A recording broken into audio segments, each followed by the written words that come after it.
So while they are fixing the glitch,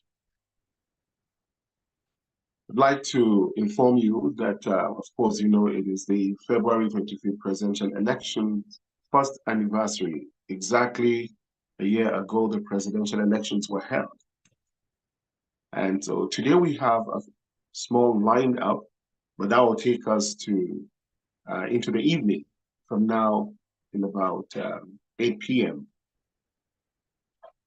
Okay. Thank you, Mr. Palm. Thank you, Mr. Palm. I think we can start now. Okay. Let me formally apologize for the little hiccups that took place. We're trying to start something at the back end. Okay. Good afternoon, and let me formally welcome you to this event. This is Diaspora Digital.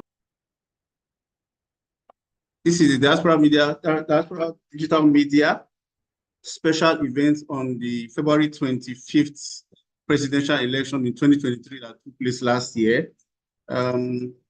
We are organizing this event because today marks exactly 1 year since that election took place. And I'm going to be flashing back to what happened in that particular period. So we're going to be having some series of programs from now till 8 o'clock, much later in the evening. For the next 1 hour, we're going to be having a discourse on the candidates for that particular election. My name is Kevin Jacko, and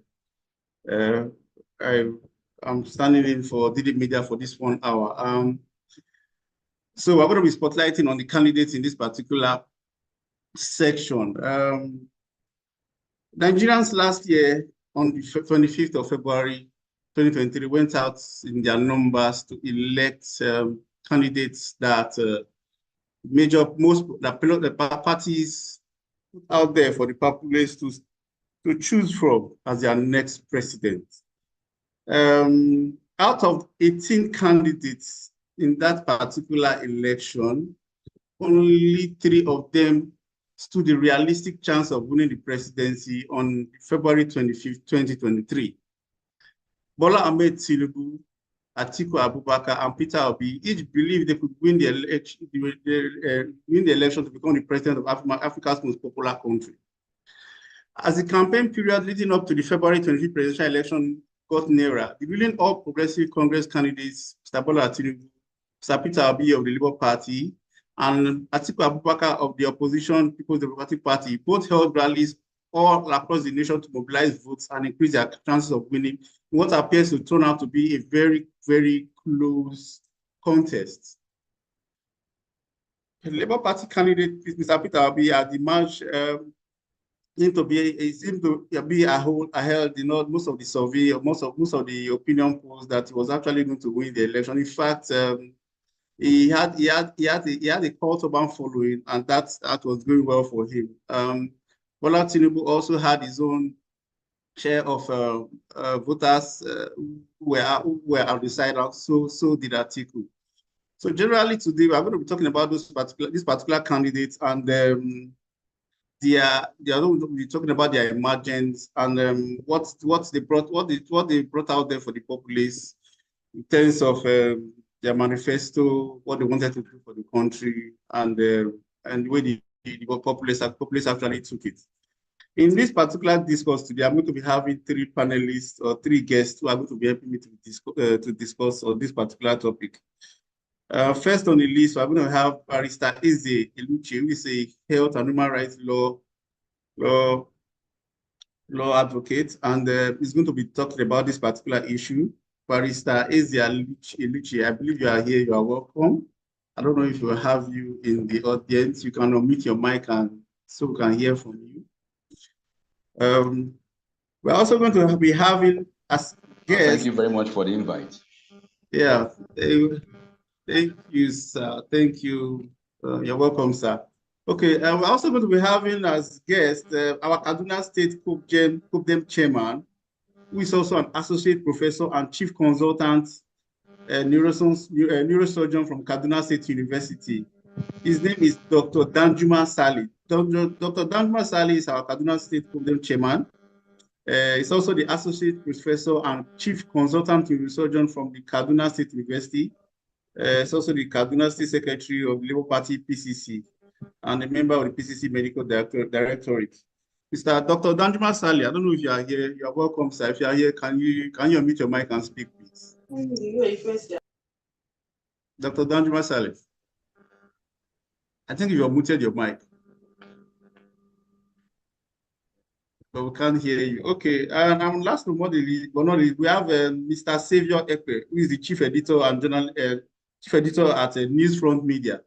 He's a member of the Akwa Ibom State Executive Council of COPDEP. So, Mr. Xavier Ekpe, can we hear from you if you are here, Mr. Xavier, sir? Yeah. It's all right. Okay. You're welcome, sir. Okay, so let's go straight into this discourse. Barrister Eliche, I think one of the burning issues in this in the election was the emergence of the candidates. Most people were particularly having not too happy about the way the candidates were nominated elections. What do you think about the emergence of the candidates? Do you think the primaries that are organized by the major parties are something that augur well for the nation in terms of the future? Let's say talking about the kind of money bag politics we have during the primaries. Do you think the way major parties conduct primaries in the country and bring out their candidates, do you think it's something that calls for concern? We're looking at the way things are going in the primary. What do you think, sir? Barrister Eliche.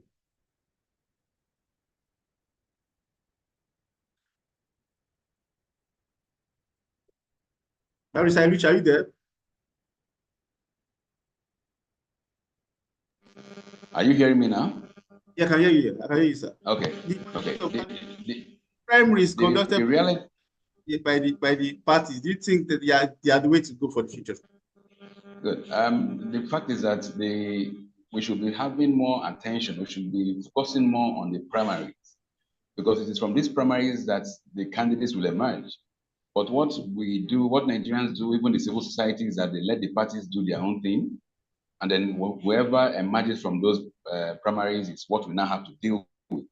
It is clear that there was not the primaries of the two parties that had primaries, actually, because it was the PDP and the APC that actually had primaries. If you remember, Mr. Peter B came into the Labour Party and gave life to that party, and whatever was organized was just organized for him to become the presidential candidate of that party.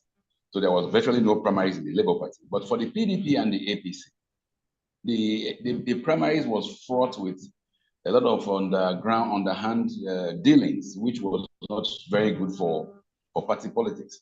One instance in the PDP primaries, for instance, was that after the votes began to be counted at the primaries, a candidate suddenly shifted and declared for a party which was quite unconstitutional. I mean, people from the party's own constitution. I mean, that was a very bad factor. In the APC, it was more like daggers drawn. There was deals. There was the hand. All we saw was people coming up to step down. Everybody was stepping down. So there was nothing democratic about the selection processes, or nothing that followed due process in the primaries of the three that led to the emergence of these three candidates. So going forward, I believe Nigerians should begin now to have more interest in political parties. It's not just 3 months to elections. You now begin to look at whoever they churned out, and then who you are stuck at that time. Actually, you are really stuck. We as a people are stuck because whatever they brought out in the primaries is what we are faced with. And the courts have now told us that if you are not a member of the party, you lack the jurisdiction to even question the primary processes. So for those who are worried about 2027, this is the time to begin to enter political parties at whatever levels. whether it's at the ward or state, but get involved with political parties so that we can be able to ensure that the primaries will be altruistic and not the kind of practices that turned out we saw in the last election. Okay. Okay, thank you. Looking at Dr. Dagmar Sali, I don't know if you are there. Looking at the candidate Tinubu. I don't know. What message you think personally he must have? What would you think is the major message you must have passed out to the electorate out there? But many people feel that he didn't really have any clear-cut policy out there. What you didn't see anything he was going to do if he became president. That was the thought. What do you think was the major message he put out there? Because many people actually feel that this was a candidate that didn't really see this was what he wanted to do. Instead, he just actually came and said it was actually his turn to be president. What do you think about him generally as a candidate? Dr. Landuma Salisa.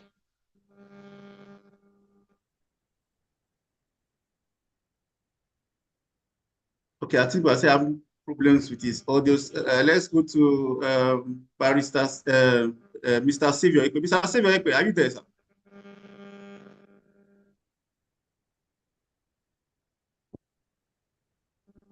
Mr. Savior, are you there?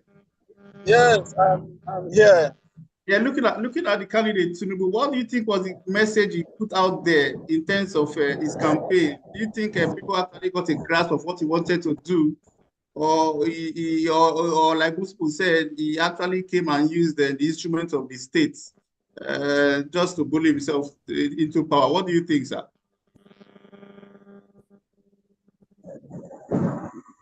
Was telling us each candidate is best to party A may not be best to party B, and each of them were good in their own rights.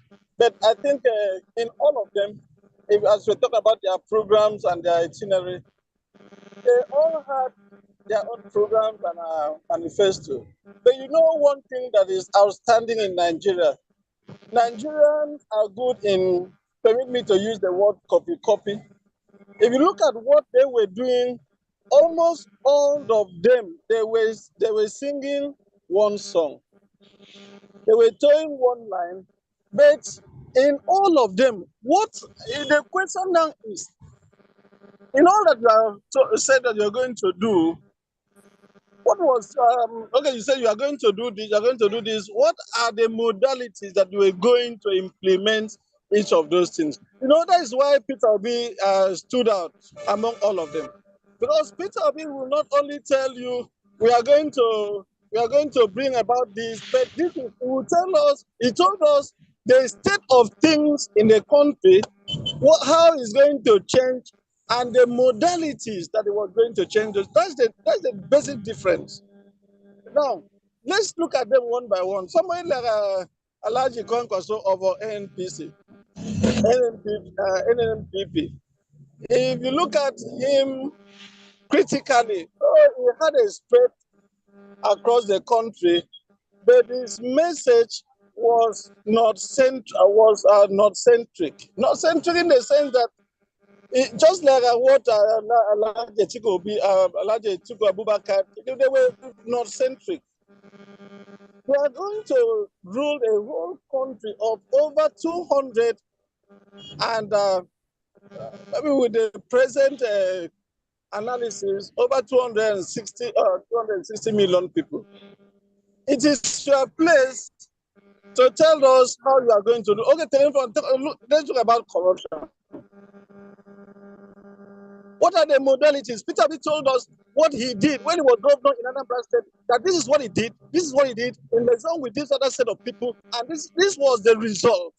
And that as a president of the Federal Republic of Nigeria, that is going to step up that and bring it to reality.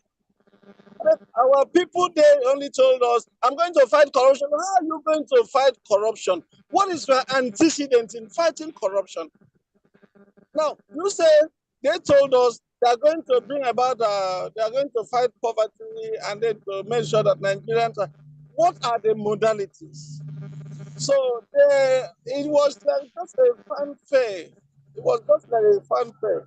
That is why if you look at the election results, minus the abracadabra and all the manipulations are done by Mahmoud Yakubu, you discover that because of the program activities and how to tackle Nigerian problems by Peter, he had massive votes.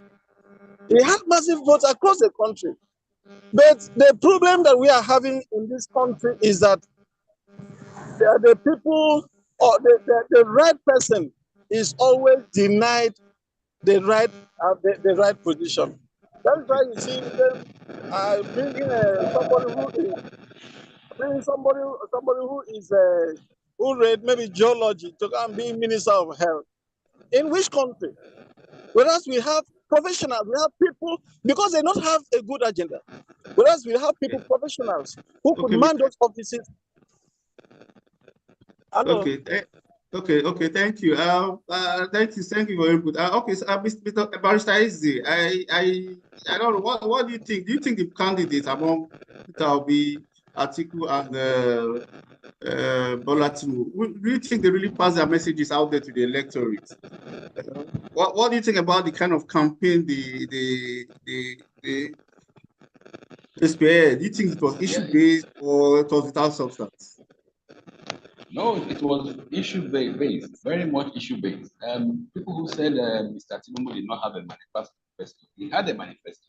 Mr. Tinubu was going to live telling us that he will follow the footsteps of Muhammadu Buhari, that he will continue the legacies of Muhammadu Buhari.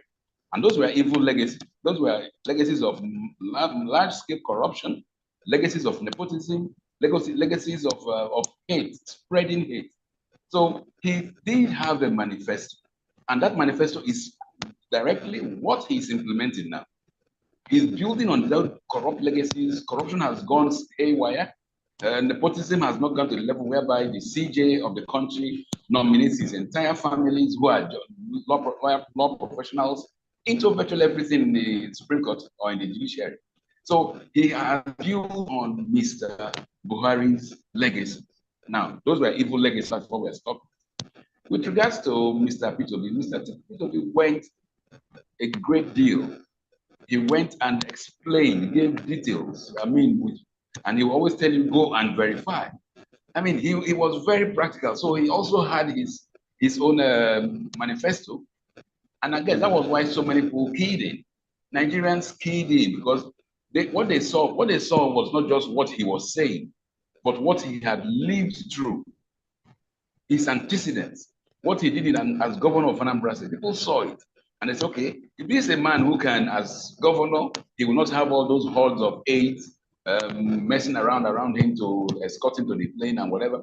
Perhaps, and we're in an era where we need to cut down the cost of governance, perhaps this is the kind of person we need. So he was very emphatic. And also Atiku Abubakar. Atiku Abubakar also had very clear manifesto based on what he did when he was vice president. And one good thing about him was that he had the reach. He was one who had the reach across the country. So his legacy was, yes, I have done it before. I have, his manifesto was, I have done it before. And I have good friends across the country. So Nigerians had a very clear picture of what was before them, and they made a choice. Unfortunately, like the last speaker said, the master criminal who is Mahmoud Yakubu and his cohorts messed up the desires of Nigerians. But they did sell out their manifestos very effectively. Nigerians made a choice based on those manifestos.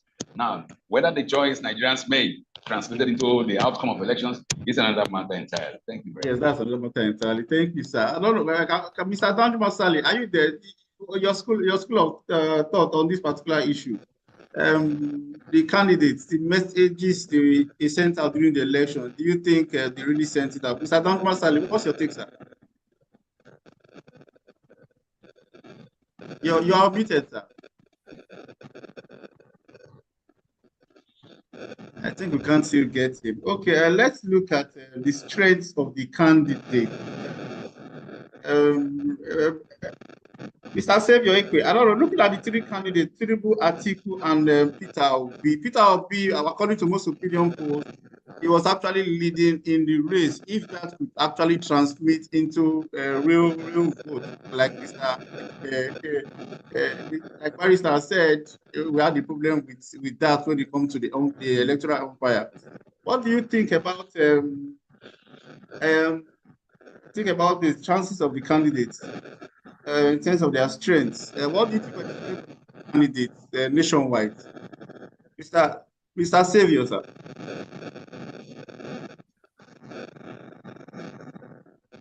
Mr. Savior, are you there? With you. I'm with you. Okay, the strength of the candidates nationwide. What do you think were their strength in terms of regional, in terms of issues and where they were coming from? Yes, and let me start with my principal, whom I believe in. Peter Obi had the widespread of acceptance. Why? Because if you look at the solidarity support, if you look at those that were behind him, if you look at the campaign trend, if you look at the groups that were coming in for his support, and then you look at even the 1 million man marches around across the country, you now discover that in all this was a clear, unbiased, very sincere support that Peter Obi had.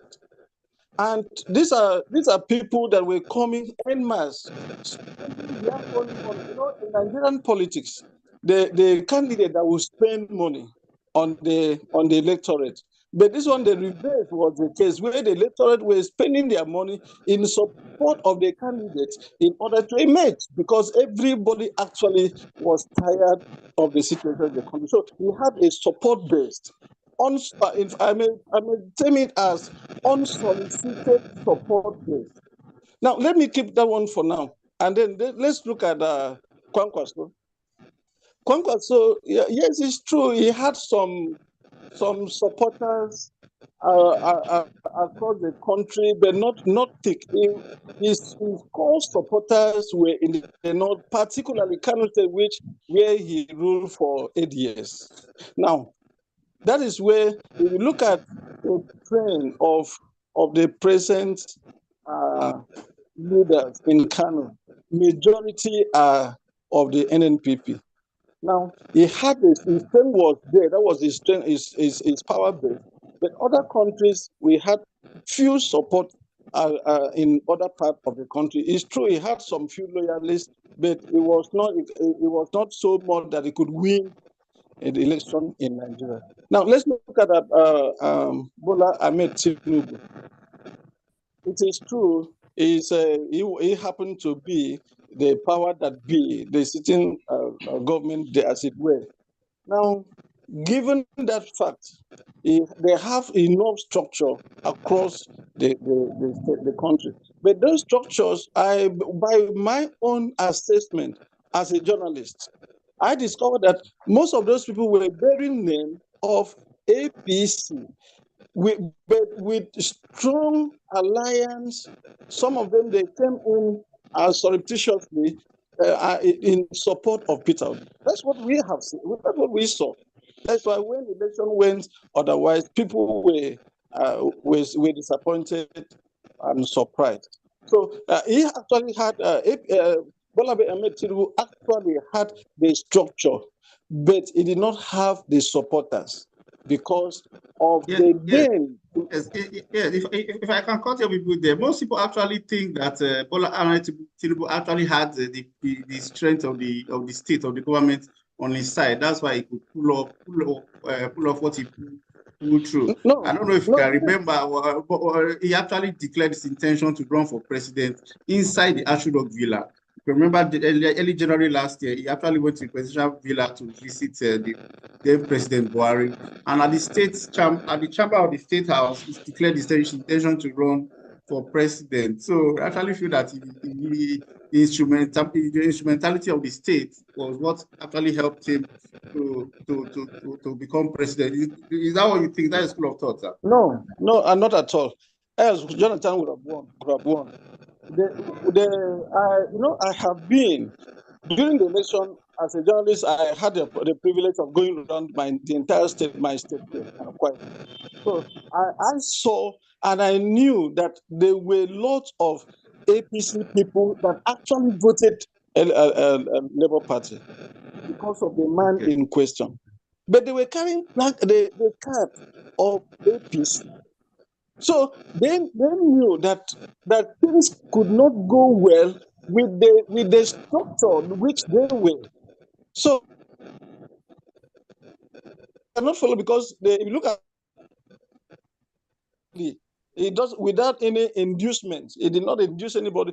Personally, I normally given my profession, I don't vote. I don't vote. But I decided that I will vote. My family will vote. My supporters will vote. I had to cut of my trips to monitoring of the election to make sure that I voted. Okay. So because of time, Mr. Silvio, I'll need to cut you short because we have just limited time. But Barrister Eluche, let's come to you just before we round up and go to the audience.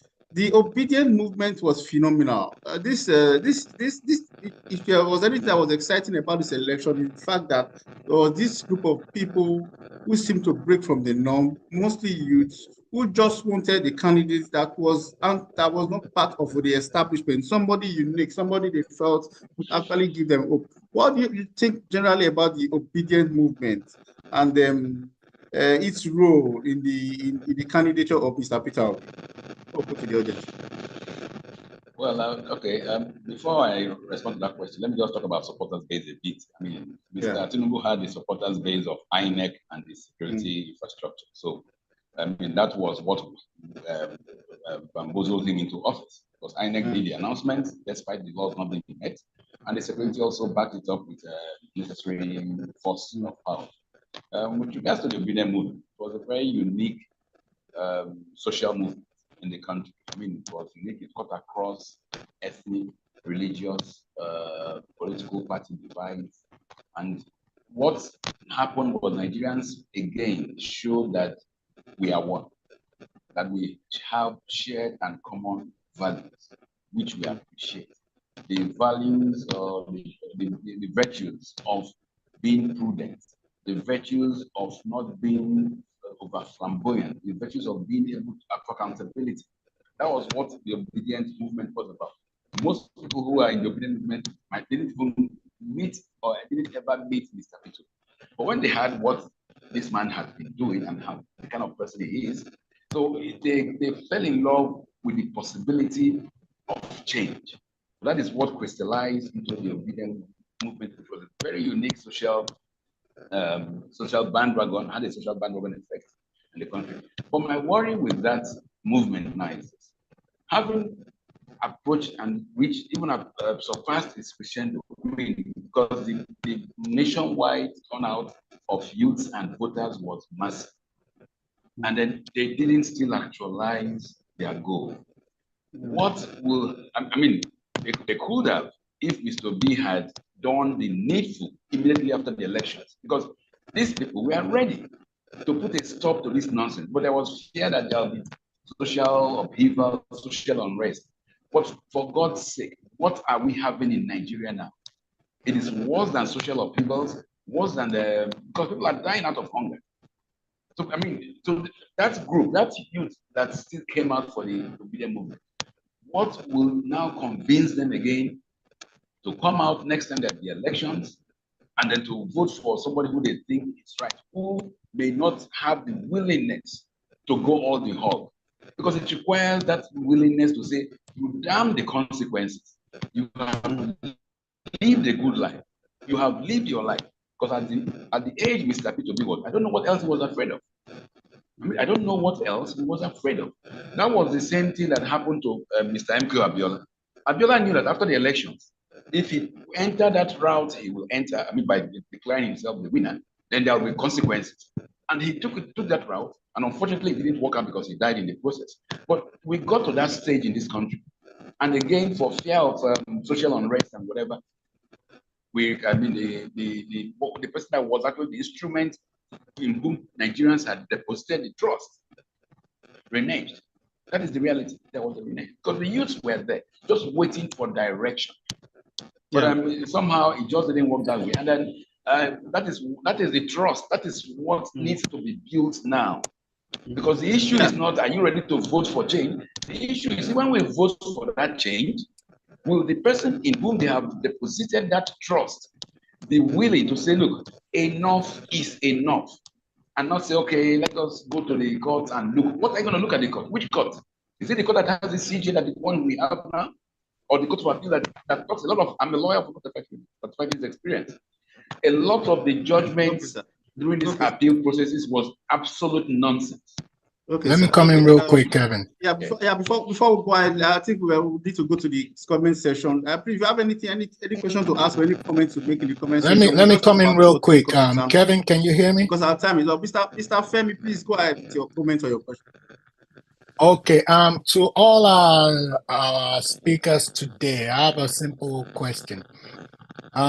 First time in Nigerian history, actually, the candidate that's now the selected president of Nigeria actually never did campaign. The other major candidates did campaign, so he never promised Nigerians anything. He got selected and is now sitting there, so there's nothing we can hold him on to.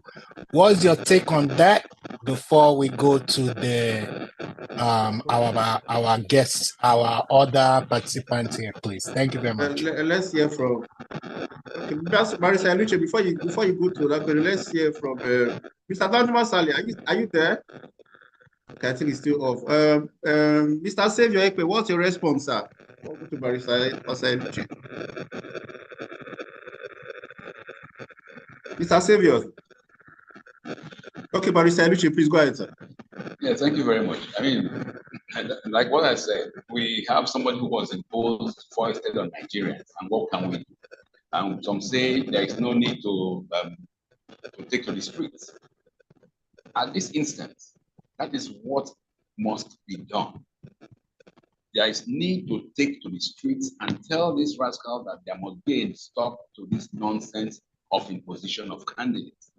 The fear has always been that there will be much death, there will be much destruction. But come on, what is going on now? I mean, we don't realize that with the spiraling cost of medications, hundreds of thousands of Nigerians are dying on a daily basis that perhaps would not have died if the people had gone to the street. There would have been some casualties.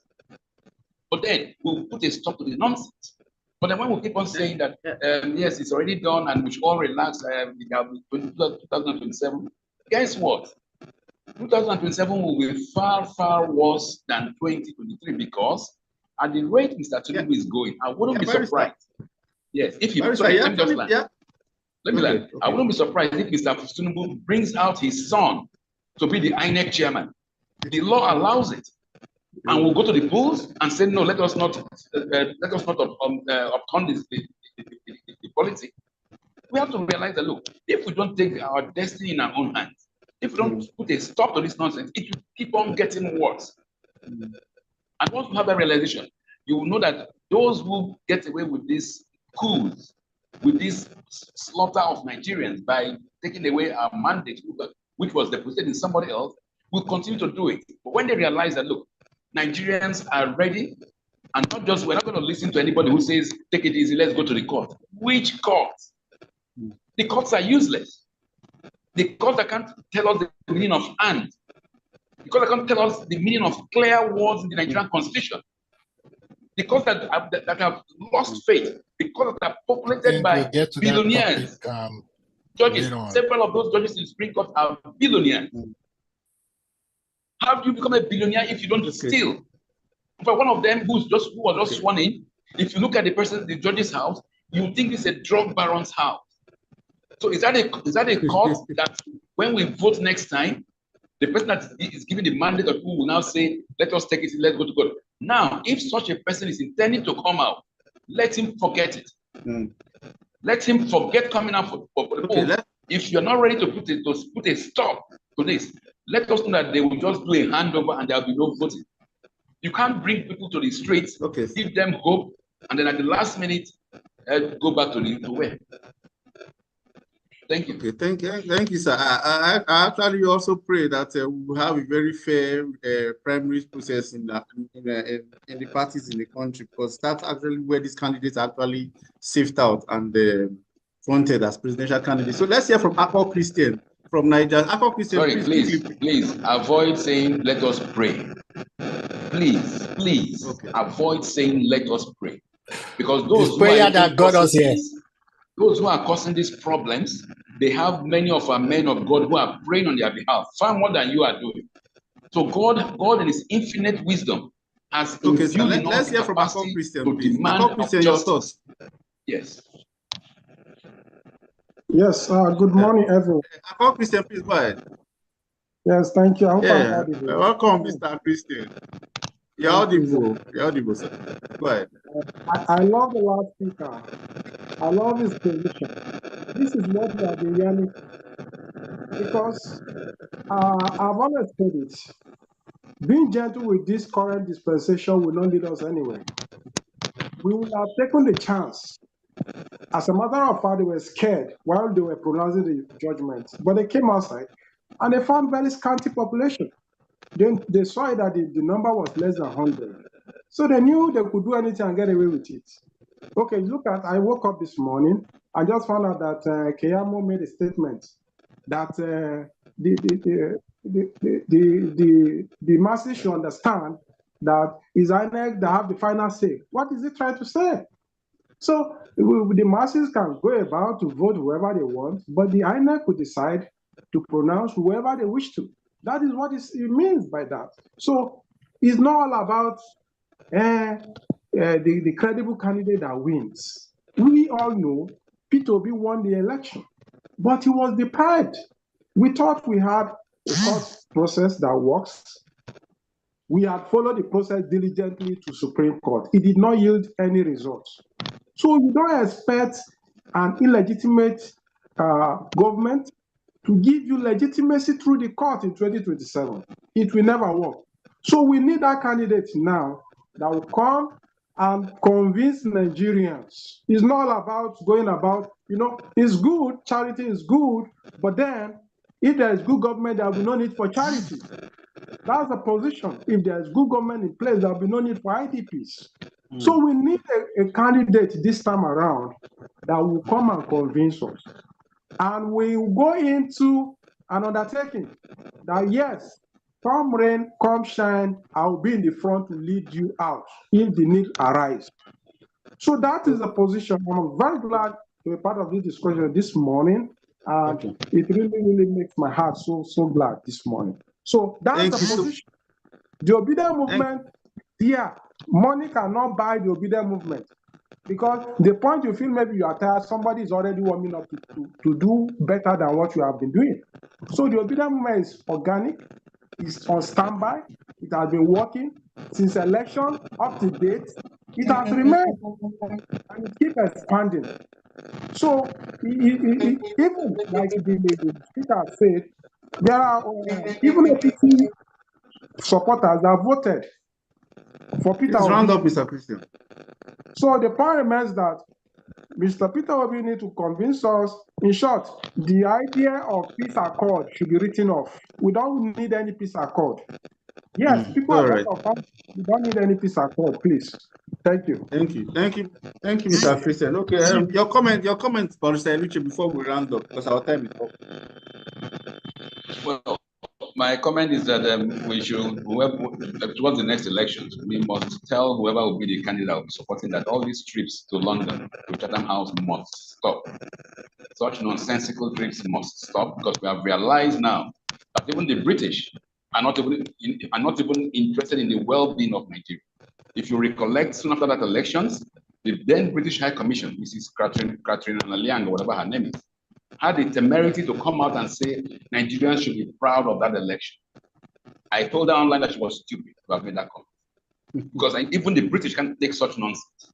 Yeah. So any trips, because the election is for Nigeria, on Nigerian soil, there is absolutely no need for any of the candidates to travel out of this country to reach out to Chatham House or whoever. Yes, because of the very large diaspora community we have, communities we have in Nigeria, of Nigerians across the world. Yes, candidates can reach out to the Nigerian communities in US, UK, wherever, but not to approach governmental institutions. In fact, the moment I saw Mr. P2B go into 10 Downing Street, I know it was all over. You know why I said that? Because in 10 Downing Street, they will look at him, look at the kind of ideas he has. Idea that, okay, you stop Nigerian professionals from traveling to Europe, you cut down on corruption of money going to Europe, to Britain. Come on, when they those two languages alone, those two ideas that you bring cut down Nigerian professionals traveling to UK and that you stop Nigerian stolen funds going to UK, is enough for the British government to ensure that you don't become the president of Nigeria. Can you imagine 25% of Nigerian medical personnel in the UK coming back home to Nigeria? The entire British medical system will collapse. So why are you going there to market your ideas? We have to be realistic. Look, why we have to be realistic on this issue is this. We have taken it too soft for too long. I know how many people around me have died because they could not afford the cost of ampiclox.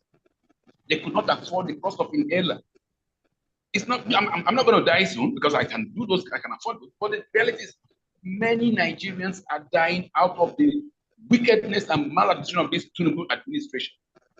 So anybody who tells us 2027 that some people are going to die if you say you want to go to the streets, that person is a joker. Because already thousands are dying, and you saw what happened at the rice distribution in Lagos. People were just dying over 25 kg bags of rice. Is that what the country want to? And it's going to get worse. It's going to get worse. Thank you very much.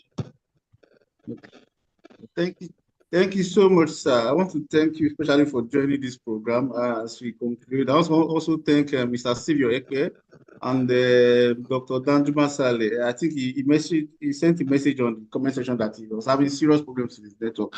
So I want to thank everyone for joining this program. Our program continues with my next host, Mr. Rampam, on the topic INEC election rigging and technical issues.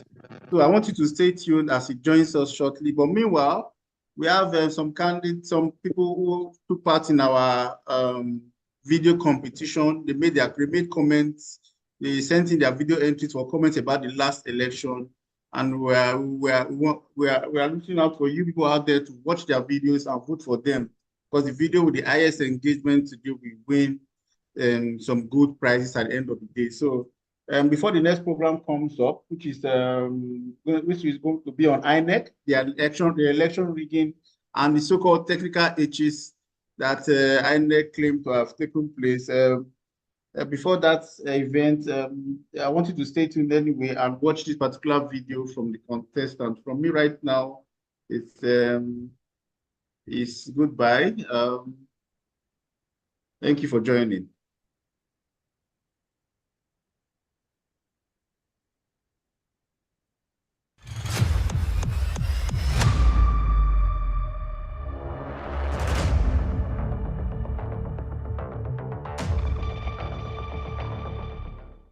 The February 25th electoral cycle translates into 24 years of uninterrupted electoral cycle, the longest in the history of Nigeria. It came with lots of optimism and expectation. In my own opinion, I would like to say that this election was the most anticipated election in the history of Nigeria. It came with lots of optimism amongst local and international observers that this election would come with more improvements than others. Hello everyone, my name is Emmanuel and I want to share my thoughts on what I feel about the Nigerian February 25th, 2023 presidential election. It is a critical time for our nation and these are the issues that need our attention. Firstly, most of the contestants in the elections are too old. We have contenders who are 70 and 72 years old respectively.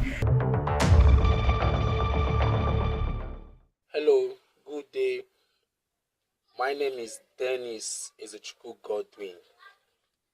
Now, following the outcome of the election, I would say that Nigeria still have a very long way to go in election matters. To be sincere with ourselves, February 25th every year supposed to be anniversary for this Nigeria. Every Nigerian knows say na February 25th, 2023, na him our big men for this country carry their lie, deceit and open thief, take so smelly clothes, wear am without shame. They waka for our country reach today. Today, I'm going to share my thoughts with you about the Nigerian 25th February 2023 presidential election. The former president of Nigeria, General Muhammadu Buhari, and the National INEC chairman promised us Nigerians a good, incredible, transparent, free and fair election, which turned out to be our worst nightmare.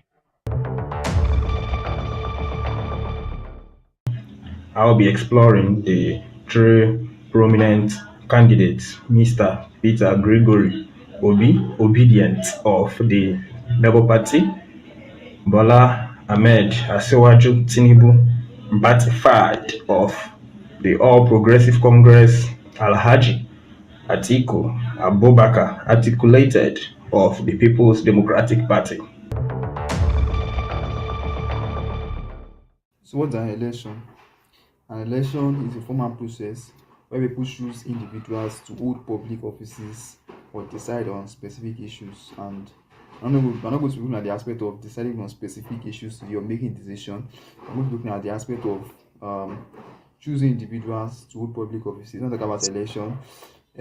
Eligible citizens, I'm not Nigeria, citizens from 18 years and above are the ones that are eligible to vote their representative.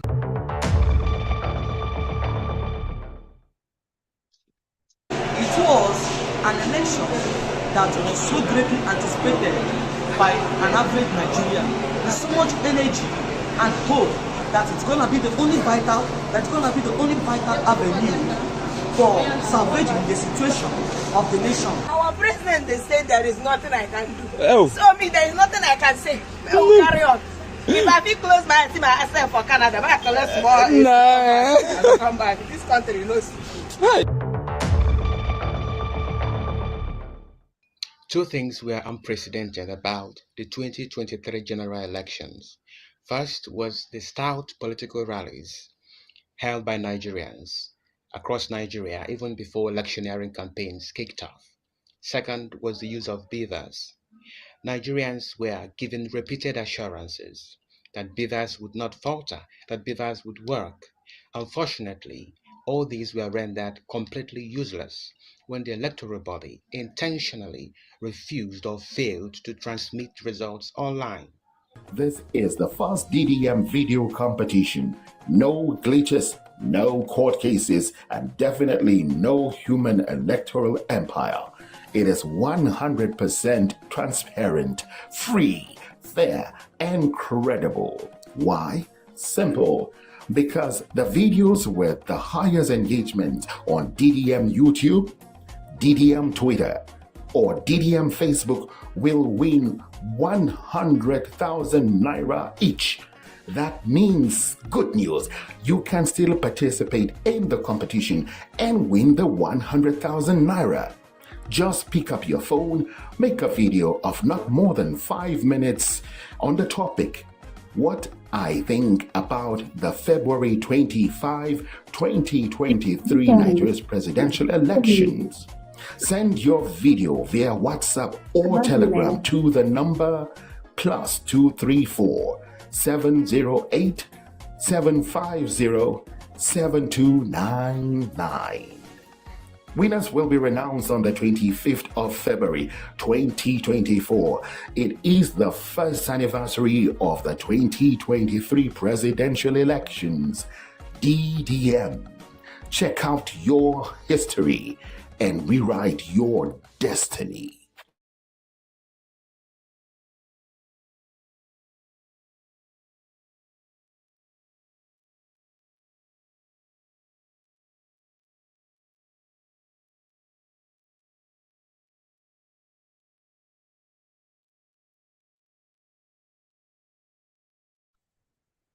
We are committed to ensuring that the 2023 general election is transparent and credible, reflecting the will of the Nigerian people. Let me once again reassure Nigerians that there is no going back on the deployment of the bimodal voter accreditation.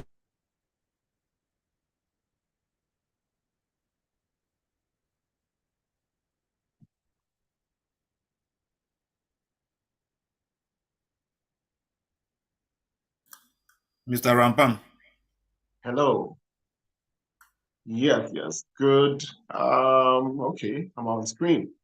Well, good afternoon, ladies and gentlemen, and welcome to this section of the DDM Diaspora Digital Media Telethon. And for this very segment, we are going to look at INEC, election rigging, and technical glitches. Now, when we look at INEC, we're looking at the process, the entire referee. It's like the almighty of the elections as being decided. They plan the entire thing. They supervise all primaries. INEC is also responsible for keeping printing materials, keeping them safe, make sure sensitive materials are delivered on time, also to ensure that the non-sensitive also get to their destinations on time. Among the responsibilities of the Independent and National Electoral Commission, INEC, is also to carry out free, fair, and credible elections, which, as we saw by the video that just went by, was promised by Professor Yakubu Mohammed, the INEC chairman, as at 2023 during the presidential elections. Well, you're welcome to this forum. I'm still looking out for my guests. They are yet to arrive. And Veteran Che, and of course, the great Imo Jonathan. However, while you are here, you are all our guests, and I would like to hear from you.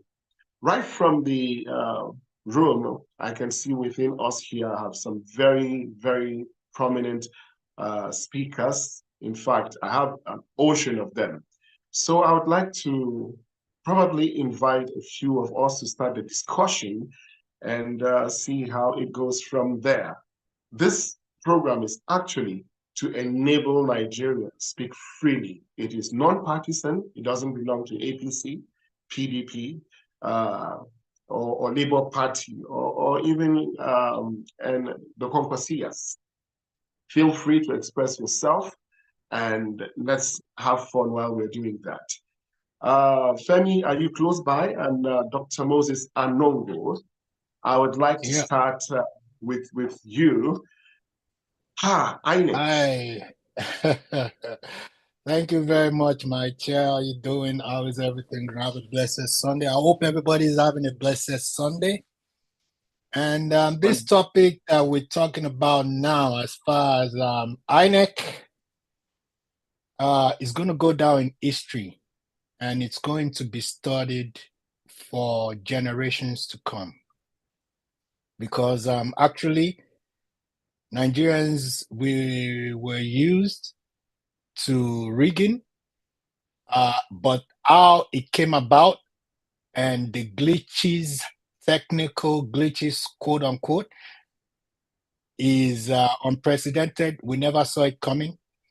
And every time in Nigeria that something happens, then we end up learning another technical term. In this case, it's called the accreditation system beavers, or should we call it the manipulation of democracy? So I'm not going to take too much of the time.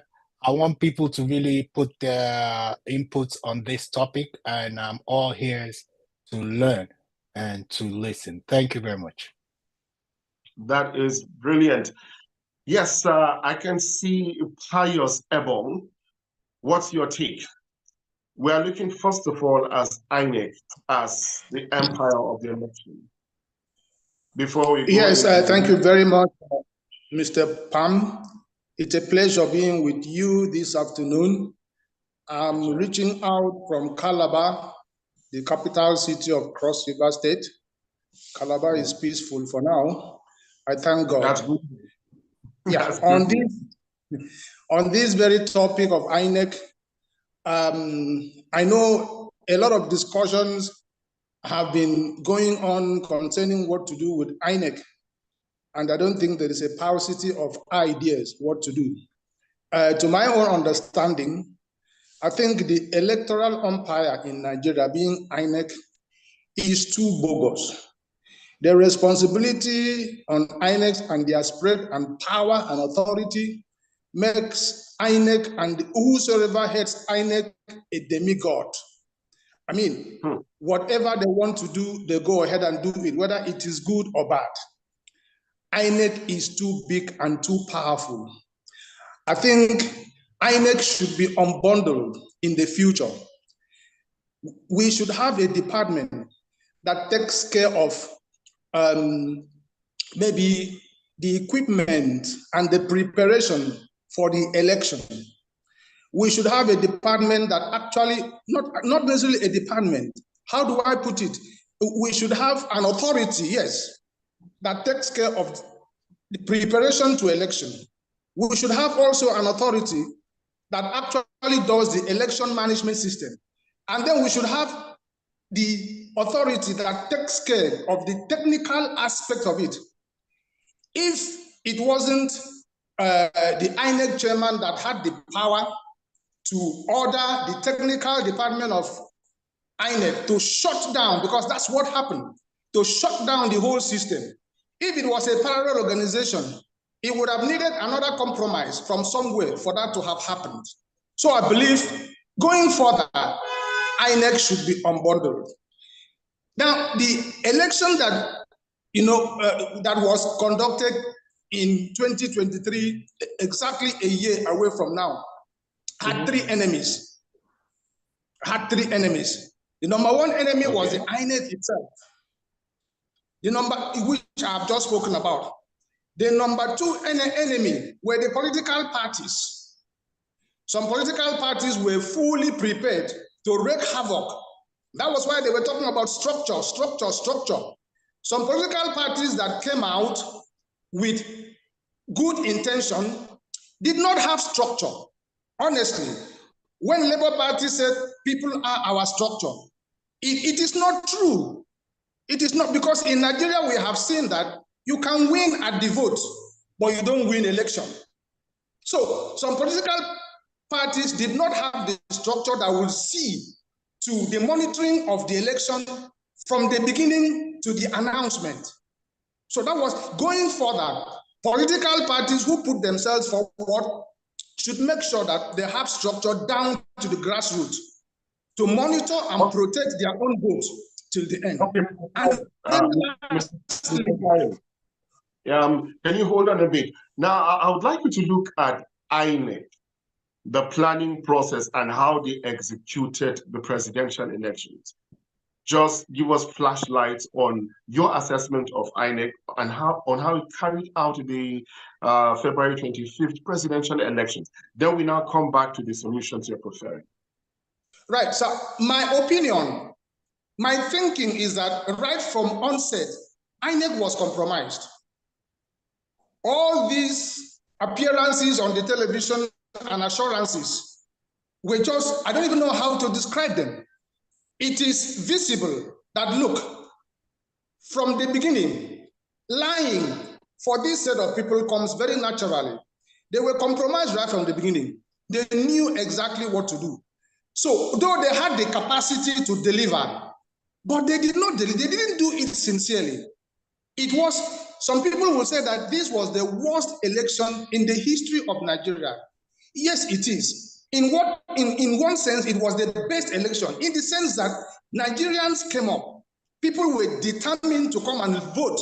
People like me, people like my mother who has never voted before, people were determined. So it could have been the best. But at the end of the day, the election management was so poor to the extent that so many people are disenfranchised. And people are not even saying that, look, we won't even come on again because whatever we do, at the end of the day, we wouldn't have, the vote of the people would not count. So the performance of INEC was very, very poor during 2023 election. That's how I can qualify it, sir. Thank you very much, Mr. Pius. Now, I've seen within our guests, Mr. Moses Ondongo is from Benue State, and probably wants to add one or two things. Mr. Ondongo, you have been very, very powerful within the political sphere in Benue State. We know of your mobilization strategies. We have also heard of how you've tried to actually make sure people come out to participate in elections. Now, what is your assessment of INEC concerning the 2023 February elections? Mr. Moses Ondongo, are you there? Doctor. Yes, the National Chairman Rampam Junior, I thank you very much. I thank the organizers precisely and our guest speakers here. Well, it's quite unfortunate. Before you talk about INEC, how did INEC come about? INEC is just an acronym, Independent National Electoral Commission. But before now, what used to be INEC in the history of Nigeria started as Electoral Commission of Nigeria, ECN, which was established in 1959. And at this time, it was headed by Ronald Edward Reed. Shortly after that, FEDECO came in. FEDECO was established in 1978, and that was the electoral umpire that conducted the election under General Olusegun Obasanjo, the first presidential election which brought Shehu Shagari into power as the first civilian president in this country. And there were a lot of changes, what we call metamorphosis. INEC was just the last verge of what came from National Electoral Commission. And so if I want to talk about assessment of INEC, I will take you a little back from the days of General Muhammadu Buhari, the days of Jigar Jonathan, before this present election umpires we're talking about.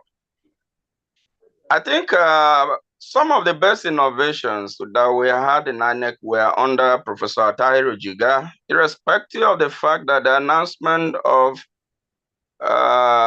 Jonathan was equally done by him, and shortly after that, Jigar announced Buhari, and immediately after that, what we had was the appointment of this Mahmoud. Jigar transformed the election. What we have beavers today was the initiatives of Atahiru Jigar, and it was the first technology that was initiated to checkmate some electoral malpractices, especially proxy voting. And so during the days of Jigar, a particular community can just use one person to vote for hundreds of thousands of persons. And so it was very easy to manipulate election results. And so Jigar brought in the technology of preventing people from voting for others, but it didn't work. It didn't work until Yakubu came, and the National Assembly beckoned on him to bring up that technology and fine-tune it in such a manner that it would be a game changer, which he claimed. And so the issue of bimodal verification machine came. And so before the election, Yakubu gave us the hope that INEC was prepared to conduct credible election, one with two issues: the signing of the Election Amendment Act into law and the strengthening process in the area of technology that was aimed at preventing seriously the extent of proxy voting. And so many Nigerians were actually thinking that there is enough preparation with all that Yakubu informed us. But as a person, as an individual, I was never convinced because I went through the history of Yakubu when Buhari brought him.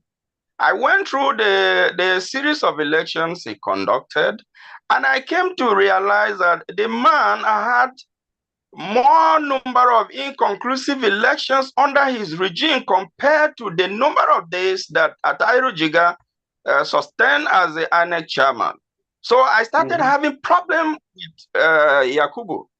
I knew that this issue of having conclusive elections in critical areas that the masses will want a candidate of their choice to win, he will suspend that election. And after that, the government will channel the entire security architecture to that particular area and circumvent the intentions of the masses. So I was not comfortable with Mahmoud. So all the promises he was giving, the game changer, the Electoral Act, and all sorts of promises, including the Chatham House promise he gave before the international community, I knew that this man would never do any reasonable thing. So starting from the deployment of election materials, I noticed some critical challenges, especially in Benue. How can you send in election materials and some sensitive materials that will record the final result of candidates were missing in strategic local government with high level of voters' strength? I noticed that. I complained to my people. I said, see, this man has started what he did across the country. He has started it in Benue. We are not careful. You know, we protested when the election materials landed in Benue. When we studied the sensitive materials and noticed that some of the from ECAE were missing. That was when we were alarmed. But luckily enough, that matter was addressed immediately. But we started noticing problem. And that what happened in Benue was not only peculiar to Benue, it was peculiar to other states. It wasn't only in Benue. And in some states that were not aware of these things, they never thought it wise that already Yakubu was on a mission to accomplish what the status quo had laid before him. So when you want to assess INEC, I will first tell you that for me, the assessment, the score sheet I will give for INEC from the beginning of Mahmoud's tenure to what happened during the 2023 presidential election, I wasn't surprised. I was not disappointed. I knew it was going to that stage. And I knew that the issue of judiciary was not even an option. Because in this country, we can't talk of a judiciary. Where is it? Which law do they interpret? I don't think we need to be disappointed. But let me tell you, the problem of this country in terms of elections started with Buhari. If you want to blame Yakubu, you just blame Yakubu and call him a villain, a circumstantial villain. And I think what we're passing through today will judge this man and his generation. But for Buhari to have appointed this man, having read his credentials, this has been a dubious individual. That is why in all my reference to him, I can't call him professor. Is he a professor of criminality or what? A professor of what? A professor who cannot see the future of a country? A professor who cannot see that a country is heading to anarchy and doom and will still go ahead and do what the masses say no? The Nigerian masses went out and voted. A common sense human being would say that the extent of voter apathy we have witnessed in this country before now, and what people have turned out to get their PVCs, prepare on the election day, they went out, voted under heavy sun. No, we need to think what these people are going through. Let us use our conscience to judge the future of this country. And this man all these things and went ahead and announced this kind of result. Dr. Moses Anongo, you never disappoint. You're always opening fire and being frank on the issues. Yes, you brought up a very key issue there. The background of actually the head of INEC himself, and also you talked a bit about the materials, how they were sensitive, non-sensitive, were they actually clean and tidy, or were they already tampered with before the time? Now I can see Miles in the audience, and also Professor Ken Ozoili. So before I come to you, Professor Ken, on actually INEC's conduct or announcement procedure of the results, let me go to Miles Teye Jack, if you are there. Miles, from your observation of the elections, because you are quite active, we saw your posts on various social media, assess INEC, give INEC a rating in terms of performance. Presidential elections. Miles Teye, are you there?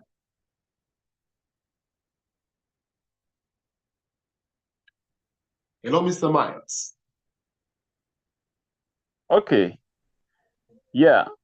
Good afternoon, everyone in this forum. My chairman, like you have always will want to ask a question, a direct question to try to. Yeah. INEC, if you ask me, have will always do what they are asked. That is supposed to be an organization that is independent, but like they have always given us a picture that is not independent. INEC have been an organization of presidency where they receive instructions from the leadership of the country to say, look, we want you to do this, we want you to do that.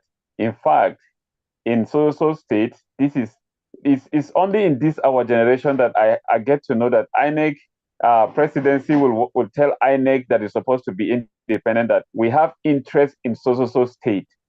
So person of so political party must be made to go through, regardless of whoever put what in place or who qualifies or who has what credentials to emerge in any voting system.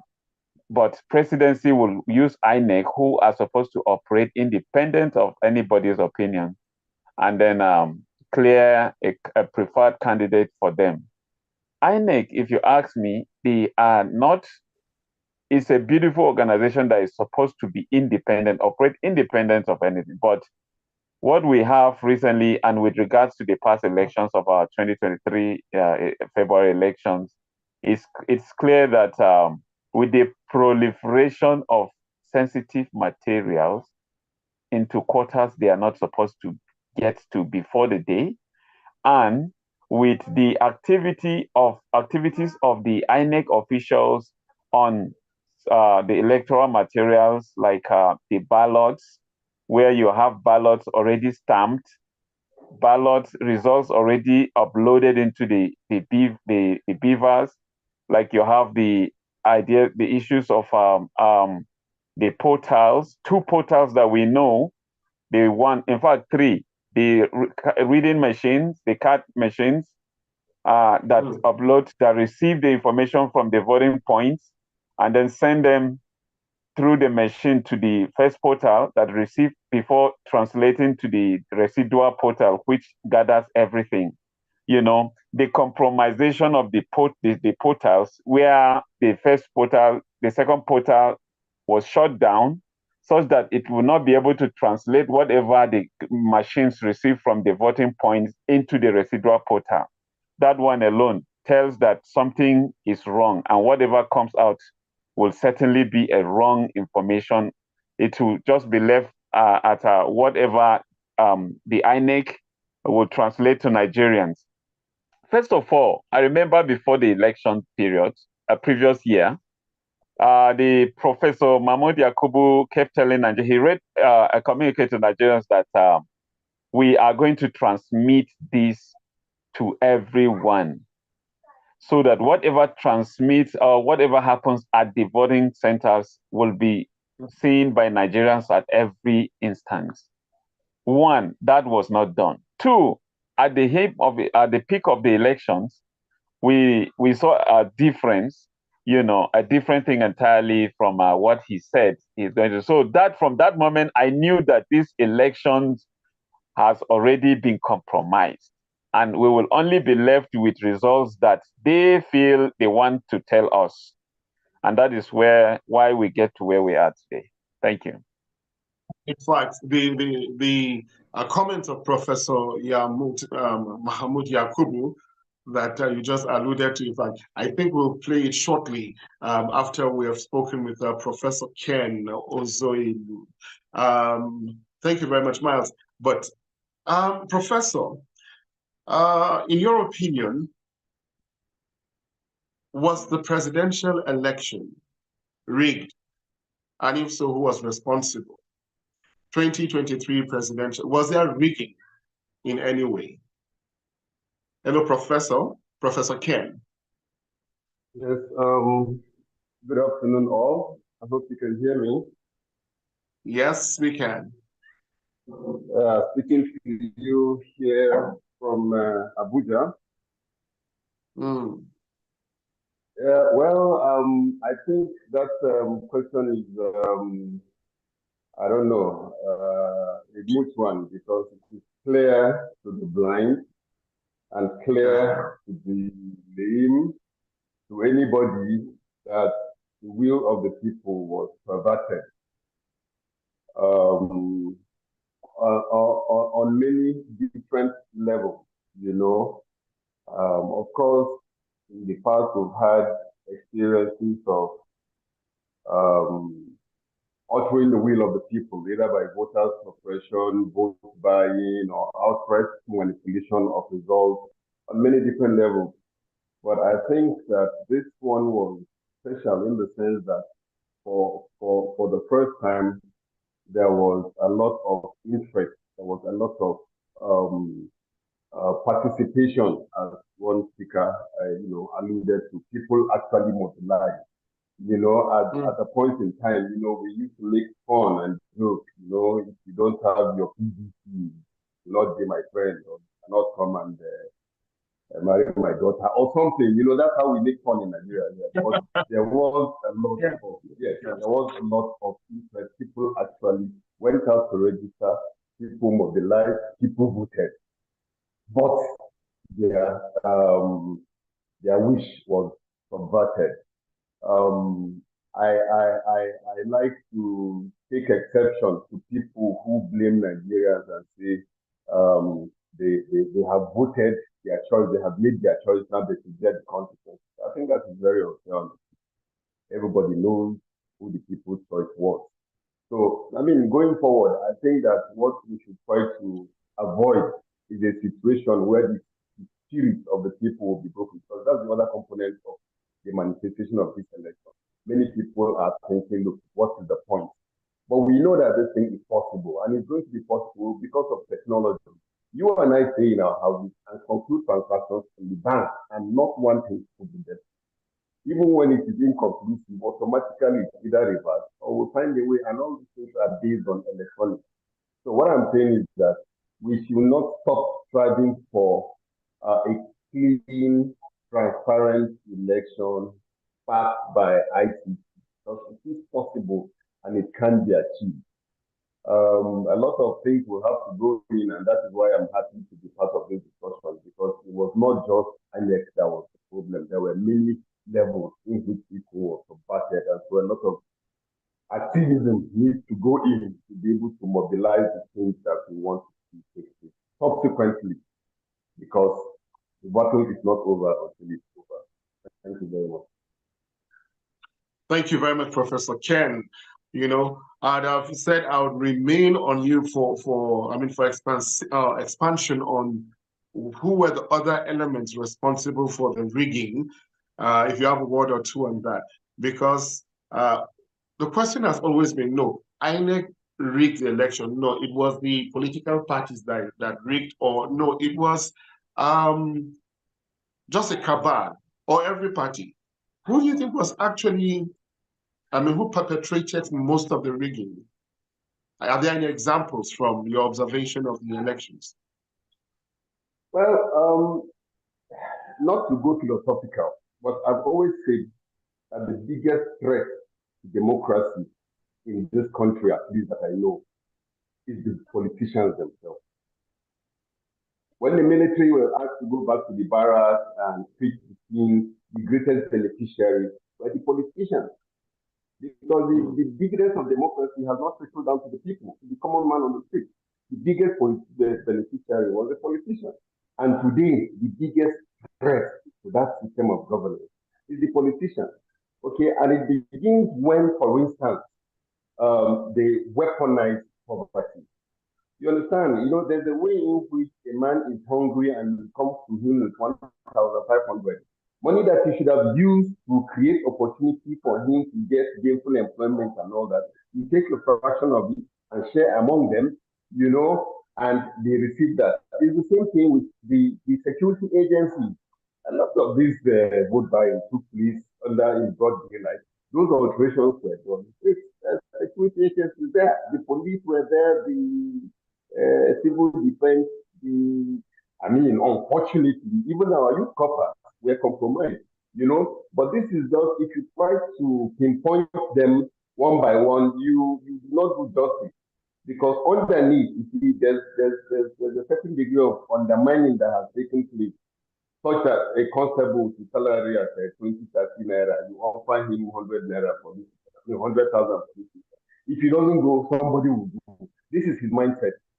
You know, if he doesn't do it, a youth corps comes, he feels that he has this opportunity to blow, as it were. He has been selected for this duty, and his friends are telling him that they're paying people who play along those amount.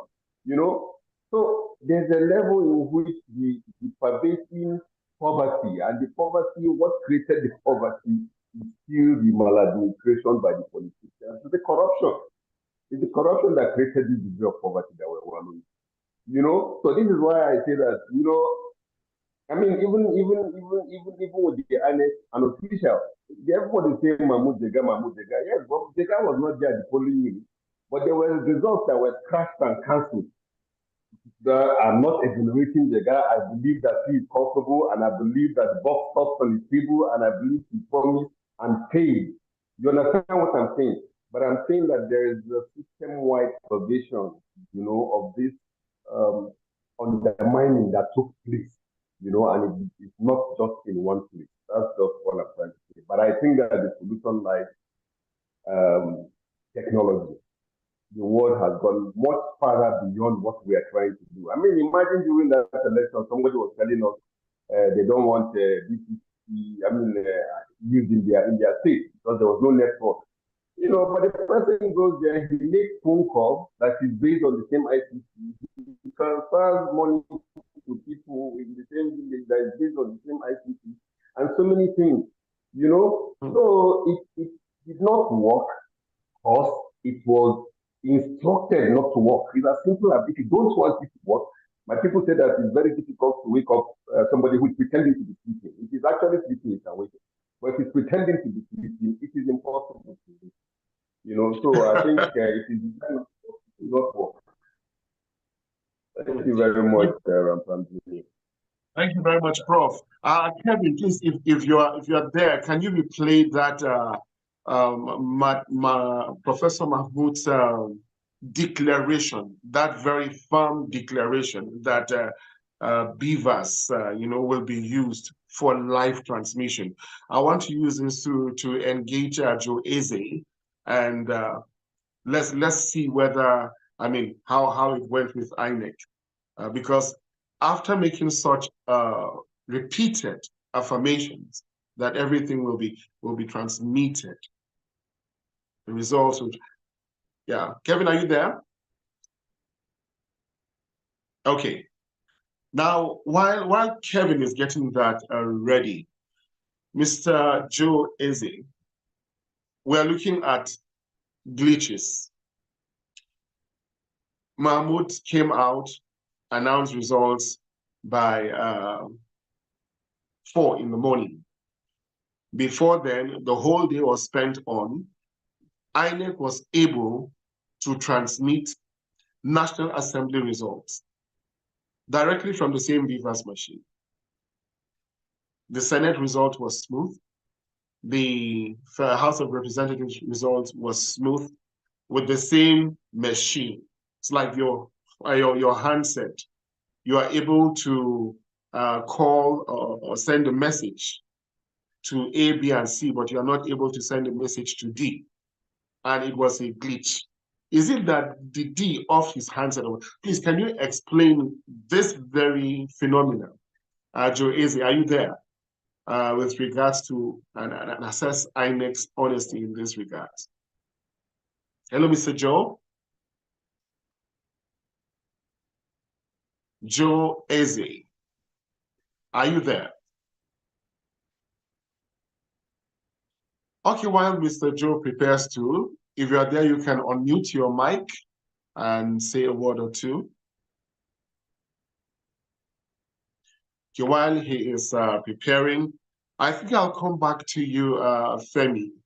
How was the feeling when elections were going on and we are having correspondence on TV monitoring, and then all of a sudden we gathered that House of Assembly, National Assembly results were smooth, but then presidential refused to go. How was the feeling on your part or from your own? Yeah. Well, what can I say? Only in Nigeria. Yeah, it's amazing. It's amazing in this day and age.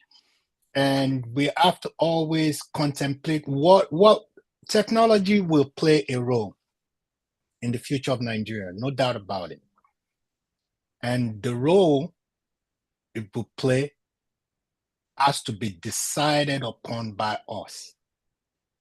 Technology is more than capable and is reliable beyond all dimensions as we know today. So when we're talking in mundane terms about something called beavers, it's just a system to be able to manipulate and do what we are committed to ensuring that the 2023 general election is transparent and credible, reflecting the will of the Nigerian people.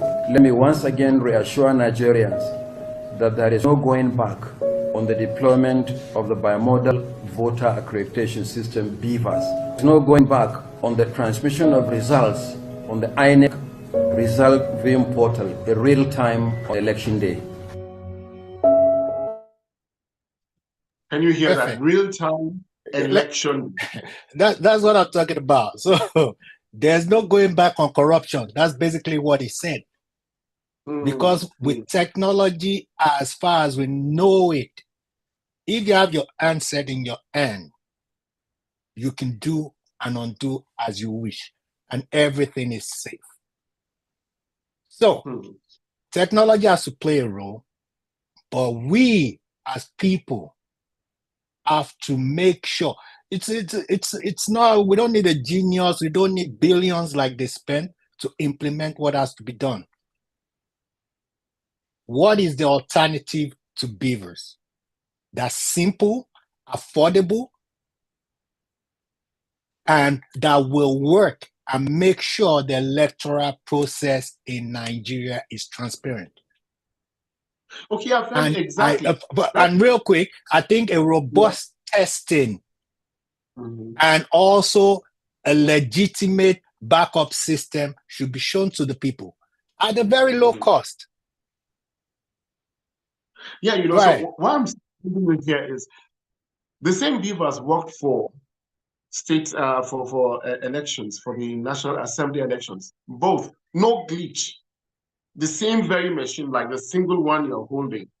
So I don't think there was anything really wrong, because Amazon have come to defend themselves. They have supplied to other countries that have performed, undertaken elections, and it was smooth. So is it actually the beavers or somebody who is in charge of the beavers was responsible? Because Nigerians need to have a closure on this. And it's like it's a recurrent decimal. You can decide to use beavers, you can decide to throw it away. I think in Nigeria's case, we have to make things simple. Simple as that. Coming up with all these grammatic errors and coming up with all these billions. Once you create those situations, you create a situation and a criminal entity in the system that's already corrupt. Make it simple. If your mobile phone can work, Nigeria should work. Make it simple. We don't need something gigantic. We're already broke. So let's make it simple, a simple process that's going to be transparent to everybody. That is beautiful, sir. Now, as we draw to the close of this segment, I'd like to pose a question to all of us, whether you are on YouTube or whether you are here in the studio, part of our Zoom audience. Now, this is the simple question. Did INEC help Nigeria in the 2023 elections? Did INEC do well? Rate them between 1 and 10. 10 being they did excellent, 1 being that was terrible performance. And suggest one way forward. Let's start with you, Femi. I'm coming to you, Miles and Dr. Onongo. Just a sentence. Real 1, you're saying 1. Femi, let's go on. I give it a 0 because I mean, well, you can't grade what doesn't exist. They didn't do what they're supposed to do, so I can't give them any kind of grading. Is a passing grade, so I don't grade them. INEC is non-existent. It didn't function, and it's game over for INEC. Thank you very much. That's the way I feel about it. Point blank. That is interesting. Now, while I get to, I think, let me have somebody else say a word or two there. Absolutely. Who has not spoken within our panel. Bolaji Balogun, sorry, Balogun Ajayi, rate INEC 1 to 10 and give me one reason for your answer. Did INEC help Nigeria with their conduct of the 2023 elections? Thank you very much. Am I audible? You're audible. Right. Thank you very much. Thank you. Yes. Talking about INEC, you know, the corruption surrounding 2023 election was, you know, highly pervasive, you know, and deeply consigned. You know, INEC failed us woefully. You know, the integrity failure on behalf of INEC was, was highly deplorable. INEC intentionally played a blind eye to their duties. You know, they were supposed to be the regulatory board. They were supposed to disqualify or approve any candidate that does not meet the required criteria. But they failed us, and we are so disappointed in INEC. They have failed us woefully, and the extent of this corruption has tainted, public trust in the democratic system. It's just, everybody just feels like abandoning the country and running to a safer place because everything is going unplanned and impromptu. You can imagine the situation we are in this nation. You can imagine the situation of the economy. I mean, highly deplorable. So INEC has failed us. Integrity is critical if we want to get it right in this nation. Integrity is highly critical. So I would say, though I have a lot of things to say, but you've just asked me to just in one sentence. I'm so sorry, I can't give it in one sentence.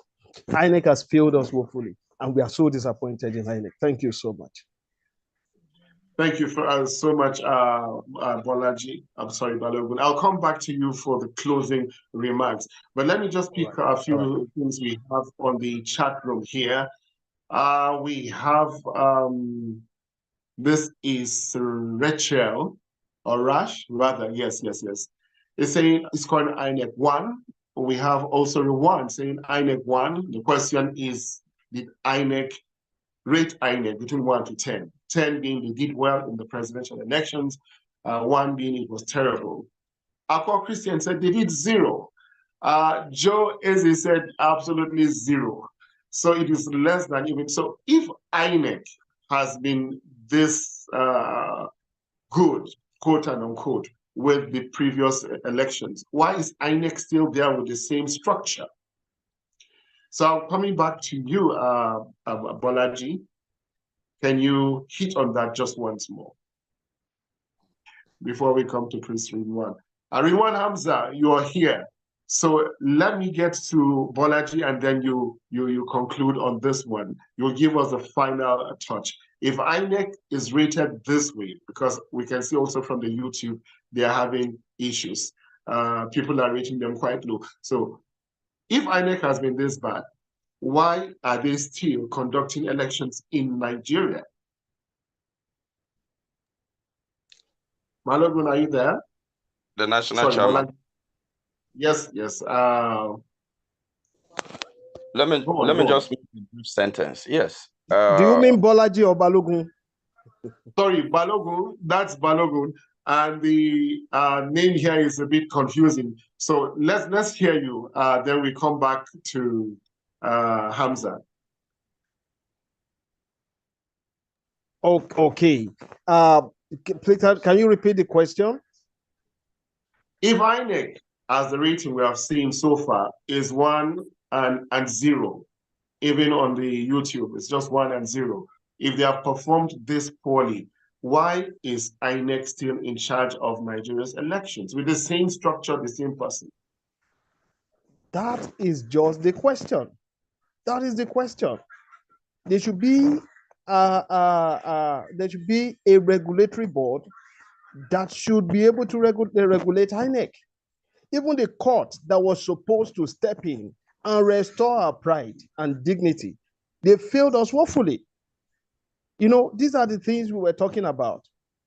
You know, they overlook critical, moral failures because of money. They failed us. The court was supposed to put INEC back to track, but they all failed us. Even the voters were were suppressed.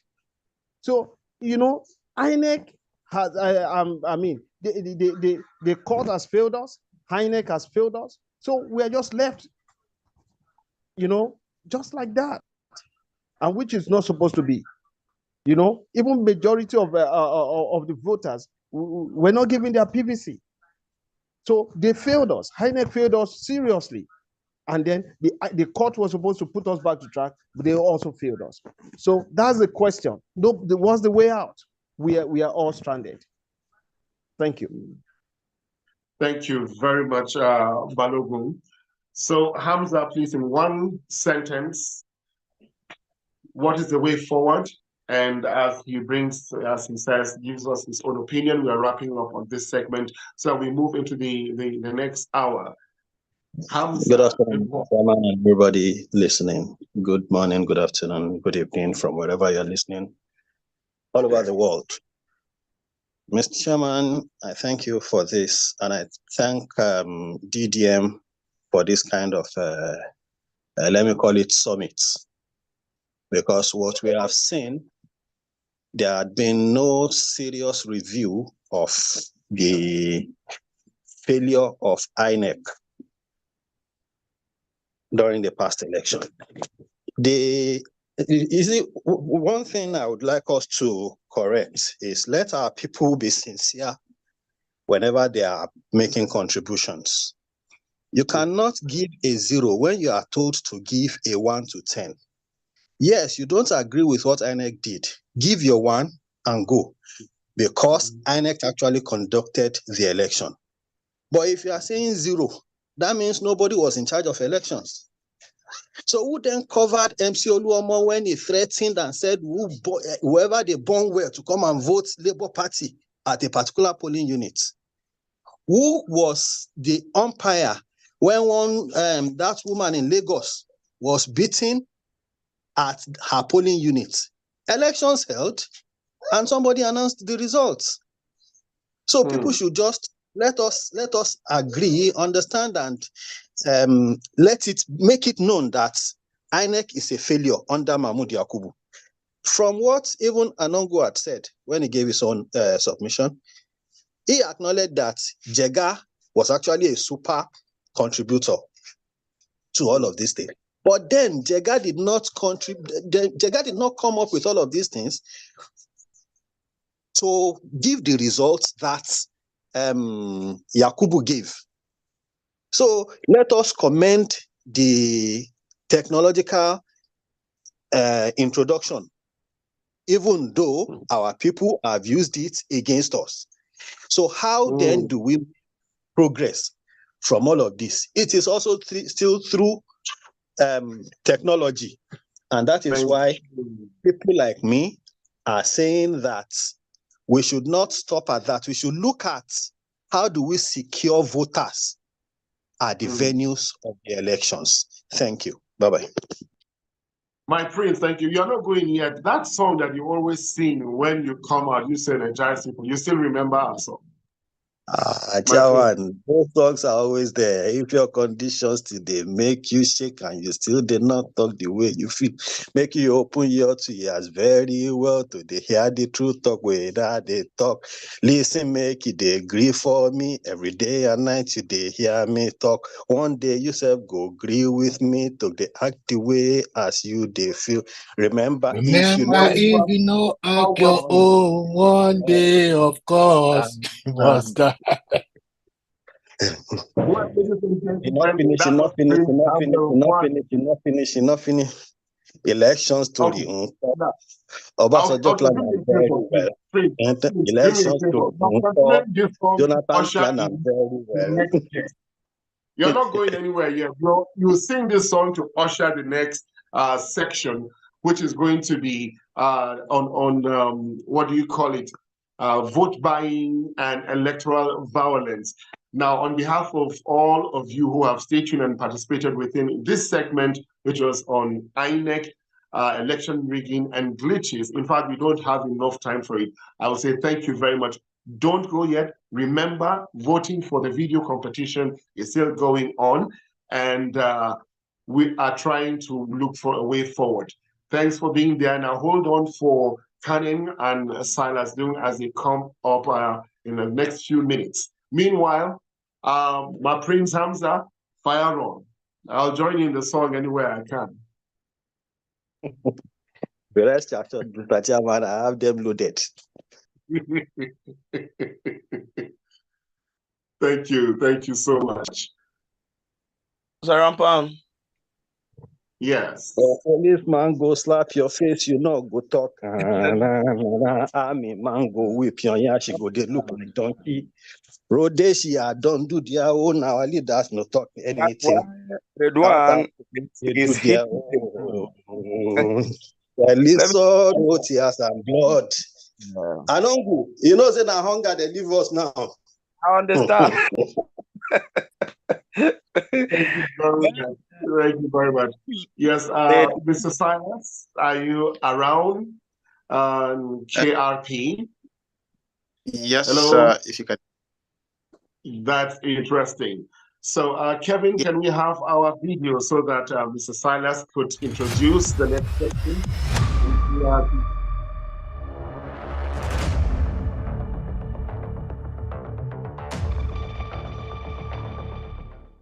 The February 25th electoral cycle translates into 24 years of uninterrupted electoral cycle, the longest in the history of Nigeria. It came with lots of optimism and expectation. In my own opinion, I would like to say that this election was the most anticipated election in the history of Nigeria. It came with lots of optimism amongst local and international observers that this election would come with more improvements than others. Hello everyone, my name is Emmanuel and I want to share my thoughts on what I feel about the Nigerian February 25th, 2023 presidential election. It is a critical time for our nation and these are the issues that needs our attention. Firstly, most of the contestants in the elections are too old. We have contenders who are 70 and 72 years old respectively.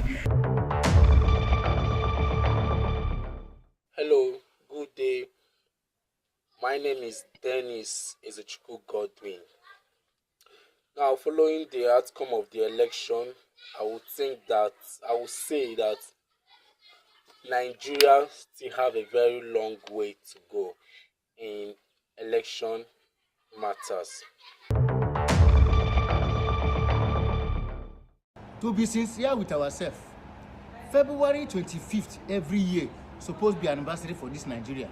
Every Nigerian knows say na February 25th, 2023, na him our big men for this country carry their lie, deceit and open thief, take so smelly clothes, wear am without shame. They waka for our country reach today.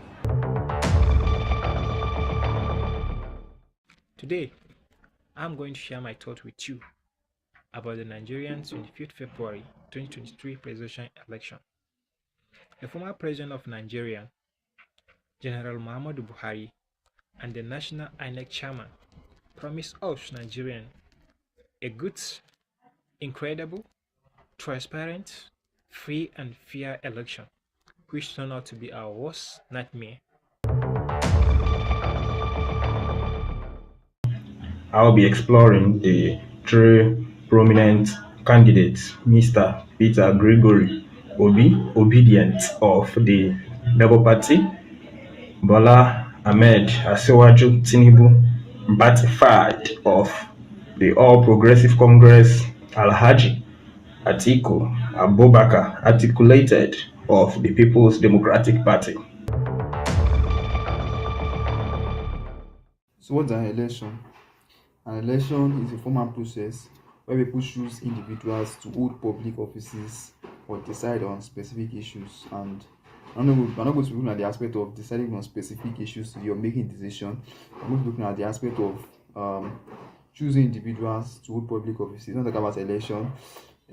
Eligible citizens, I'm not Nigeria, citizens from 18 years and above are the ones that are eligible to vote their representative.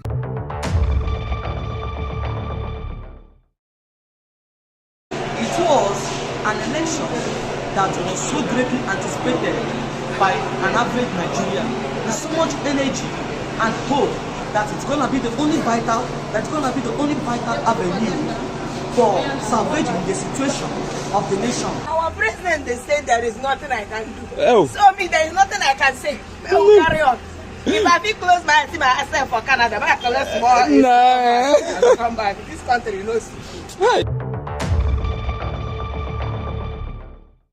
Two things were unprecedented about the 2023 general elections. First was the stout political rallies held by Nigerians across Nigeria even before electioneering campaigns kicked off. Second was the use of beavers. Nigerians were given repeated assurances that beavers would not falter, that beavers would work. Unfortunately, all these were rendered completely useless when the electoral body intentionally refused or failed to transmit results online. This is the first DDM video competition. No glitches, no court cases, and definitely no human electoral empire. It is 100% transparent, free, fair, and credible. Why? Simple. Because the videos with the highest engagement on DDM YouTube, DDM Twitter, or DDM Facebook will win 100,000 naira each. That means good news. You can still participate in the competition and win the 100,000 naira. Just pick up your phone, make a video of not more than 5 minutes on the topic, what I think about the February 25, 2023 Nigeria's presidential elections. Send your video via WhatsApp or Telegram to the number +234 708 750 7299.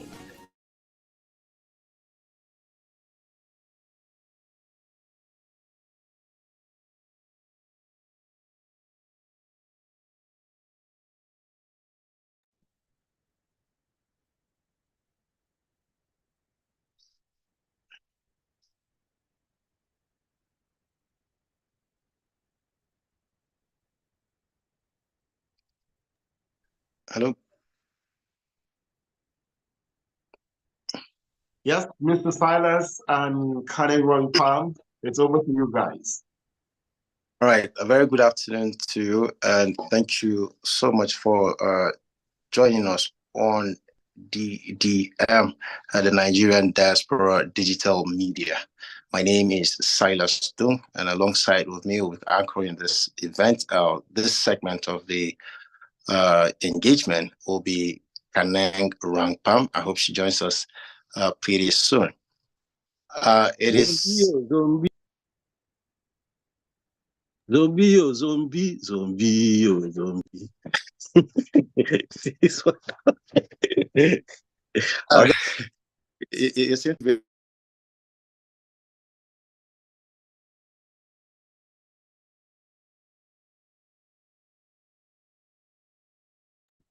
I don't get confused. I just give interlude. Silas, need to unmute. Your mic is muted.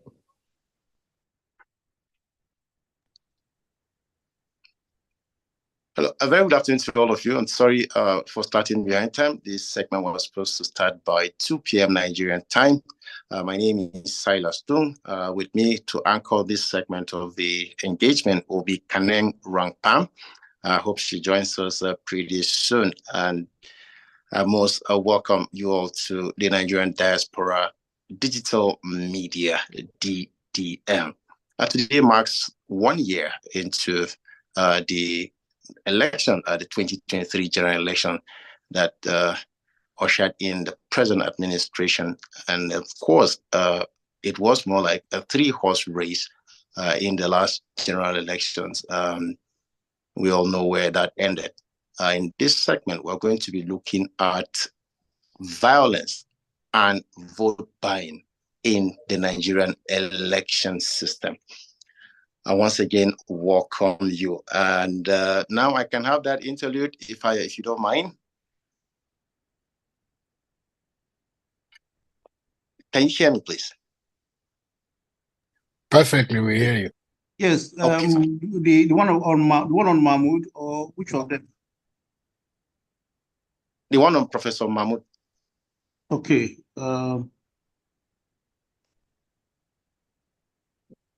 We are committed to ensuring that the 2023 general election is transparent and credible, reflecting the will of the Nigerian people. Let me once again reassure Nigerians that there is no going back on the deployment of the bimodal voter accreditation system, BVAS. There's no going back on the transmission of results on the INEC result viewing portal in real time on election day.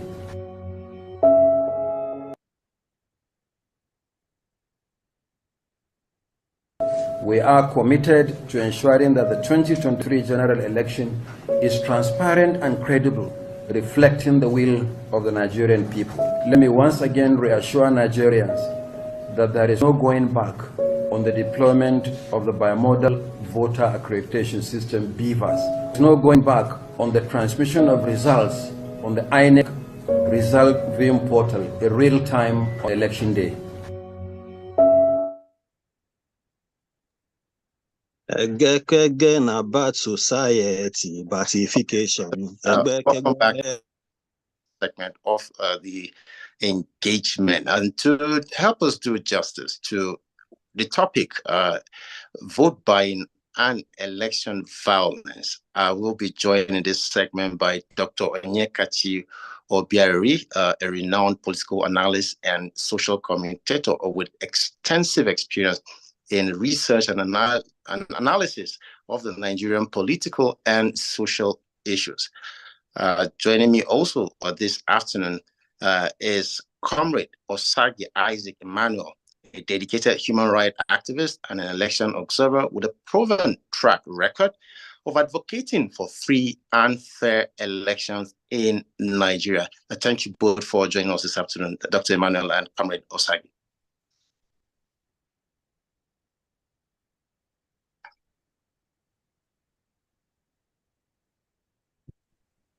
Now true, we want to talk again, where now true, we want to talk again, where if we delay you, where we could go the punish us, where if you are the punish us, where Thank you for your time for the interlude. We want to be sure our guests are available.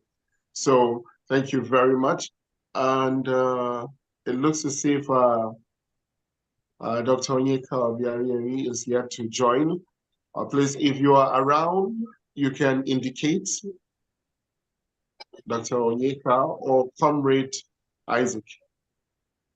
Silas, it looks as if they have not yet joined the program. So you may enjoy the privilege of this wonderful guest we have already on the platform. Thank you.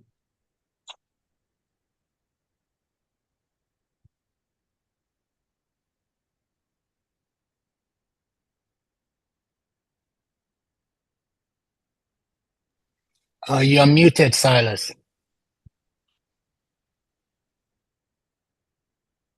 Okay, so let me take advantage of the guests we already have in the house to do justice to the topic we have. Perhaps I'll start with you, Mr. I hope I get your name right.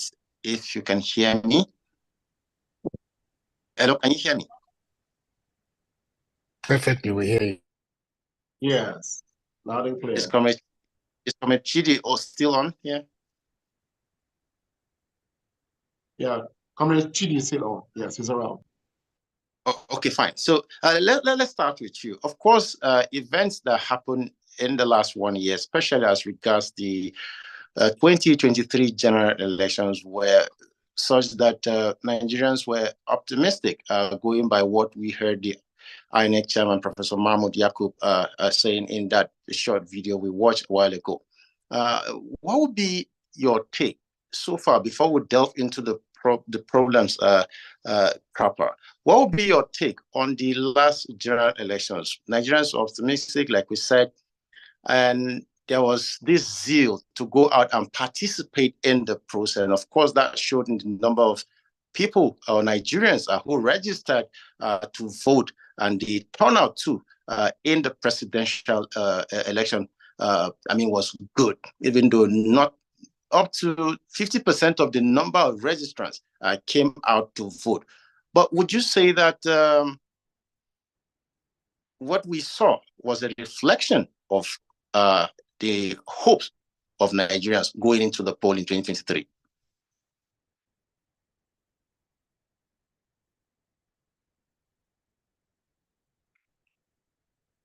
Comrade Chidi, can you hear me?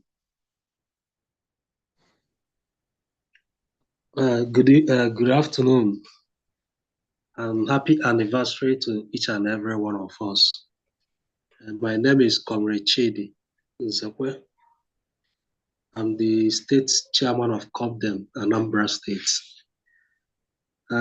Thank you so much, the moderator. Going by your question, a lot of us, like youths, went into this election with a lot of enthusiasm. And most of us, I can tell you, we are really prepared, because we started off early with voters registration.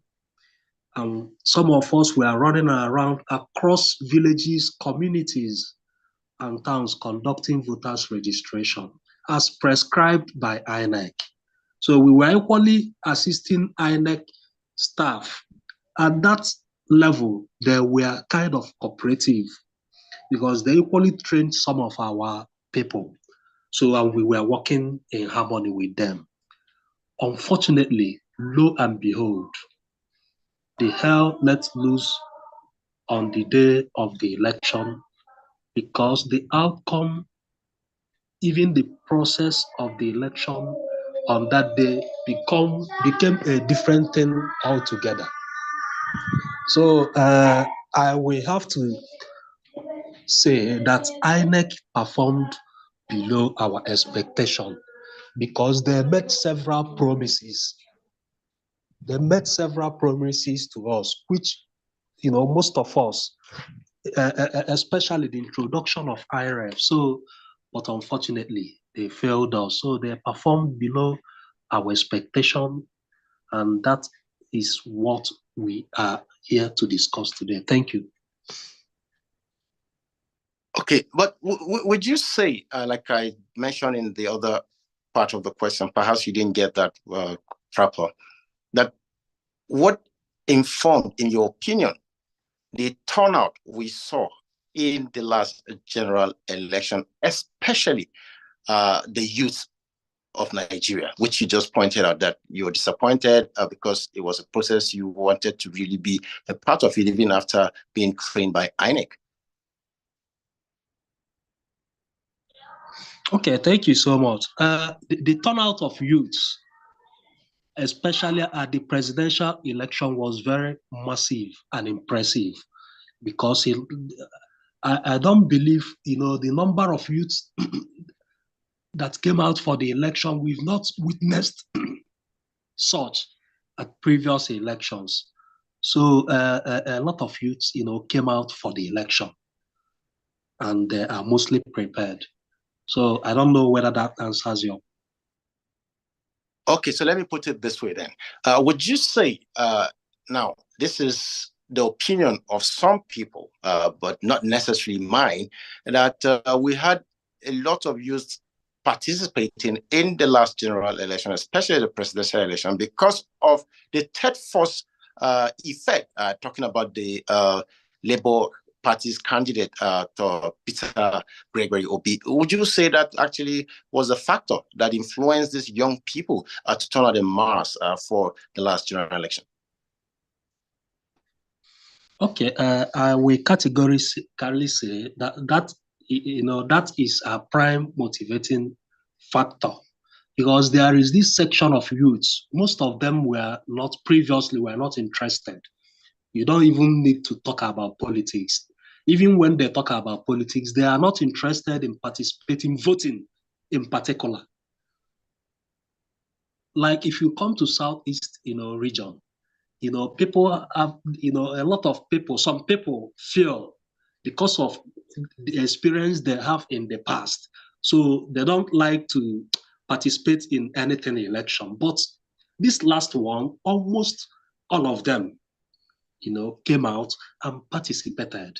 So it's the obedient movement, or this candidacy of Mr. Peter Obi played a significant role.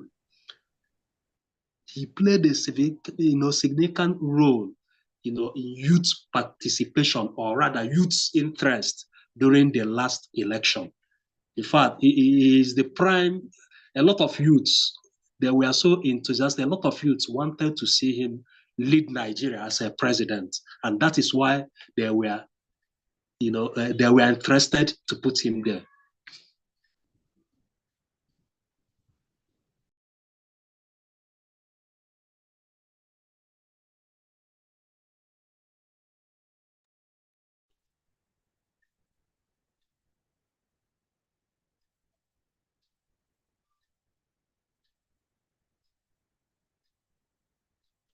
You are muted, Mr. Silas. You're muted.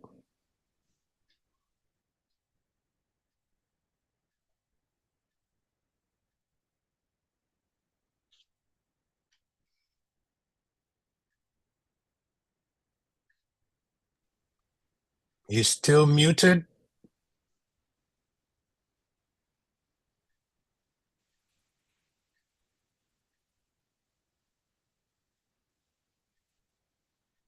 Hello? You need to unmute. We can't hear you. You need to unmute.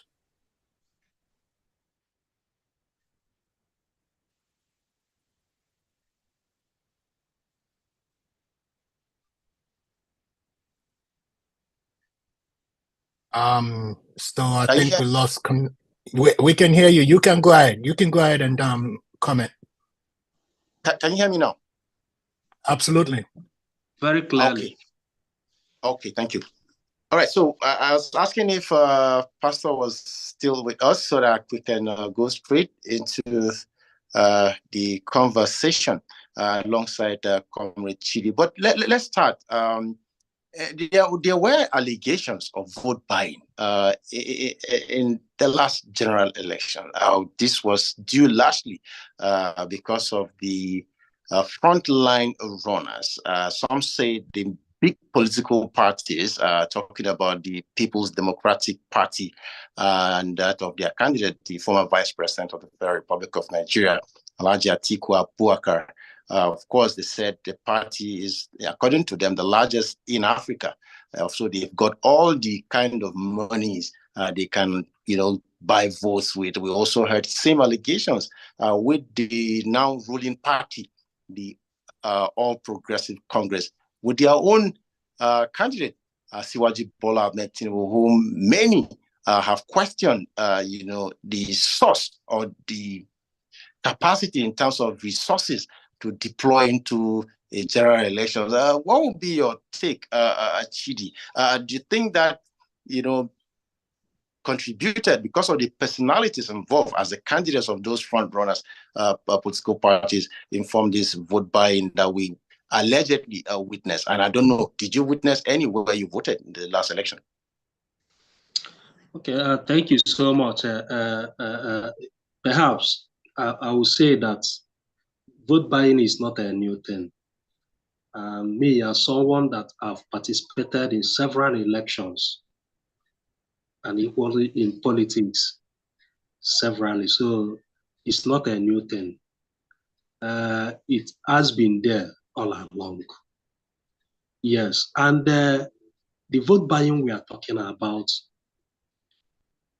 almost, most parties prepare for it to buy votes, equally opposition parties. So that is what we normally witness. It's not just the government or the party in power.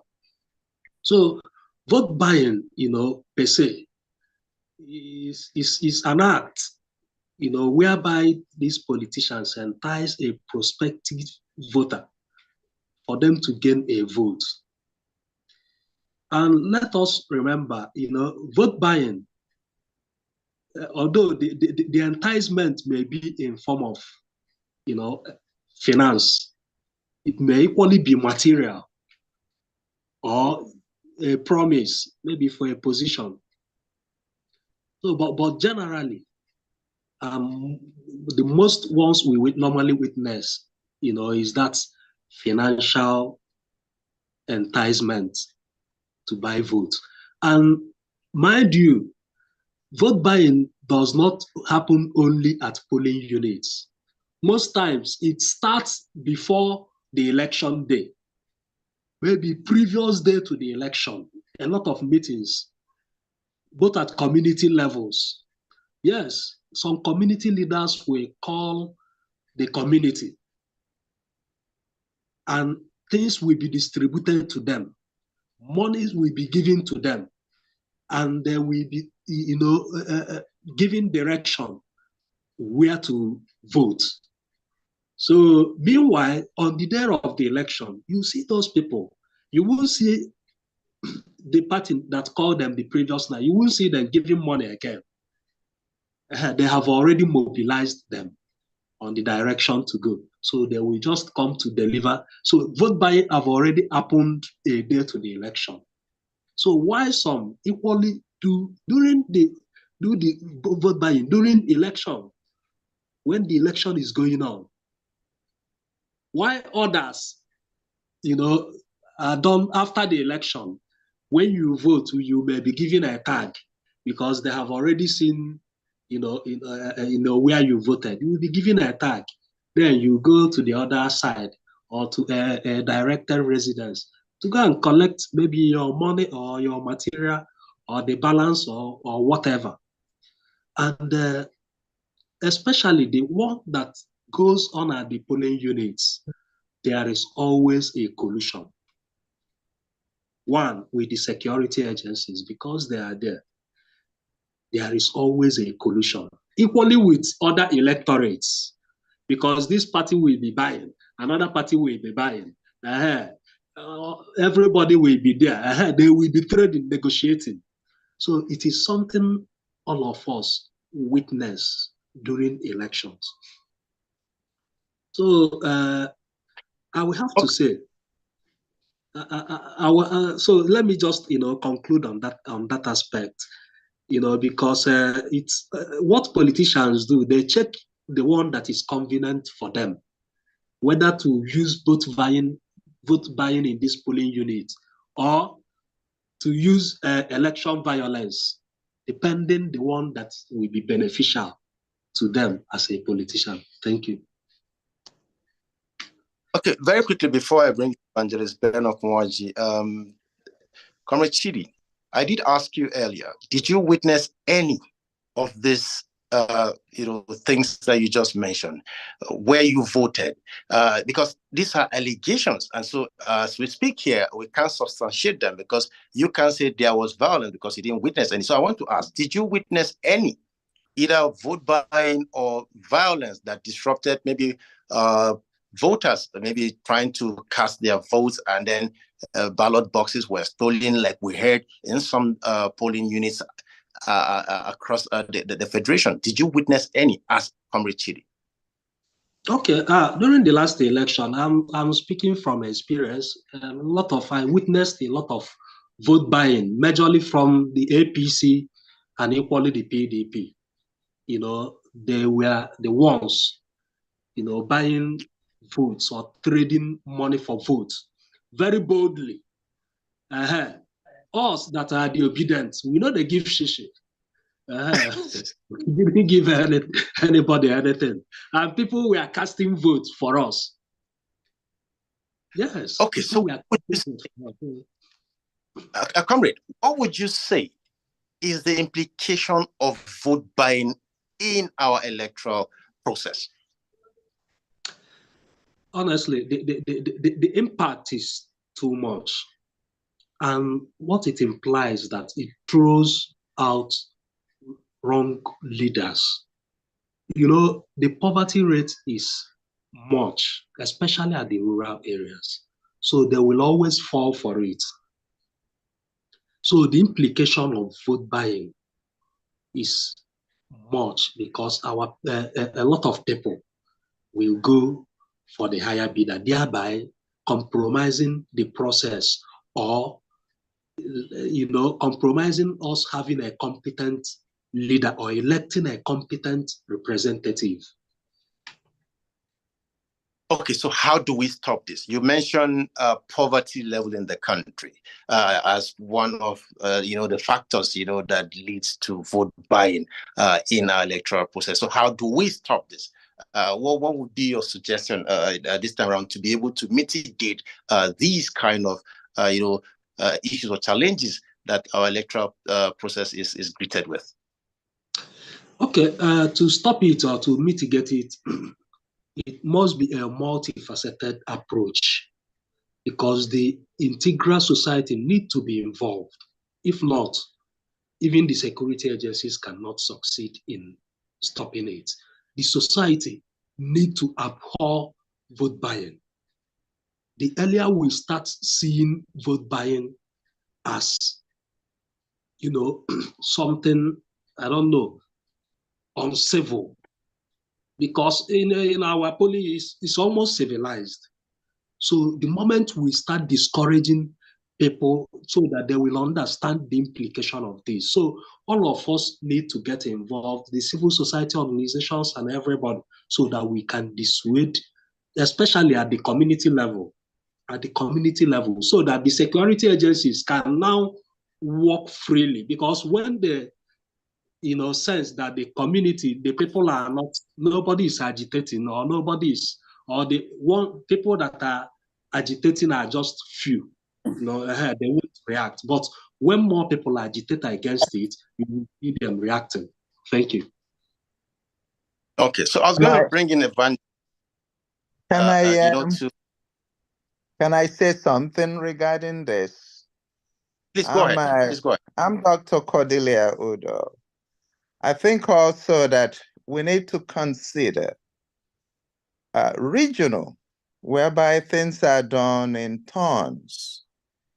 Okay, if we say that it's the south-south, southeast, middle belt, northeast, whichever way this is divided, that this is 20, 30, or whatever is their turn to produce a competent president. Okay? And then follow it through. Let that region, don't give them a dime. We have to, not don't give them a dime, but other state has no business receiving any fund. Let that region alone.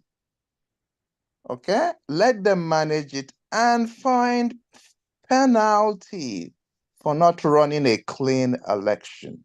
And they should find a process that will lead to the most competent and a clean election to elect the president of the nation. And they should be the one to show the nation that we have given you the best that we have in Southeast in a clean way. I think they have to look into this. All this, I don't know how you can police the whole nation. It's even better if we know where to go deploy the security agents, all the polling units, everything. And also, because I was hearing that this, not only that day, that it takes few days before to start buying this vote. Okay, they should start penalizing too. Penalizing where people go and collect money. You penalize the people giving, you penalize those accepting it. I tell them you'll be barred from voting. You inactivate their right to vote. You cannot vote for 3 years. And whoever is giving you that cannot be a polling agent for so many years, whoever the town, even if you know the town, tell them this local government you're banned from. But that will be when you have said this is the region that's supposed to give us the best, and leave that region to produce the best, the competent one. It is just too much money. Many people die for what should not be, for what should be an easy process. And also find a way that you can stay in your house and cast your vote. You don't have to step out. If you go to your computer, to your cell phone, everybody there has cell phone. Cast your vote. Don't come out. Nobody will know whether you have, they've paid you 2 days before or they paid you yesterday. Go there, cast your vote. Thank you. All right, thank you, Doctor. I don't know if Prince Ridwan Hamza is very much here, if you can unmute. You mentioned in the comment session that victim of election violence. I would like to have a first-hand, experience. What was it like? How did you really come out of it? How did you escape it? Because if you say you're a victim, let's know what actually transpired. If you're here, Prince Ridwan Hamza, if you can unmute and let's hear you talk before I bring in the religious angle on how we can mitigate or stop vote buying and election violence. Is Prince Ridwan Hamza here? Long time ago, African man we know they carry shit. Long time ago, European man and them they carry shit. Long time ago, we they shit inside big holes. Long time ago, Mr. Moderator, good afternoon. My name is Prince Ridwan Hamza. What I came in with long time ago, what I am talking about is in 1993. When Nigerians had the June 12 election. Religion, tribe didn't matter. We went to the polls, voted for the person we thought was the best. And when that was when we truly had an independent electoral commission. So much so that the president, when he saw that he could not manipulate the umpire, he annulled the election. It was during the military junta of Ibrahim Babangida. So when people come online, I became an obedient, not just because Obi is an Igbo person, but because if you look at the credentials of all of them, incidentally, the three of them had held offices. I was in Lagos throughout Tinubu. Okay, let me not say throughout because I was actually in an institution. Tinubu's, what was it called? Governorship. Yes, governance as a governor in Lagos State. My father was a civil servant, so I know how he governed Lagos. And I know that he, with that mindset, cannot govern Nigeria. And of course, we all read and heard and saw what happened during Obasanjo's presidency between him and Atiku. So much so that the Ribadu that he brought almost arrested him. But because they didn't want the country to turn into something else, Obasanjo did not allow that arrest. But then he made everything known to everybody that this guy should not be trusted with that power. Not until Buhari came with his nepotism, which Tinubu has taken to another level at this point, that Obasanjo said, if this is what the person we thought was the best in Buhari would give us, then an Atiku would be a better candidate. That was why he supported him against Buhari for Buhari's second term. And if the likes of Obasanjo, who had seen it all, will come and tell you that even though all of them have claimed that I am their mentor, this one, talking about Obi, apart from what we have all seen and heard about Obi, Obasanjo came and said, this is his own candidate. If you want to save Nigeria, this is the person you should vote for. So I don't see any reason why any right-thinking, or I didn't see any reason why any right-thinking Nigerian would say that person with all of those records will become the president of Nigeria. No wonder where the state of our economy and currency, FX is today. So I am not in any way surprised. So the election violence. Okay. To the election violence. You see, Fela sang and said, if your conditions still they make you shake and you still do not talk the way you feel, make you open your ears very well to they hear the truth talk when they talk. Listen, make it they agree for me every day and night. They hear me talk. One day you self go agree with me to they act the way as you they feel. Remember, if you know act your own, one day of course we must die. And he went ahead and said, the youth of this country, they were hearing and listening. But let me not think too much. So I was at the polling units and I saw people buying votes. I spoke out against it. It was an INEC official that came to challenge me that who am I? And I said, I am LP's agent at this polling units. Who are you? Then he started shouting. Some people said he was a lecturer and once was so fucking what? Who are you? Show me your ID. That you are wearing this emblem does not make you an INEC official. Who are you? I challenged him several times. Then the guy was shamed and he left. When, after that one, so since that time, I became their focus. So when they came with, what do you call it now?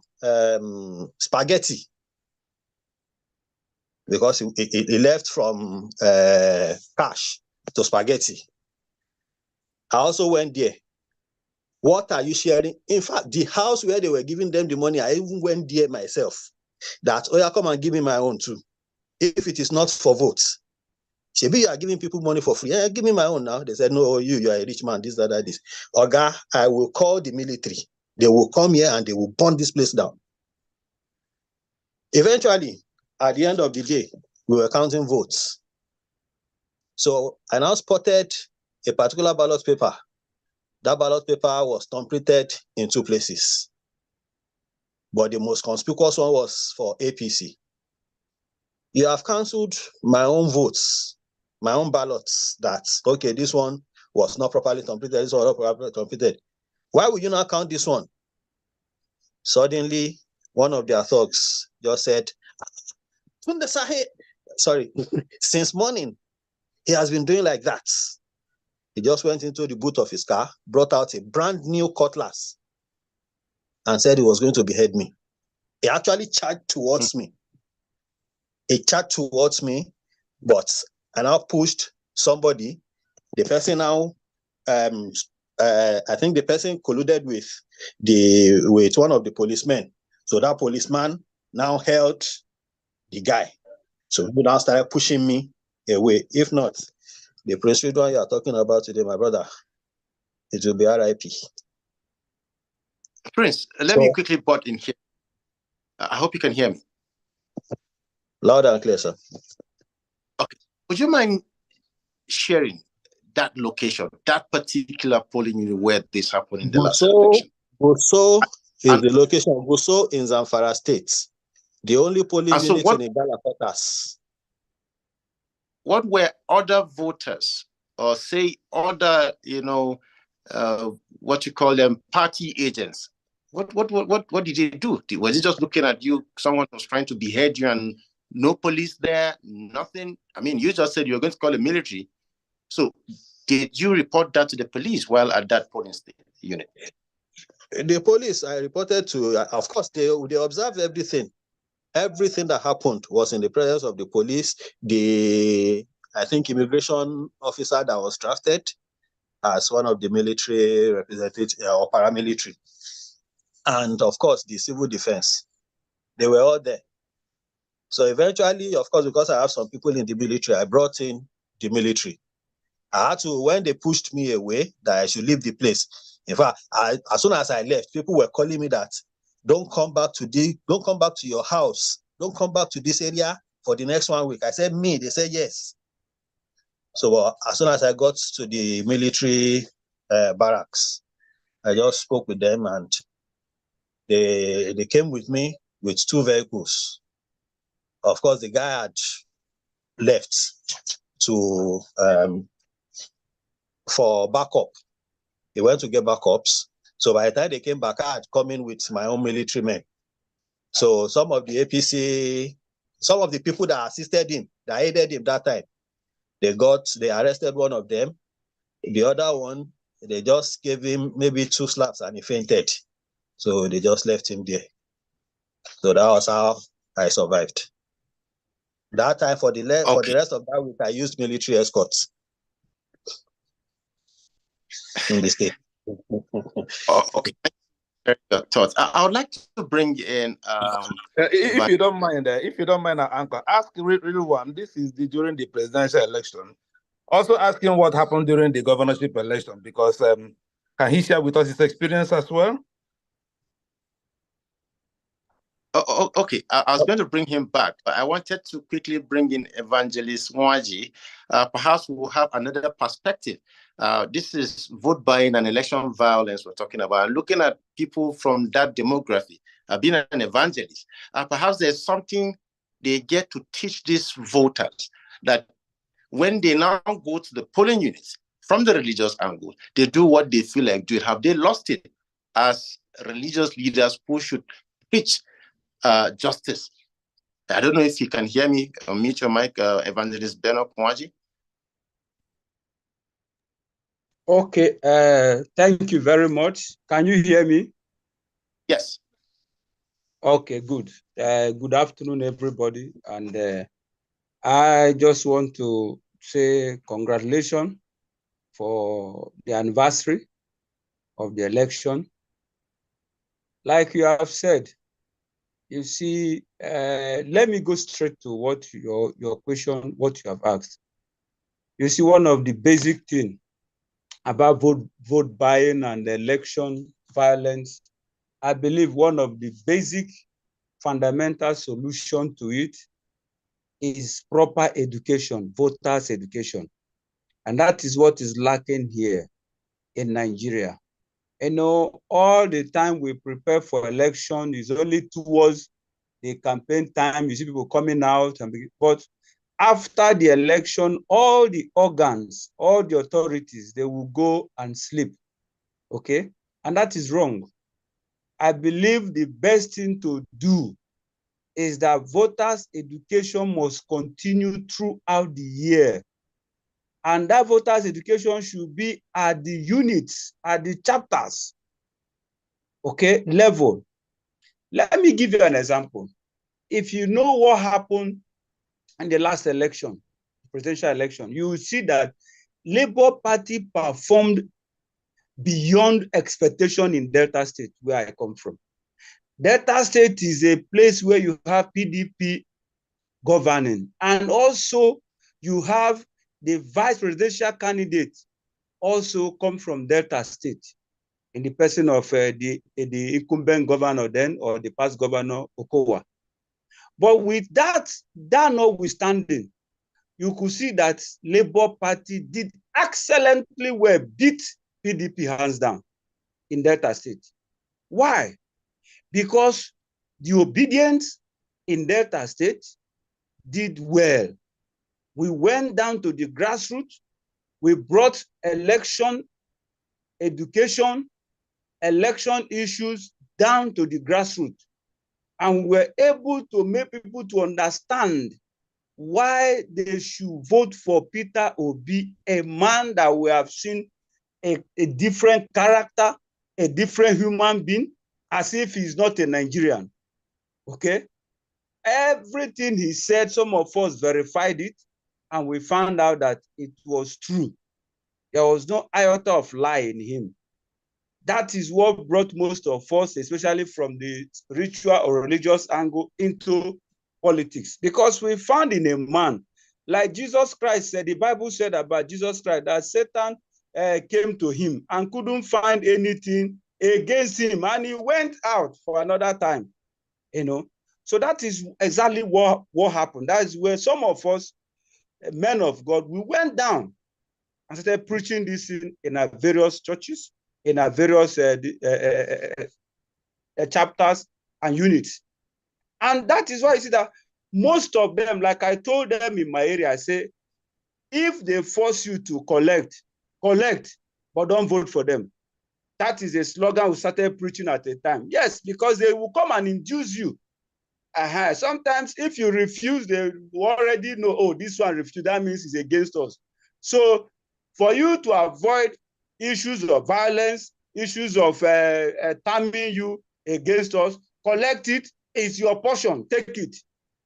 You eat it, but don't vote for them. Nobody will be at the point where you are going to vote. It's only you, your God, and your conscience.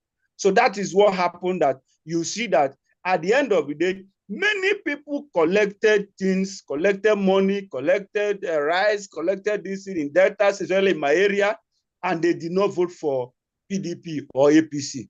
Okay? So that is the first thing we need to do. We need to do voters' education at the grassroots, at the lowest level of the grassroots. If you make people to understand that this is the person, let us, in fact, go and find out about him. It's not going to be story as usual, that they will use money to come and buy you, and after they give you all these pittance and you vote for them, they go back to power, they get the power, they forget you. and waiting for the next election to come and induce you again with money. So we are trying to stop such things, especially in my area here. We hold meeting every day. Even as I'm talking with you now, we have a Labour Party meeting tomorrow. And at that level, we have our ward meetings, we have our unit meetings. We make sure we educate our people. It's one of my itineraries now. We educate them, let them know that politics now is no longer, oh, give me, I chop. At the end of the day, you don't know what you're eating. And somebody will take what you have voted for him and go and carry all the millions, and you are dying. When the next election comes now, you say, oh, you will come and meet you to give you 5,000. What will 5,000 do for you? What will 10,000 do for you? So my brother, the first thing for us to do is basic voters education. Secondly, you come to the law aspect, the legal aspect. The nation needs to enforce a good legal aspect of this thing to solve it. Number one, the Bible says corruption or evil thrives when people who commit evil are not punished. Until Nigeria begins to punish those that are found wanting during the election, these things will not stop. Until we stop looking at, oh, he's a high-placed person in society, because those are the people that sends them, okay? Until we begin to punish them, these things will not stop. But if you get one person one day from the beginning to the top, maybe the person they call say, oh, it's Mr. A who is vying for the post that sent me, then you first of all try him and jail who sent him. These things will begin to stop. Okay, so I would want to say that. Okay, go ahead. Okay, so of course, thank you for sharing your thoughts, and pardon me for butting in here immediately. I want to just ask you, would you say that Nigeria has made a significant progress in our electioneering process? I mean, looking at where we're coming from in 1999, last time we had an election, where a lot of Nigerians have come to say the 1993 election was perhaps one of the best elections ever conducted in Nigeria. We never had any until 1999. So looking at our journey to 2023, would you say we've made some significant progress? I mean, in making sure that our electoral process is getting somewhere that we can sit down someday and say, all right, so we've done very well. We can now begin to elect candidates, based on their credibility and not necessarily the money bags that we have in the system today. Like you pointed out, with the big political parties, of course, the Labour Party came into the general election as a third force. Would you say we've made some progress so far? Okay, my brother, I will answer you this question by telling you that if the powers that be, the demons that be in this nation, had allowed the last election result to happen the way it is, I would have said yes. We have moved a little bit further in progress. But let me tell you, after what happened last time, Nigeria has gone back. In fact, I cannot quantify the level we have gone back. It's the same thing as our economy, okay? So because there is no way we can make progress, my brother, when we allow evil, we allow corruption to thrive in all aspects of our life, in all spheres of our dealings in this nation. There is no way we can make progress. You can't make progress with rot. You can't make progress with corruption. You can't make progress with evil. Darkness cannot bring progress. It's only light that can bring progress. Nigeria is full of darkness. The moment you want to see lights want to shine in this nation, the powers of darkness will come and overshadow, and light will disappear. That is the problem. We can't see. Let me tell you the truth. The only way we can make progress is, first of all, asking ourselves one question, trying to settle the issue of our consciences, our conscience. There are a lot of people in this nation, their conscience are dead. So you can't make progress with such people. And they are the people occupying positions, powers, okay? Once these guys are there, there will be no progress because they don't know what is called progress. All they know is their own selfish interest, myopic interest, tribal, ethnic, regional interest. They don't care what happens to the generality of this nation. So our last election, with the result that came out of it, brought us backward in all our electionary system, brought us backward. That is all I can say. There's no progress in it. The same thing we have in our economy. Thank you very much. Thank you so much for this insightful angle to our electoral process. Yes, we're learning every day, but to say that we've gone back to the medieval age is what I will say no. Before now, in 1999, we didn't have the BVM to vote, the bimodal voter accreditation system to vote with. But so in 2023, we perfected what we saw in 2019. I'd like to bring Prince. Sorry, sir. Prince Sorry, sir. There's something I want to you mentioned here. You see, we have introduced all forms of technologies in our electioneering system. But let me ask you one question. Have they allowed it to work? These issues is what we should tackle.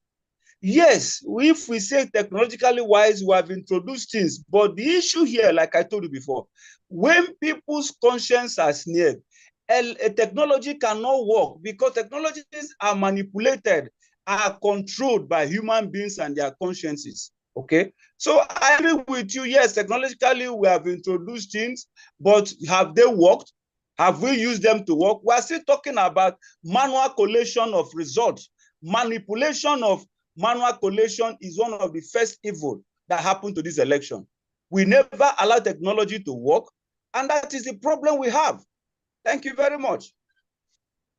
Okay, so let me quickly bring in Prince Hamza. Are you still here? I would like to take your own thoughts as we begin to wind up this segment of the conversation, so we can begin to profile solutions going forward. How do we stop vote buying and election violence in the system so we can begin to have credible elections like we see happen elsewhere across the world? Hamza, are you still here? The young Africans and get two ears for head, them get two eyes too. Them they see the same way they happen, them they hear them too. I know that here it was Anongu Moses and somebody that went to challenge INEC because Fela was not there to challenge this time around. So, having said that, so what the question Mr. Elumba was asking the other time, yes, it was during the presidential and gubernatorial elections. The attempt to slaughter me was during the gubernatorial, but the violence started during the presidential because the reason why they could not kill me at that time was because at the presidential period was because I did not stay at my polling units. I was all over. I was here. If I hear anything as far as 30 kilometers, because I had my Labour Party, what was it called, card? Yes, to go anywhere. So the military men, they already knew my vehicle. So before the gubernatorial election, so throughout the presidential election day, anywhere I heard there was problem or there was intimidation or manipulation, I went there immediately. So I was also attacked somewhere at the polling unit of my secretary because she was she's a female. So I went there. He told me some things were happening, this, that, this. Immediately, we went there. When we got there, we saw that it was the APC and the PDP. They were taking turn to vote.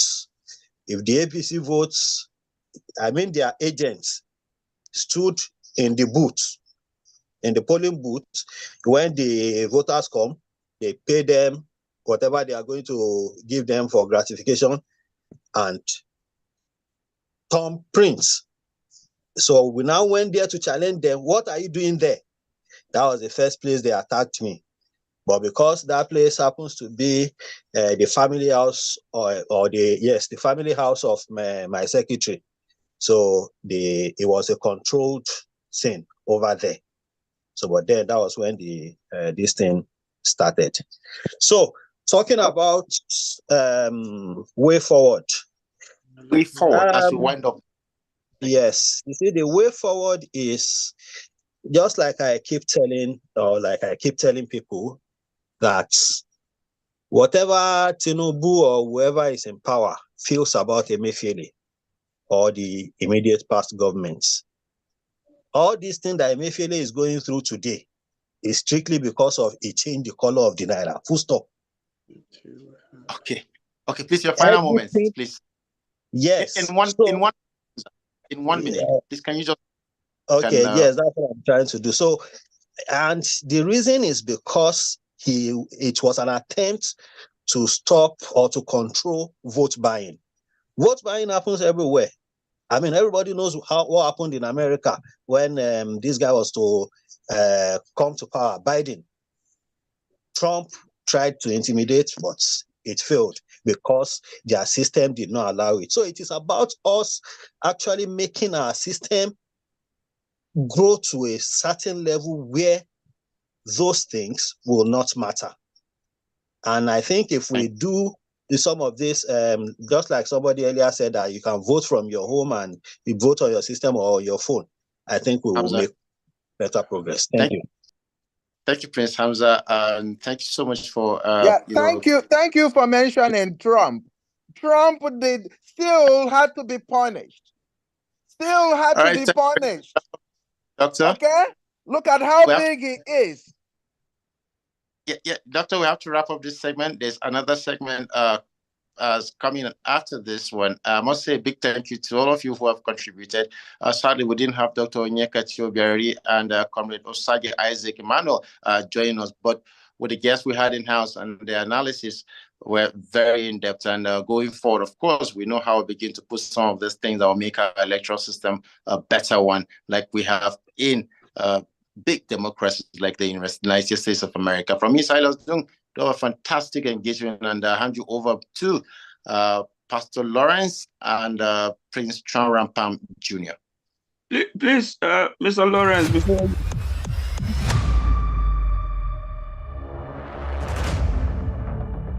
Can I say something?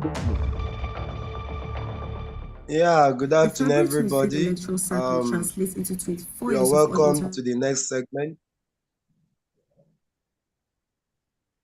Can I say something briefly, Mr. Silence? Please, you hold your thought for now. Please hold on. Please,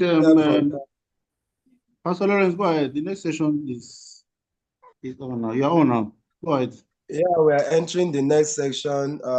Thank you very much, host. You have expanded that segment, and we need to just play a video before we continue. Please, Mr. Kevin, over to you.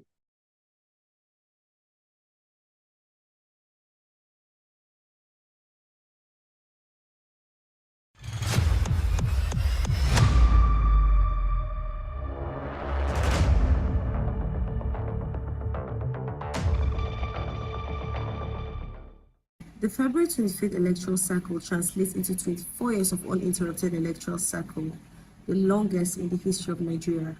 It came with lots of optimism and expectation. In my own opinion, I would like to say that this election was the most anticipated election in the history of Nigeria. It came with lots of optimism amongst local and international observers that this election would come with more improvements than others. Hello everyone, my name is Emmanuel and I want to share my thoughts on what I feel about the Nigerian February 25th, 2023 presidential election. It is a critical time for our nation and these are the issues that need our attention. Firstly, most of the contestants in the elections are too old. We have contenders who are 70 and 72 years old respectively.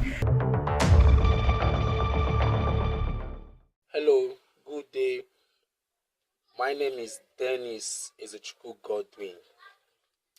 Now, following the outcome of the election, I would say that Nigeria still have a very long way to go in election matters. To be sincere with ourselves, February 25th every year supposed to be anniversary for this Nigeria. Every Nigerian knows say na February 25th, 2023, na him our big men for this country carry their lie, deceit and open thief, take so smelly clothes, wear am without shame, dey waka for our country reach today. Today, I'm going to share my thoughts with you about the Nigerian 25th February 2023 presidential election. The former president of Nigeria, General Muhammadu Buhari, and the National INEC chairman promised us Nigerians a good, incredible, transparent, free and fair election, which turned out to be our worst nightmare. I'll be exploring the three prominent candidates, Mr. Peter Gregory Obi, Obedient of the Labour Party, Bola Ahmed Asiwaju Tinubu, Batified of the All Progressive Congress, Alhaji Atiku Abubakar, Articulated of the People's Democratic Party. So what's an election? An election is a formal process where people choose individuals to hold public offices or decide on specific issues. And we're not going to be looking at the aspect of deciding on specific issues, you're making decision. I'm going to be looking at the aspect of choosing individuals to hold public offices. Don't talk about election. Eligible citizens, I'm not Nigeria, citizens from 18 years and above are the ones that are eligible to vote their representative.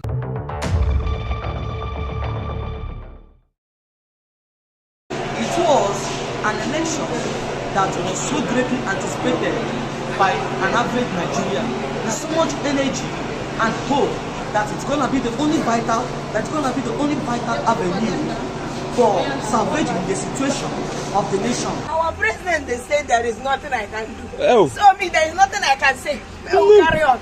If I feel close my eyes, myself for Canada, I collect small. I don't come back. This country knows. Two things were unprecedented about the 2023 general elections.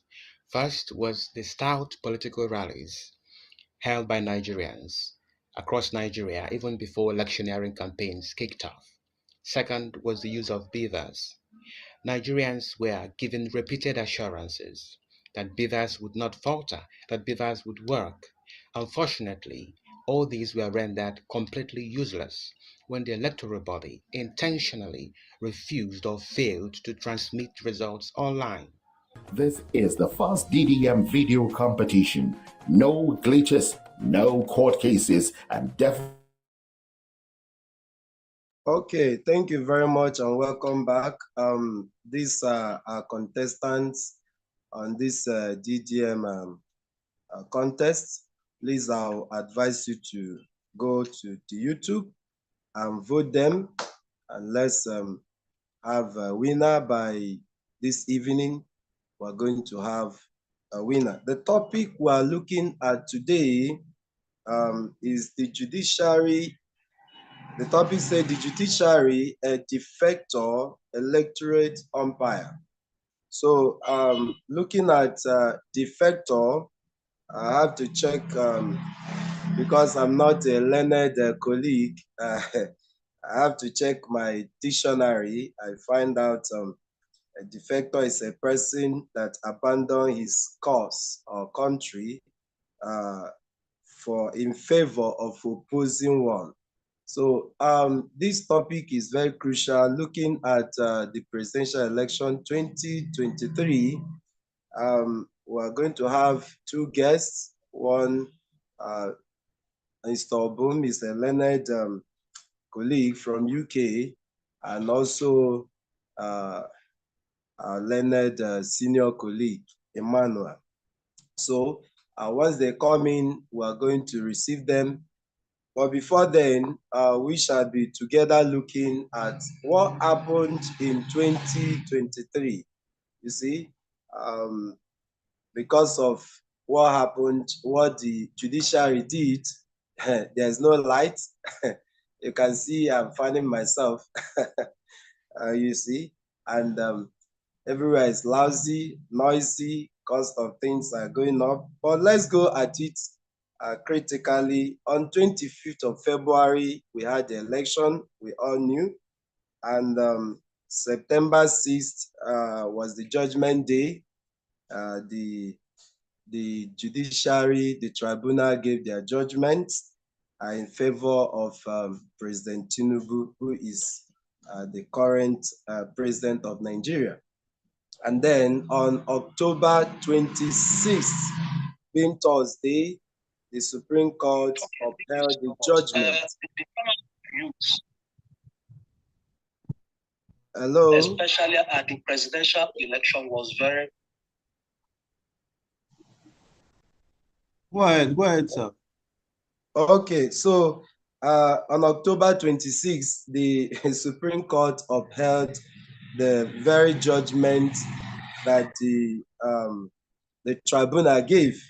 So, and today we are going to look at how the judiciary has really gone their way to do what they are not known for. Because I was going through an article and I saw what PDP wrote after the judgment.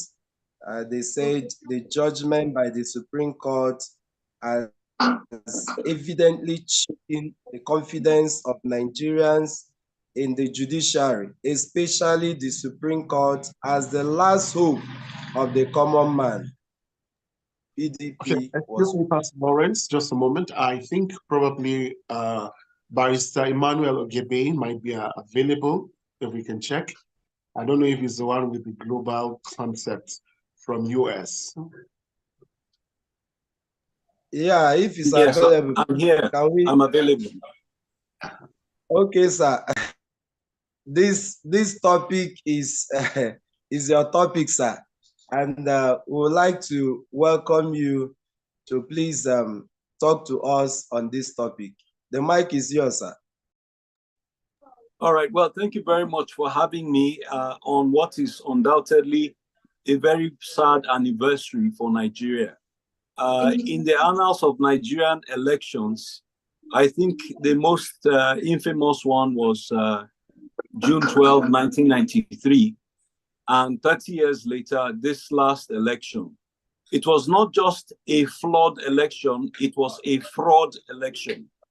The equivalent of what the Nigerian judiciary decided and INEC decided was the equivalent of saying that on a 3-story building that was assessed, the first floor and the second floor had foundation, but the third floor did not have foundation. How is that possible? The IREV produced candidates for the National Assembly and the Senate. And then they did not produce a president. How is that possible? How was there a glitch that impacted only the presidential and not the other two? It's like saying that a 3-floor or a 3-story house, the first 2 floors have foundation and the third does not have. That is a logical incongruity. It is not possible. Now, I will say this as someone who has observed the election and who also have observed the trials. I came all the way from the US for them. And your topic today is about whether the judiciary is a defector. And I want to ask the alternative question, whether the judiciary is defective. Defective means, an operating error. A defector means somebody who abandoned his responsibility, his constitutional responsibility, and his patriotism.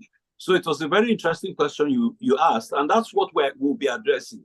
was this action of the judiciary mala fide, in other words, in bad faith, or was it an innocent mistake?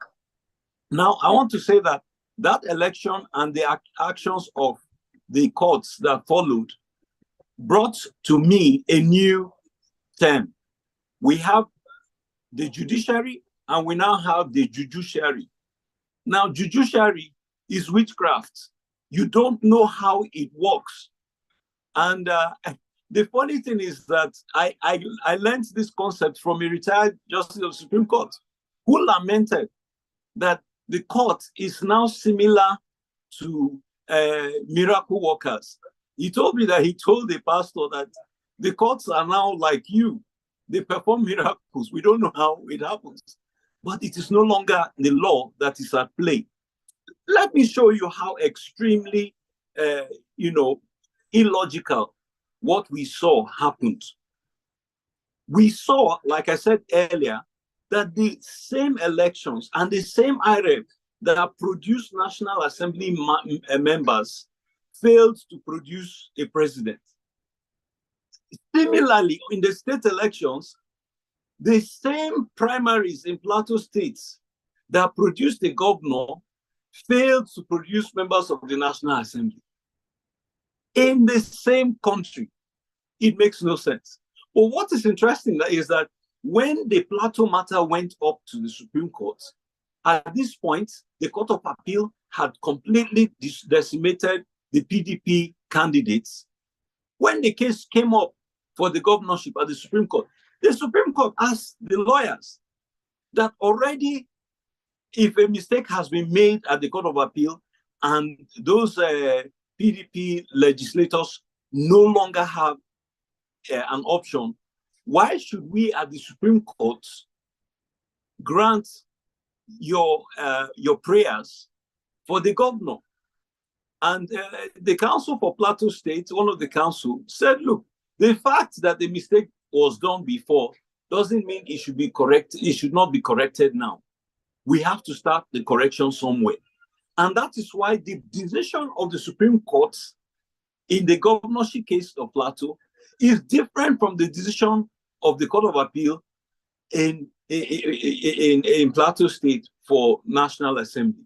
So that tells you that if the Supreme Court can clearly say the Court of Appeal was wrong in the case of Plateau, how are we to feel confident about what the Supreme Court did with regard to the presidency? So I have to tell you that the Nigerian judiciary in the last election did not credit itself well. It did not acquit itself most honorably. Now, I can give you another very galling instance of something unheard of in our jurisprudence. We had a situation where a Court of Appeal gave a verdict and nobody could understand the verdict. Both parties were celebrating that they won. When I initially, when I saw it in social media, I thought it was a mistake. And for a day, I did not believe it until a retired justice of the Supreme Court sent it to me. That was when I said, are you serious that the Court of Appeal wrote a judgment and gave victory to both sides in an election governorship case in Kano? And then the court, again, you need to understand that the law tends to be logical and precise,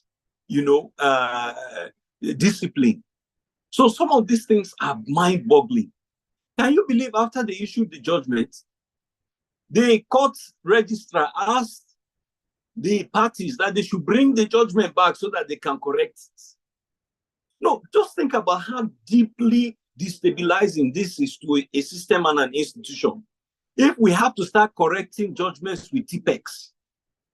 So the question now arises, if you are requiring them to bring back the Kano governorship judgment to be corrected with TPEX, which other case needs to be recalled for TPEXing? So these are some of the absurdities that were thrown up in the 2023 elections. I will pause there for a minute in case you have any questions before I continue. Thank you so very much. I've loved to welcome Mr. Rampam, but before he comes in, so many things happened during the judicial process.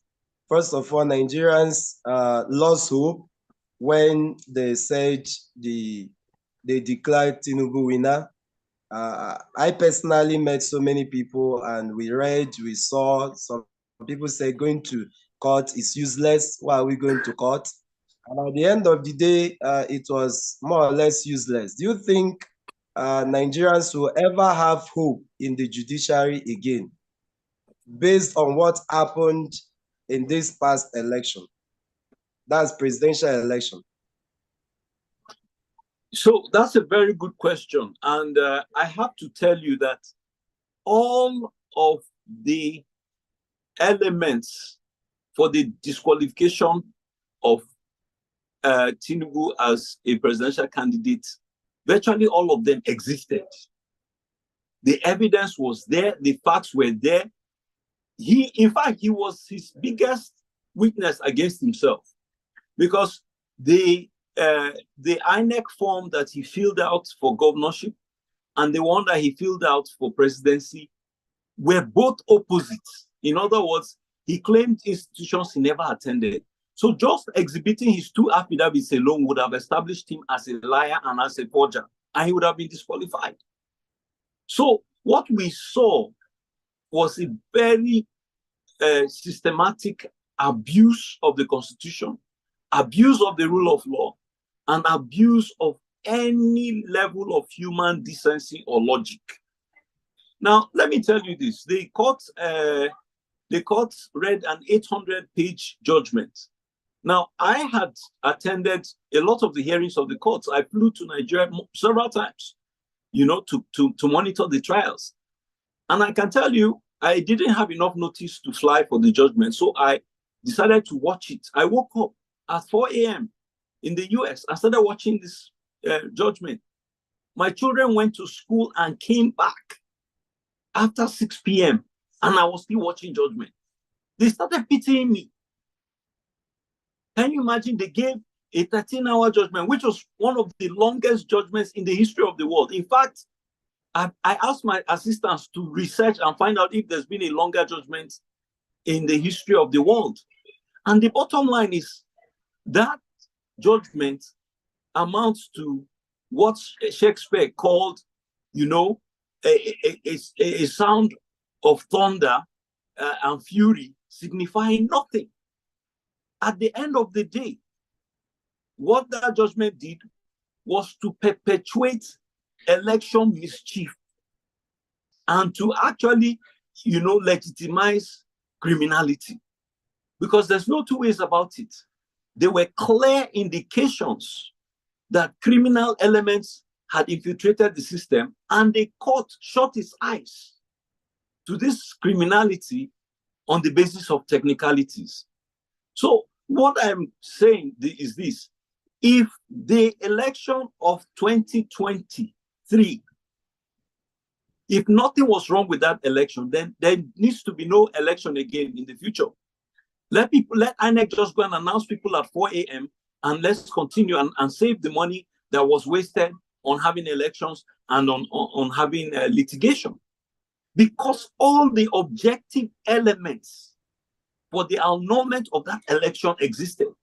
At minimum, if there was no annulment, at minimum, the court would have called for a rerun or a by-election.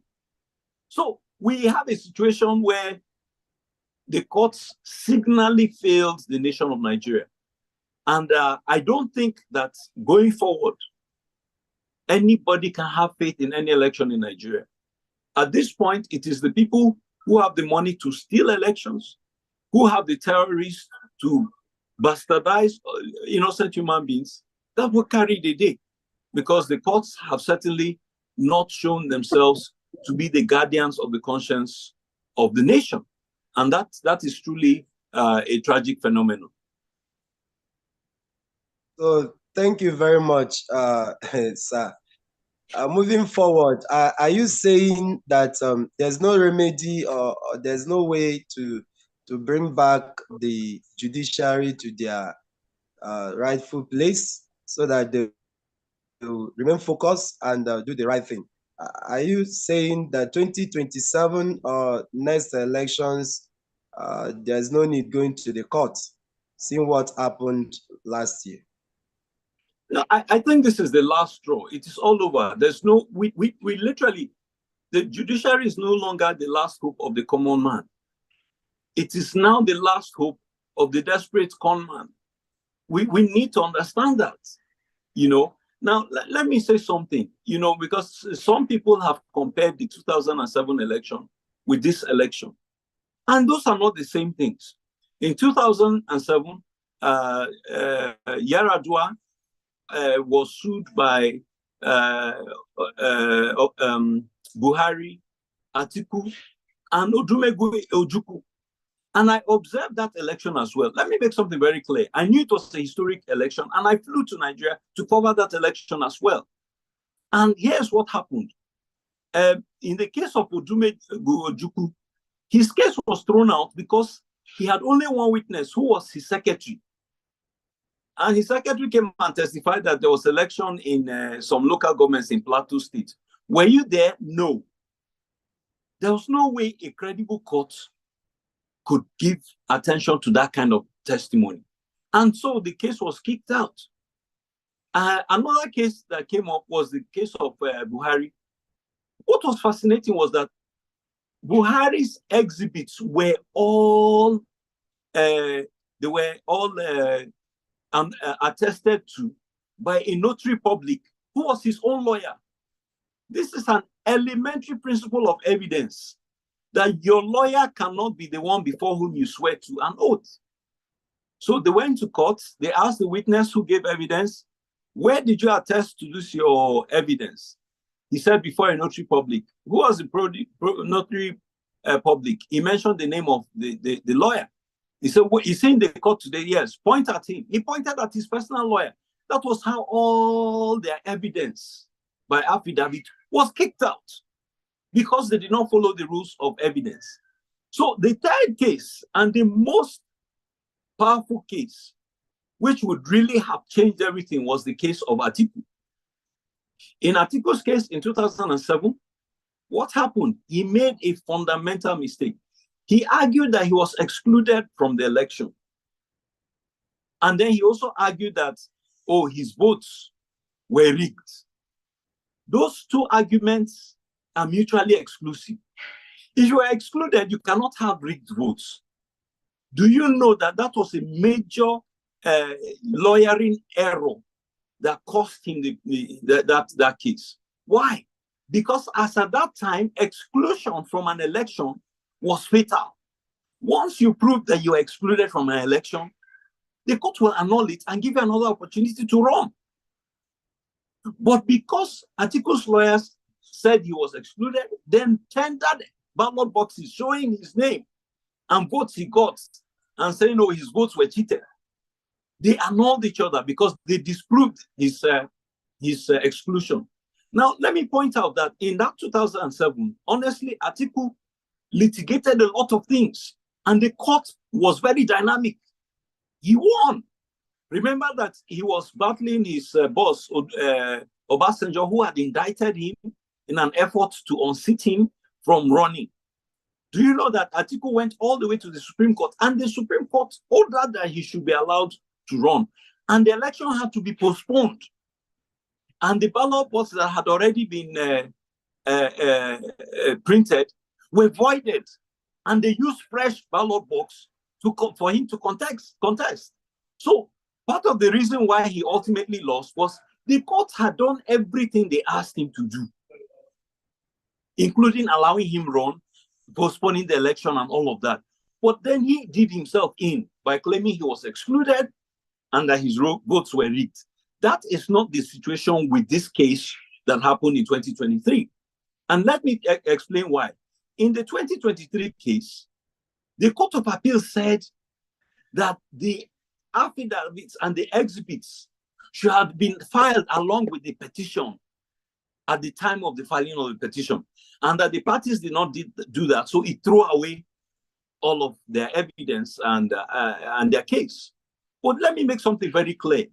The law is clear that a party will file his petition and that the secretary of the tribunal or of the court, election courts, will determine whether his petition is in compliance. And if his petition is not in compliance, the secretary will refuse to file it.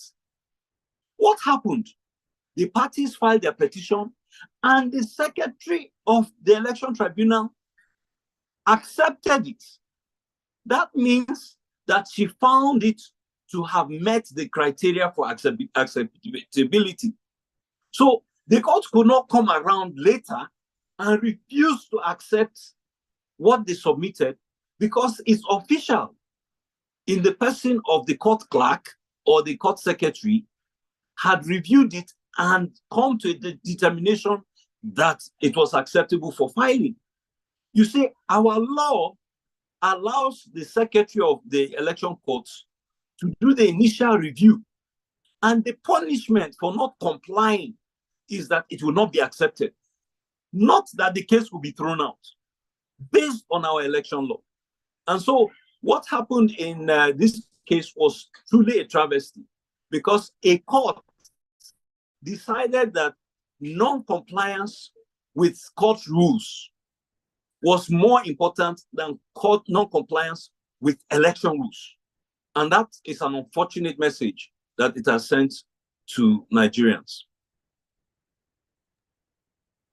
Yeah, thank you so very much for that elaborate explanation, sir. I would like to bring in Mr. Rampam. Are you there?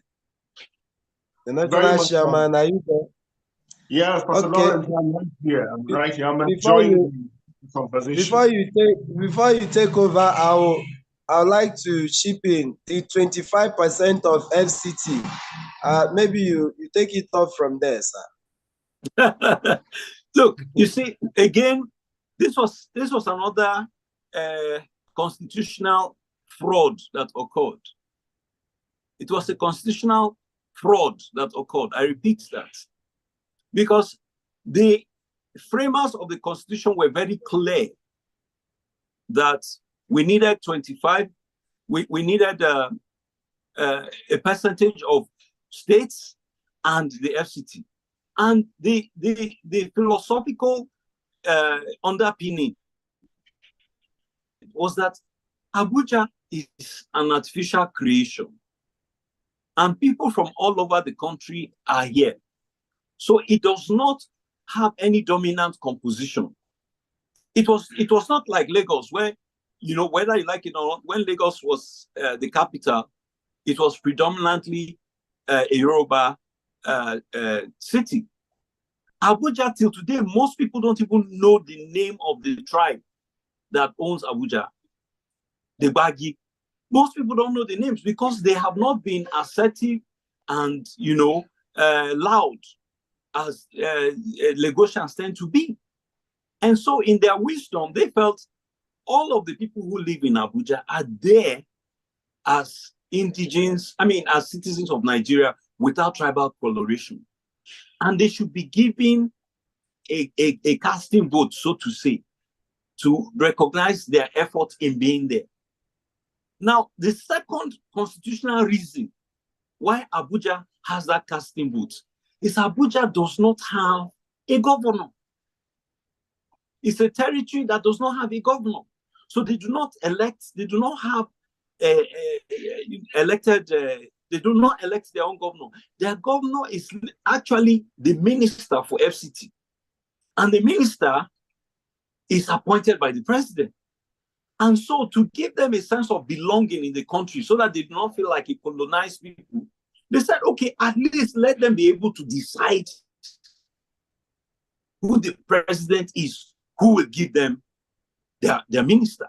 So that was the logic behind it. And so for the courts to completely, discountenance the wisdom, the intellect, and the rigorous analysis that produced this item in our constitution, it was truly, truly a travesty.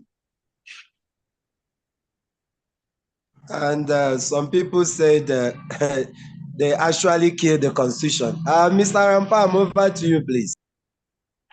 Yeah, thank you very much, Pastor Lawrence. And Emmanuel Ogebe, it's always been nice hearing you. Now, there's this thing, judiciary being the last hope of the people, of the masses, the last place of resort. Coincidentally, constitutionally, it's also like the last bus stop for electoral justice. Is it now an offense that people should have their eyes on the judiciary when the case deciding their president is in the judiciary, with reference to the mantra that went around just before the elections of the government or those in power decided to see them as opposition, all eyes on the judiciary. What's your take on that, sir? Well, you see, that is the irony of this situation, in the sense that courts are one of the few public institutions that public access is granted to. I mean, you go to any courtroom, there are seats for the public gallery. So it is strange to me that any court will not want its proceedings to be public. It is bizarre that the judiciary recoils at the concept of all eyes on the judiciary. Where did they want our eyes to be? To be on the military? You know, we really have to interrogate what is going on in the mindsets of our people. I was very shocked to read some years ago that a judge said in open courts, and people should be careful the way they criticize the government, that is government that pays their salary. And I said to myself, how pedestrian can this individual be? That as a judge, he doesn't understand the separation of powers. You know, you cannot be reasoning that, oh, they pay your salary, so what? There are constitutional limits and boundaries for each party. So it was very unfortunate that the judiciary felt the need to push back on the all eyes on the judiciary campaign. That tells you that the people are looking to you as their last hope. And for you to say that they can't even look, that means that, you are up to no good. And that's an unfortunate thing. But there's no legal basis for saying that the public has no right to look into the courts and the proceedings. Yeah, Mr. Rampan, before you continue, we'll give room for people who might have questions or contribution while we continue. Mr. Rampan, over to you, sir. Oh, very well, very well. The floor is open before we continue with Barrister Emmanuel. The floor is open. If you want to say a word or two, please you can indicate. And our eyes are open to check, all eyes on the people around. So if you want to do something, please raising up your hand.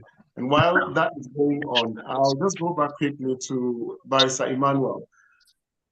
From the judgments regarding the presidential elections at the Supreme Court, what is Nigeria's rating? Probably not official, but within the international community in terms of judicial jurisprudence. Did you say what is Nigeria's rating? Yes, as in how do the judiciary in the world view the quality of Nigeria's judges? You see, it's very unfortunate, but Nigeria already had a terribly poor, favorability rating, so to say, in terms of its judiciary. It was so bad that most international commercial contracts for the past decade or so do not select Nigeria as a venue for trials. They select Europe or any other place than Nigeria. So this was the case even before the election petition. Now, to make matters worse, Atiku went to a US federal court and requested the records of Tinubu for his case. Would you believe it that a US federal judge reviewed the case, wrote a 30-page judgment saying the records should be released. Tinubu basically appealed it within the same court. And another judge was asked to review it. She heard the matter. She realized it was urgent. She did her best. And on a Saturday at midnight, released a 30-page judgment providing this and ordering his records to be released. Now, these two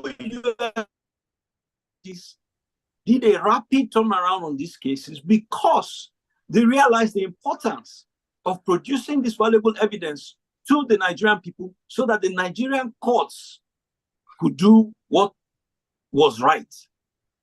And can you imagine how those judges who walked through the weekends must feel to know that their hard work was put to shame by their judicial colleagues in another country who simply basically threw it under the rug. So this is an example of how the nation demeaned itself. But let me give you a further example. In December, in fact, on Christmas Eve, I flew into Nigeria with a client who I had defended at the Indonesian Supreme Court. He was on death row at the time that I came into his case 15 years ago. And when I spoke to the Indonesian ambassador to Nigeria, what can we do about this guy's case? He said, look, the man's case is over. He was convicted at the High Court. He was sentenced to death at the Court of Appeal. And his death sentence was confirmed by the Supreme Court. And the Indonesian ambassador said to me, he said, as a fellow lawyer, I'll give you only one piece of advice. 27 days to his execution, he will be notified. And then you now have a right of appeal with fresh evidence within 27 days. So I got involved. We began collecting evidence around the world. We found out the man was set up. And when he was given notice of his execution date, we submitted our brief. Do you know that after several months, the court called us, we came, we made our presentation, and after a year or so, the court accepted the new evidence that we introduced 27 days to the execution of our client and reversed his death sentence. And we flew him back to Nigeria in December. He's in Nigeria now. How can a foreign court spare the life of a Nigerian on death row, someone who was on death row for many years because of new evidence, and then a Nigerian Supreme Court refused to hear new evidence provided to it by brother justices? That just tells you the state of our judiciary. Okay, sir. Thank you very much. Mr. Rampan, before you continue, a question just came in. You see, we have countries where we practice all this law and all of you, countries of the world, including America. Why is Nigeria different?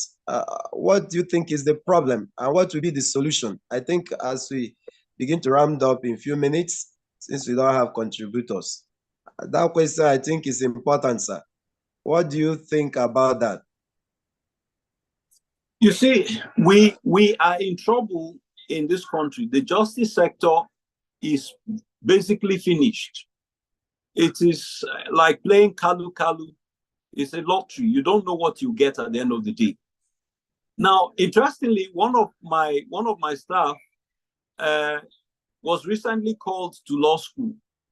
They told them the resumption date was 29th January, but they didn't tell them which campus it is. How can I resume where I don't know? This is a simple matter as school resumption. You know, we have multiple law school campuses. You are supposed to resume on January 29th unfailingly. but you don't know where to resume at. That is the condition of Nigeria now. That is the condition of our legal system.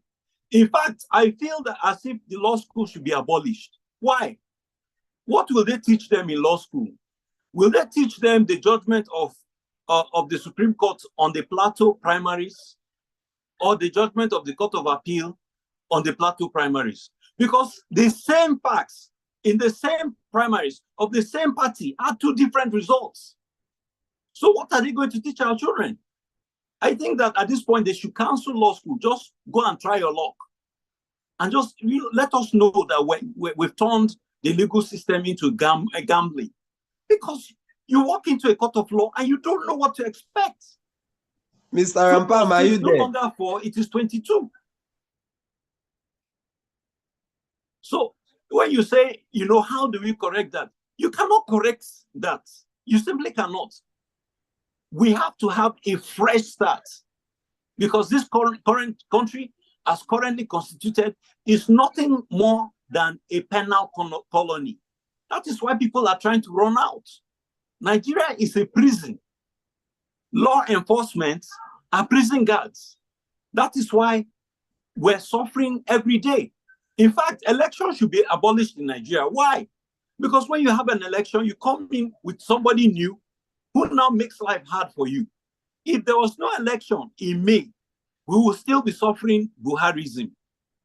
But because there was an election, we're all now suffering Tinuburism. So it would almost have been better for us to continue suffering under Buharism than this one now.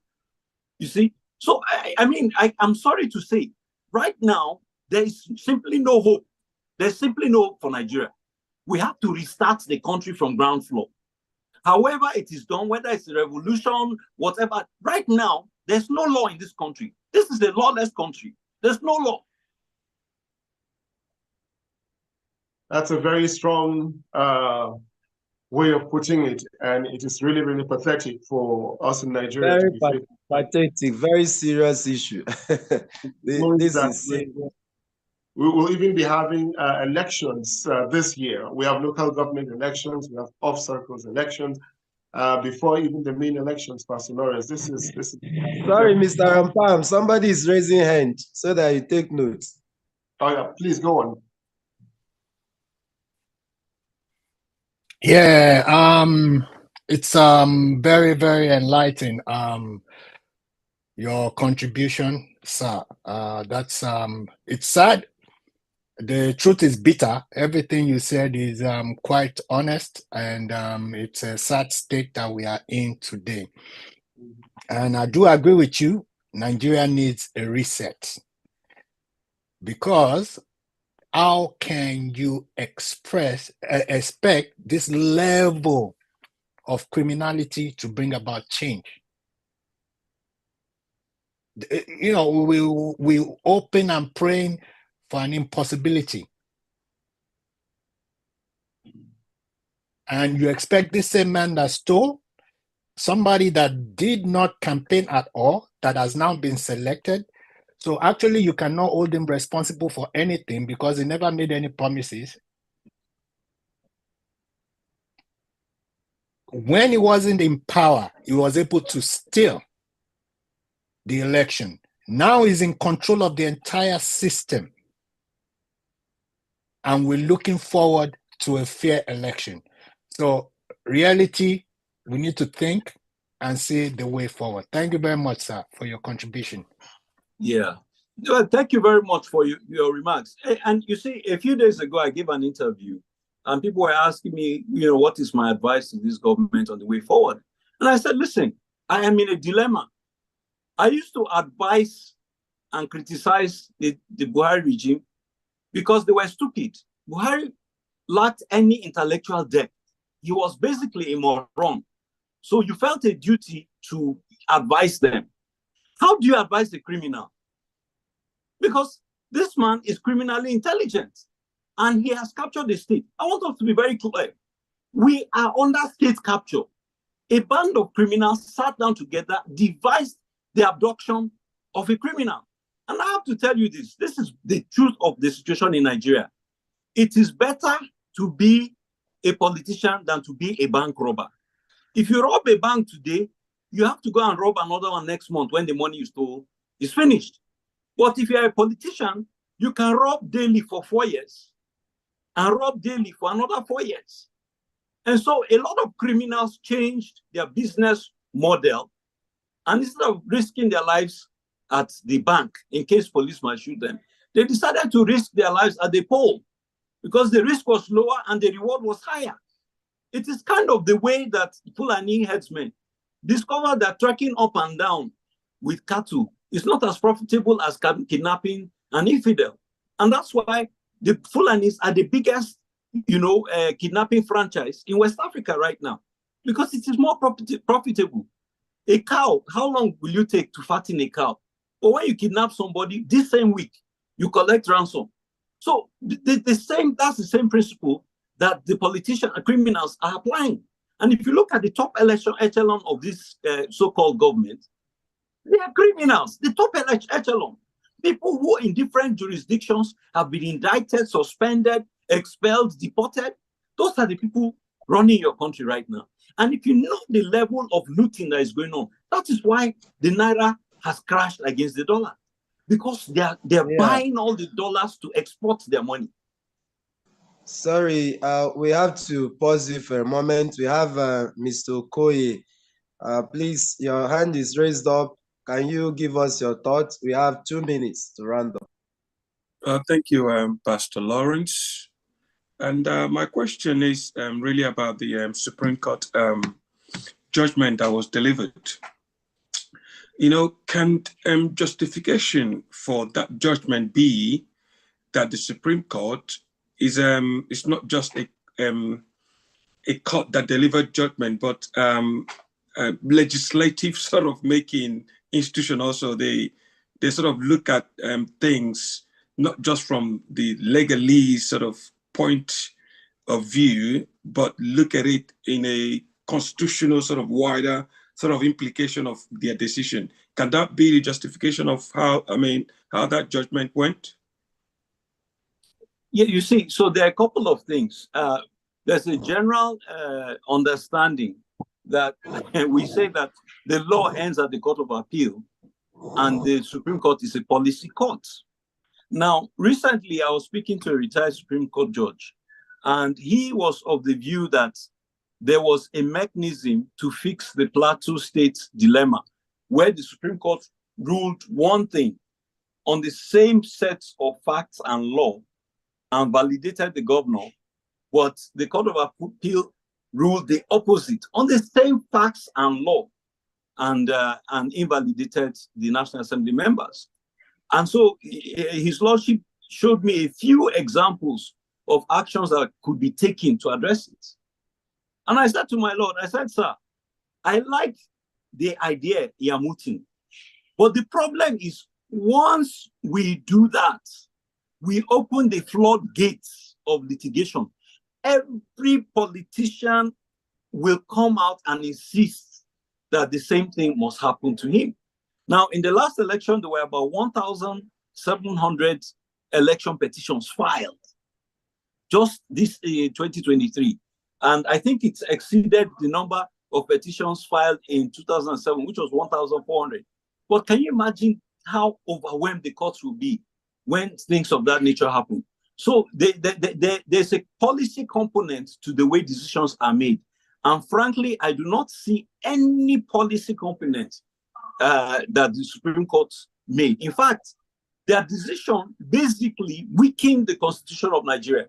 There's no safeguard anymore in the Constitution of Nigeria on the basis of who can be president.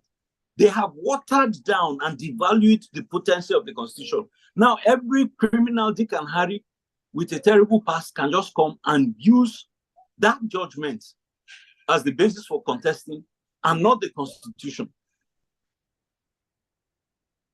Thank you so very much. My co-host, Mr. Rampam, I think our time is up and we have to call it a day.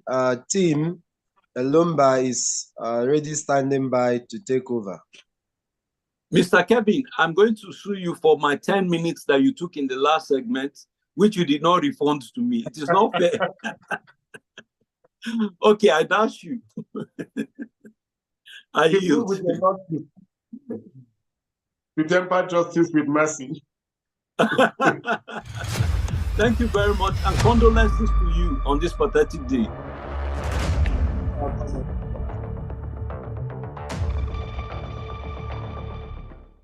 The February 25th electoral cycle translates into 24 years of uninterrupted electoral cycle, the longest in the history of Nigeria.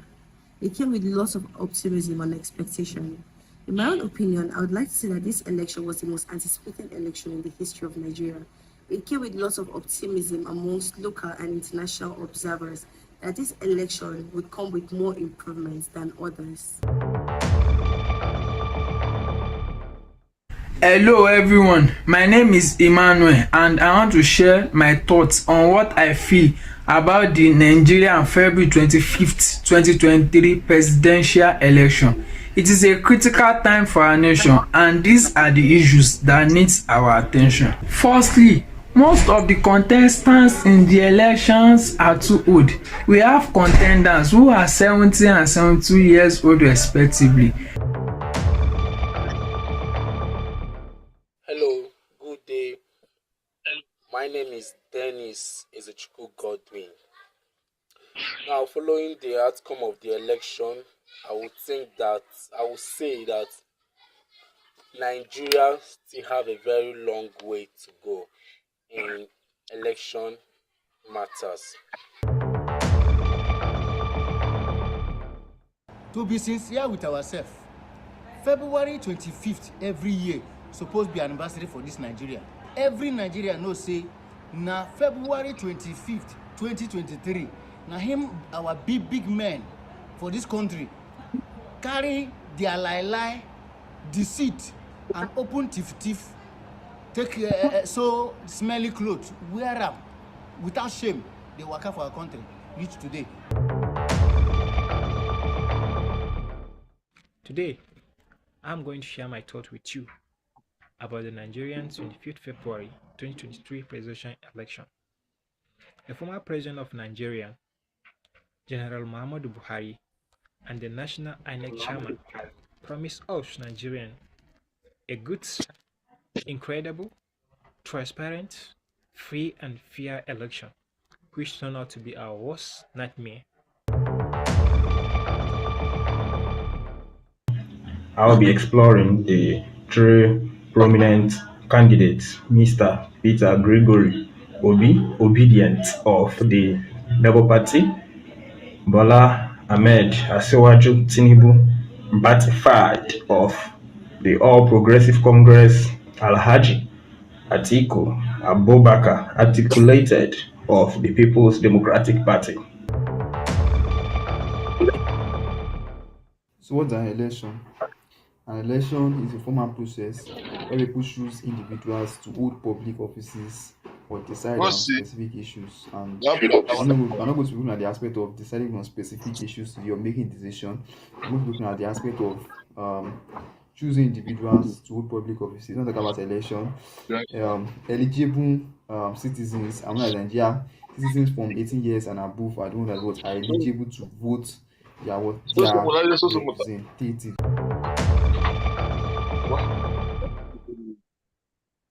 It was an election that was so greatly anticipated by an average Nigerian with so much energy and hope that it's gonna be the only vital avenue for salvaging the situation of the nation. Our president, they say there is nothing I can do. Oh. So me, there is nothing I can say.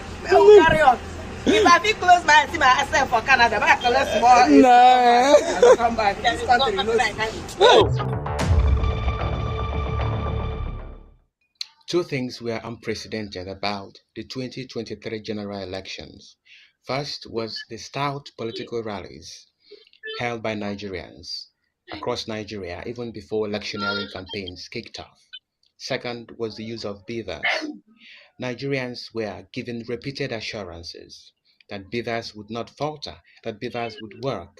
Unfortunately, all these were rendered completely useless when the electoral body intentionally refused or failed to transmit results online. This is the first DDM video competition. No glitches.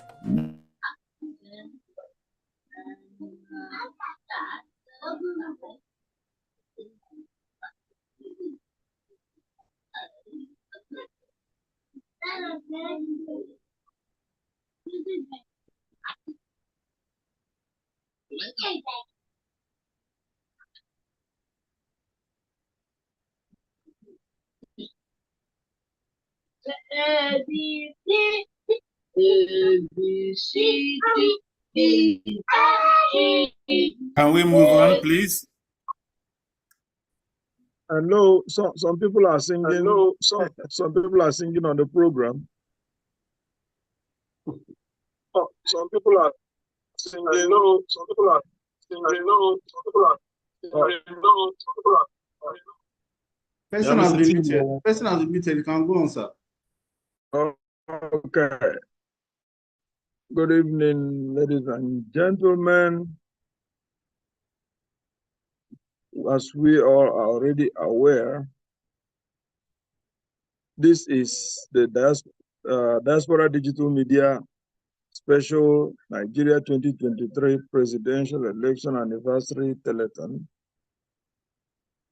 It's an opportunity for us to rehash the events of the past 1 year and ask ourselves how markets. If I had opportunity, I would have shared a video of a Nigerian who made a video of himself where he was asking various people's groups, parties, and individuals how markets, how they have fared, how they think they have fared so far after 1 year.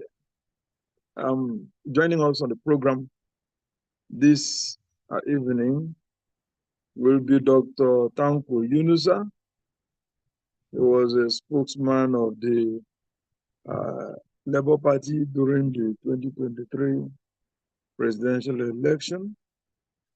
And then also joining us will be brother, Professor Bolaji Aloko. He will also be giving us his 2 pence on how markets. And under this segment, we'll be talking about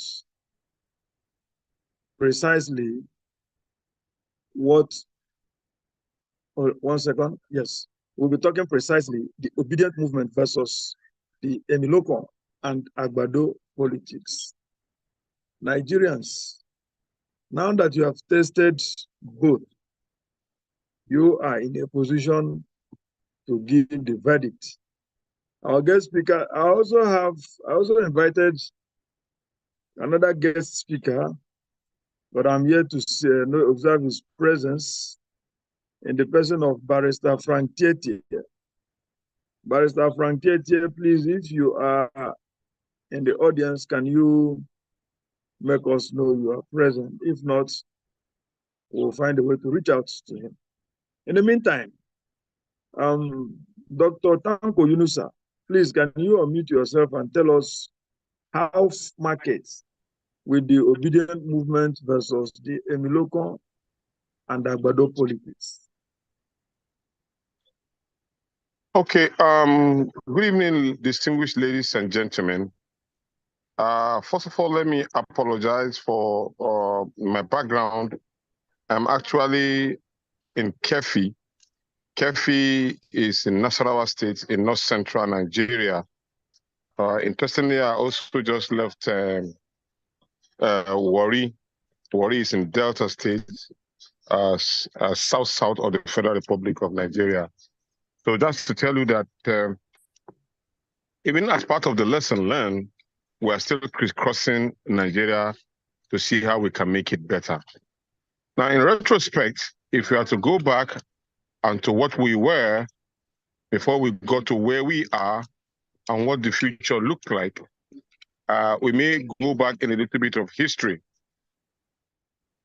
During the 2023 campaign, when INEC actually opened its portals for registration of voters, it was evident that the Nigerian youth were interested in what INEC was actually presenting and bringing to the table.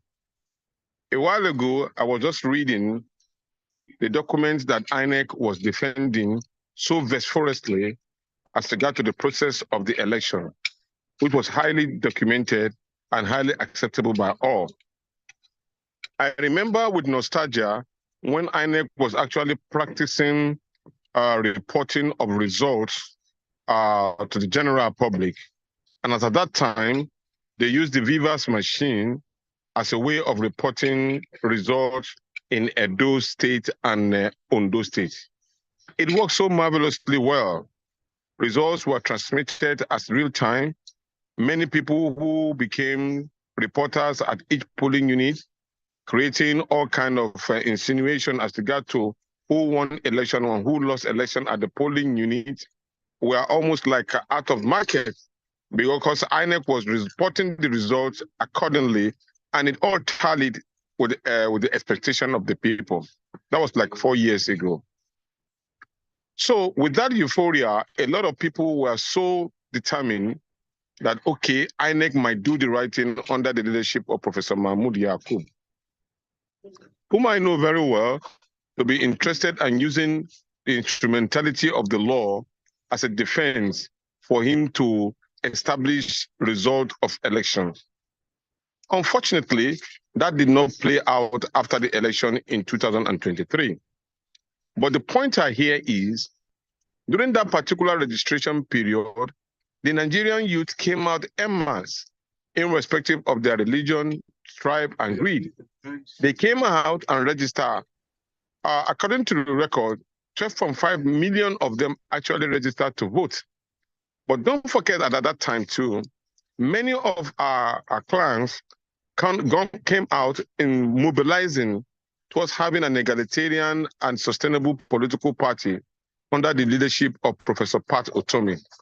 The National Consultative Front was the anchor of the political parties that may be used by the obedient movement. Or, as we will have it, we were not having Peter Obi as our anchor man as at that time. But the moment we announced on the 25th of September 2021 or so, 2022, that we actually have adopted the Labour Party as our ticket, as our vehicle for electioneering, Peter Obi joined and won the primary election on the 30th in Asaba.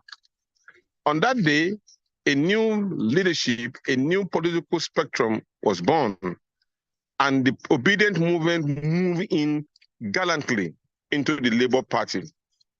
But from the lesson learned, we had a tripartite triangle of fate, which I call triangle of fate. We have the obedient movement on the left of the triangle. We have the Labour Party on the right of the triangle. And then we have the campaign council of the obedient movement and Labour Party at the top. Our lesson as at that time that was learned was that there needs to be a synergy between these 3 pointers. Unfortunately, we were not quick in establishing that particular fact.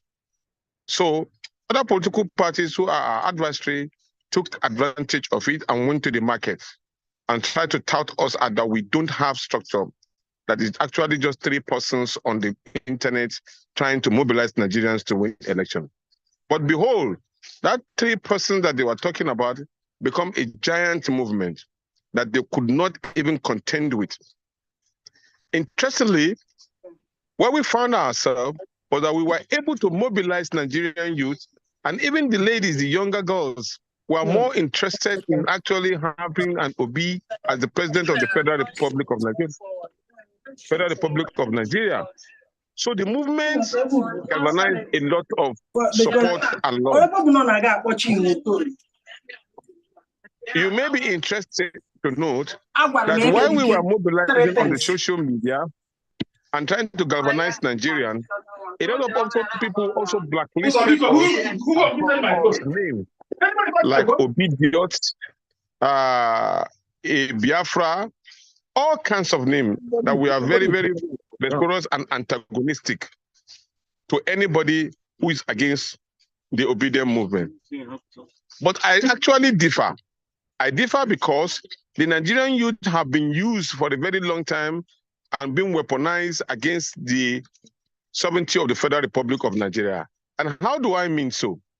Those who are already in position of power actually enhance and empower these youth to manipulate, kill, maim, and insult, intimidate anybody who is trying to give this country a new lease of life and making it look very good.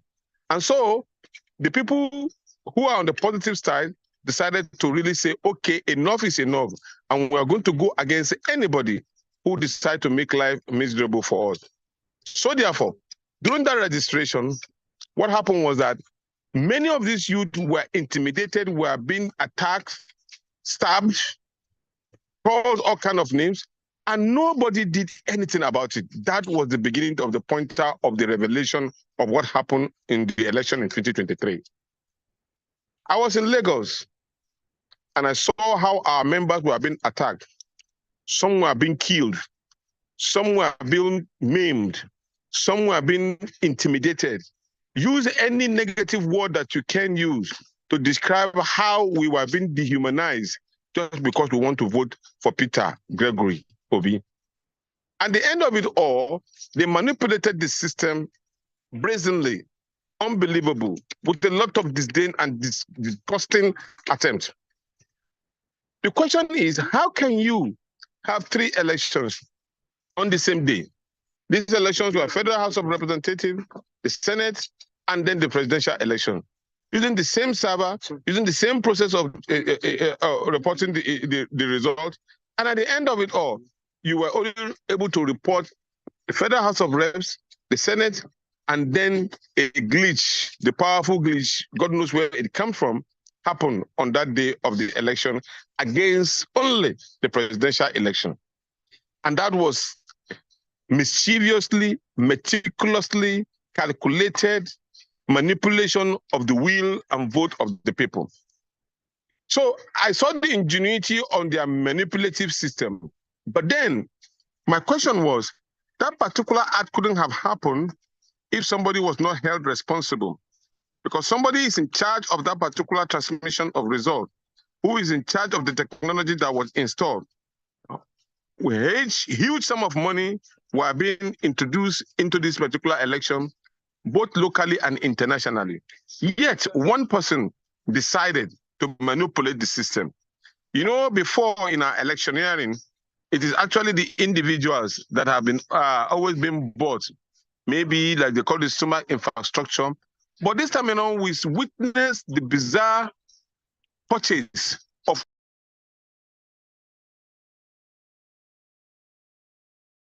two, the judiciary, thirdly, the security.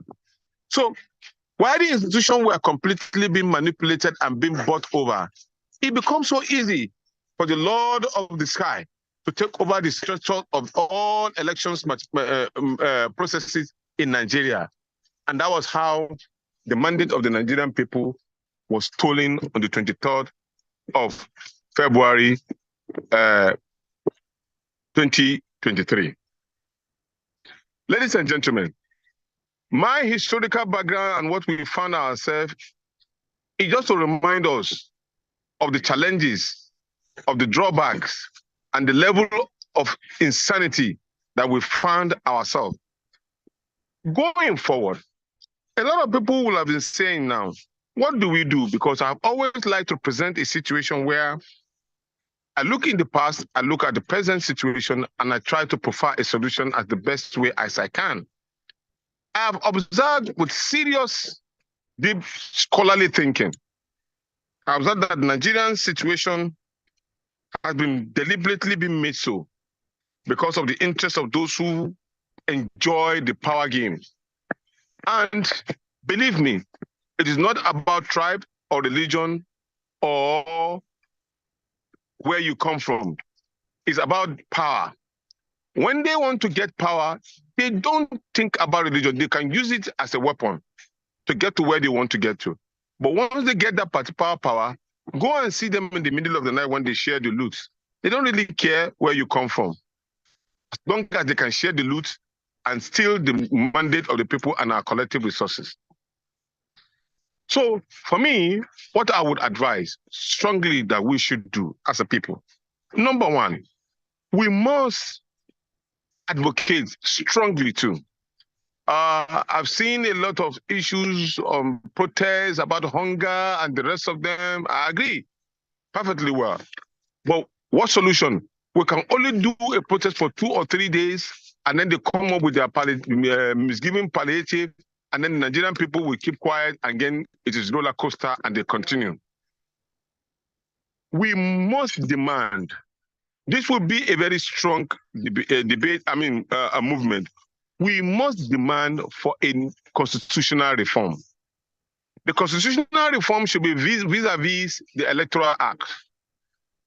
I say this with a lot of patriotism because Justice Mohammed Uwais' report, including, interestingly, Festus Okoye happened to be part of that particular Justice Uwais committee on electoral reform. But unfortunately, when he got into that particular INEC commission, he was doing otherwise. Well, he who pays the pipers, they say, dictate the tones.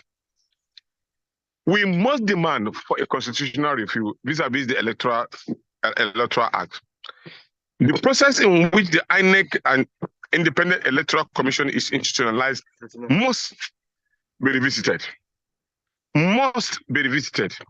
For those of them who think that when they are in the National Assembly, that they can do this, they can take care of the law to suit them, just like the way they tackled or they manipulate the process of election, having the presidential election and the Federal House of Representatives and Senate election coming first, then taking it down to the local government and then the governorship election, which is supposed to be the other way around. We must think fast that they will be out of that particular place if they don't put the right laws in place so that they can benefit from it in the future. This is a warning. So therefore, they must institutionalize a new electoral act that would take care of the recruitment process of INEC itself. INEC chairman cannot be under the whims and caprices of the President of the Federal Republic of Nigeria, because he is the one that appoints and he can decide to actually, relieve him or sack him of that particular position, even though some will say it is not possible. But with the kind of disdain and violent way in which these particular governments act, they can do and undo and put the Constitution in abeyance using the instrumentality of the law. We have already seen it happening. So therefore, we must demand that the Electoral Act and the Constitution must follow Justice Mohammed Uwais' report, which says that INEC itself must be balkanized into three commissions. One, the Enforcement Commission. Two, the Electoral Commission. Thirdly, the Delineation Commission. If you use this as a focal point of protest, we may be able to get closer into solving most of our problems.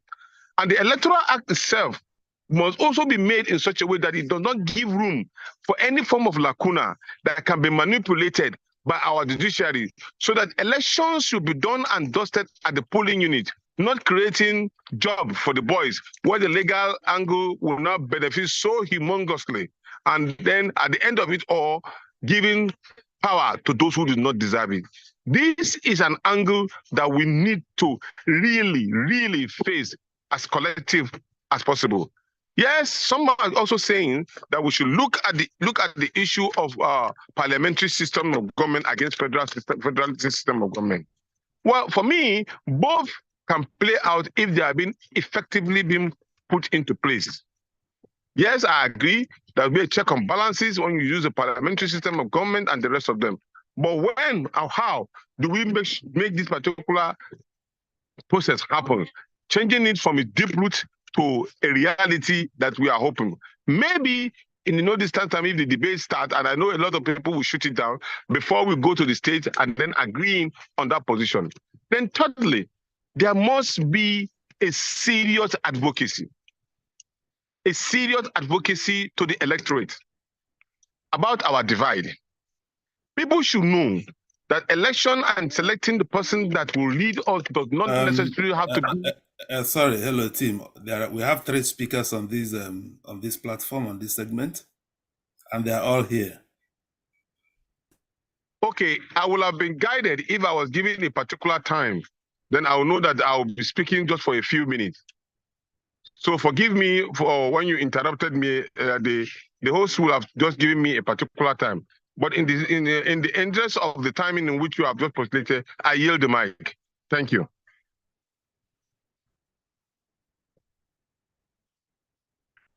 Okay. I don't think Mr. Tim is around. Maybe he's having issues with it, which is network. Okay. I think I am back. Okay, go ahead. Mr. Kelvin. Okay. Thank you for holding the brief there for me. So, Mr. Dr. Yunus, I think we so much appreciate your input, and we hope you will stand by if someone will have a question for you. Having said that,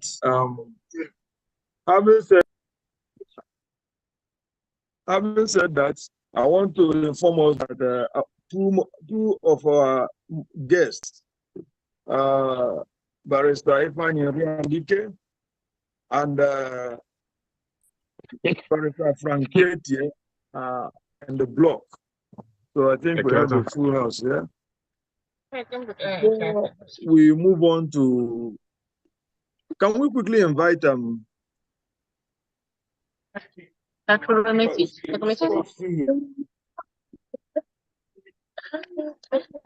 let's quickly invite Professor Mobolaji Aluko.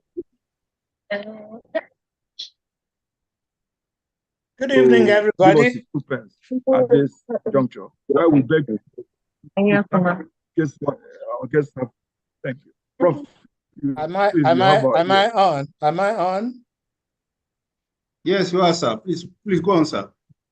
Very good. Good evening, everybody.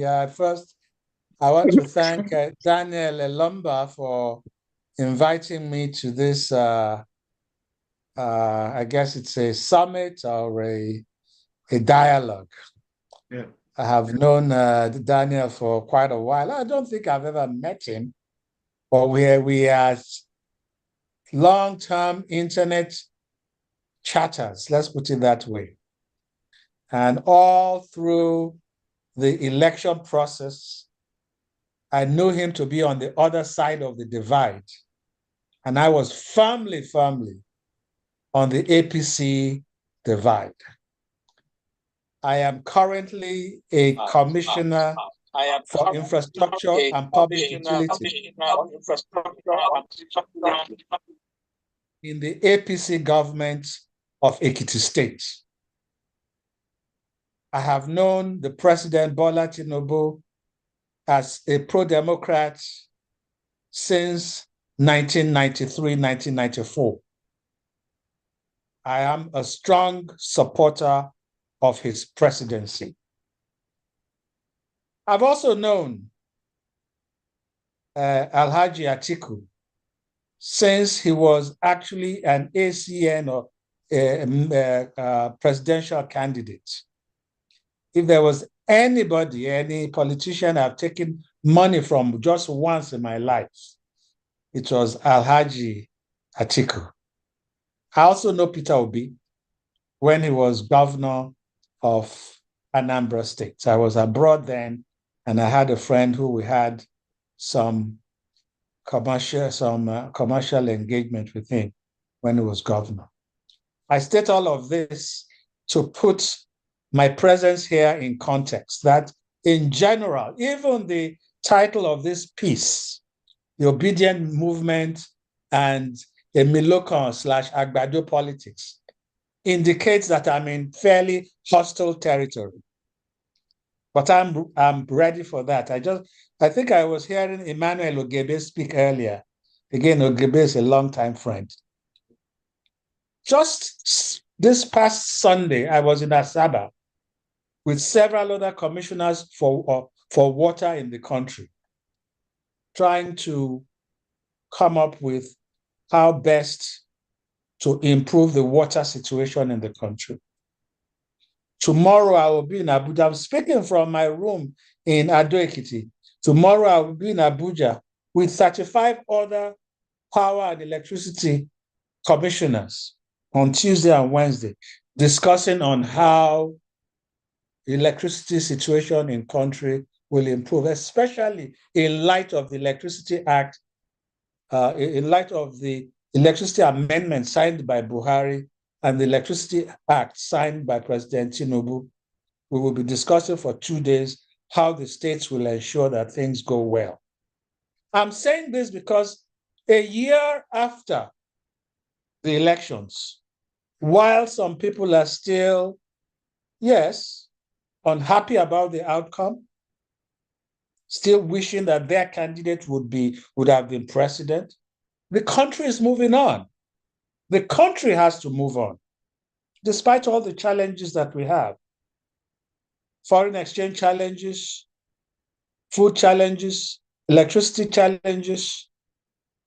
The country will have to contend with the challenges that it faces based on an outcome of an election, contested or not, of February 25, 2023. There are people, and when I talk about commissioners of water, they are all from all the political parties. There are those from Abia State that's LP, those from other states that are PDP and APC. In the 36, it comes from all political parties. So a mature way to look at governance is after an election has been held, after court processes have been done, after the Supreme Court has ruled, we must move on so that those who wish their candidate to continue to be relevant may either return to their states and see how they can improve the lot of those states, or be good, loyal opposition, encouraging the present government to do what is right and stating what they believe should be done when they are wrong. That is mature governance. Let me now go actually to the election itself. I'm sure many of you know that I write a lot about Nigerian politics. I've been writing about Nigeria since my time in the United States for almost 2-3 decades, before I came to Nigeria in 2011 to Bayelsa State as a pioneer VC, and now in government in Ekiti State. I was a diaspora who criticized about things in Nigeria, and I felt when there was an opportunity to come and serve, I have come and served, and I'm staying to contribute my lot to the improvement of the country. Let's go to the election itself. Those who read me knew that I indicated that there was no way Peter Obi and Atiku would win that election when they had divided themselves between PDP and Labour Party. There was a chance for them to win in either way. In fact, if you add the votes of Atiku and the votes of Obi, they are over that of Tinubu in the presidential election. Divided they fell. That is an axiom, a maxim, that divided they fell. And that was first an outcome. The second outcome was that there was an inflated expectation of an outcome based on what I would call rigged opinion polls. There was such a high expectation from opinion polls that were laughable. Nigeria and Nigerians are so divided among ethnicity, economic wherewithal, religion, gender, that it's almost impossible to devise a statistical means of getting the views of Nigerians from whether it is a phone poll or a documented poll, for you to be able to know what Nigerians will do on election day. And yet we were inundated by polls.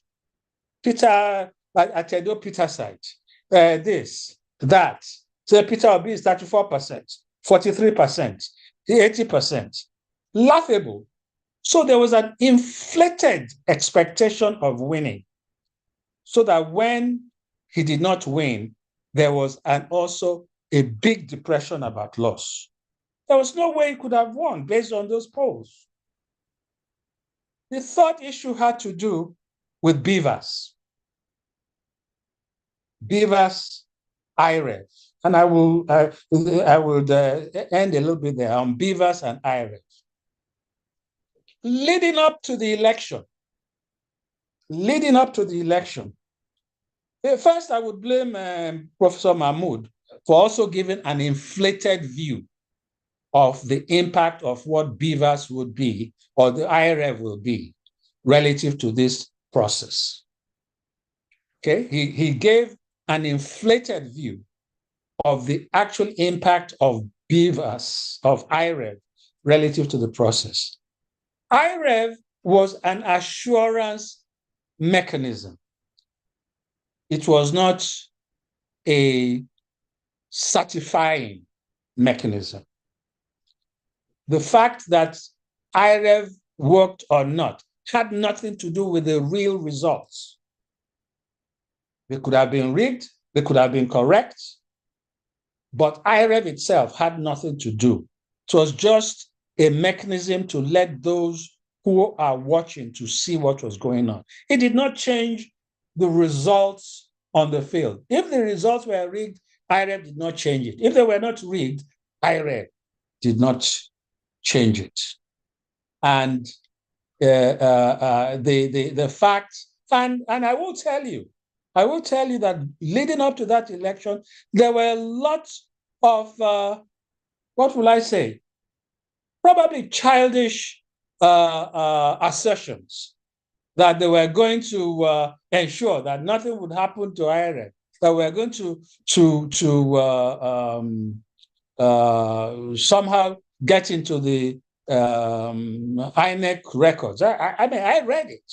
People who were saying that they were internet gurus, computer gurus. They will get into INEC's machine. I will not doubt it if, in fact, the glitch by INEC was a deliberate glitch to prevent such an occurrence. I would not doubt it. Nobody has said so, but I would not doubt it. Finally, the issue of the Supreme Court.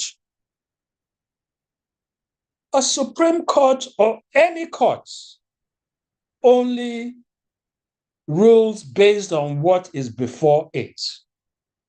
In 2007, I took part in Governor Fayemi of Ekiti's campaign to reclaim his mandate over Oni in Ekiti State. For 3 years, he tried to do that. And what the court insisted upon, forget about all the peripherals, certificates, this, that. What you have to show is that the numbers, the figures provided by INEC are not the figures provided by INEC from another credible source of INEC. Period.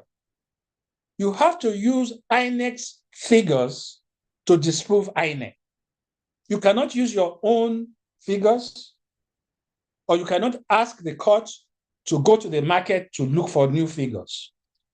The only way to turn, according to the elections, after you have disposed of pre-election issues, the only way judges will counsel an election after it has disposed of pre-election issues is to use INEC's figures to disqualify INEC's figures. And none of the petitioners was able to do that. None.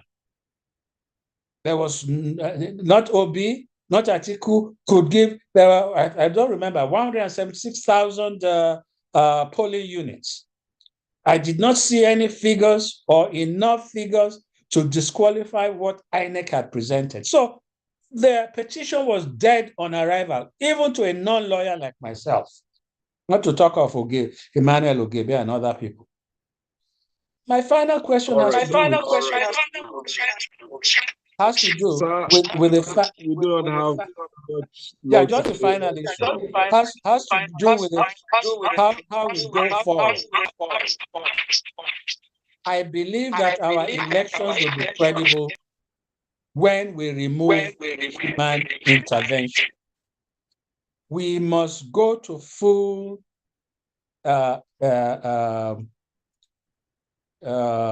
digital voting, where from the point where you press the name of your candidate, it goes straight somewhere, and not I vote in my polling unit, somebody writes something down, takes it to the ward unit, somebody takes it from the ward unit, goes to the local government, somebody takes it from local government, goes to the state. We must remove the human element to the greatest amount possible from that of from the electoral process. And I agree with Dr. Yunisa that we must unbundle INEC. INEC is doing too much. INEC cannot register parties and then conduct the election and then prosecute, sanction people and so on. No, we should not. And I think too, at some point that we may actually try to see whether the states can just run these elections themselves, and but under very strong scrutiny. Let me yield at that point. And again, I want to thank the Lumber or the Lumber family. I know there's Tim and there is Daniel. There may be other Lumbers floating somewhere. I want to thank you for the opportunity. Thank you very much. All right. Thank you, sir, for your input. We really appreciate that. I hope you will still be around. If in case any of our audience, any member of the audience will have a question for you, so that you make some more clarifications. But before we do that, let's yield place for our two of our guests. Let's hear up their 2 pence. Then from there, we now go to our audience. Please, Mr. Frank Tietie, can you unmute yourself and give us your 2 pence on the issue of obedience versus the local? But Stefan Realike is there. He's the third person in this segment.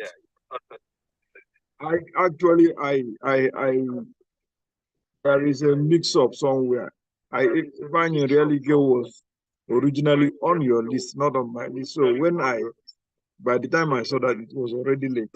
But we will still have time for him, please. It's just a 5-10 minutes difference. So please, quickly, Mr. Frank.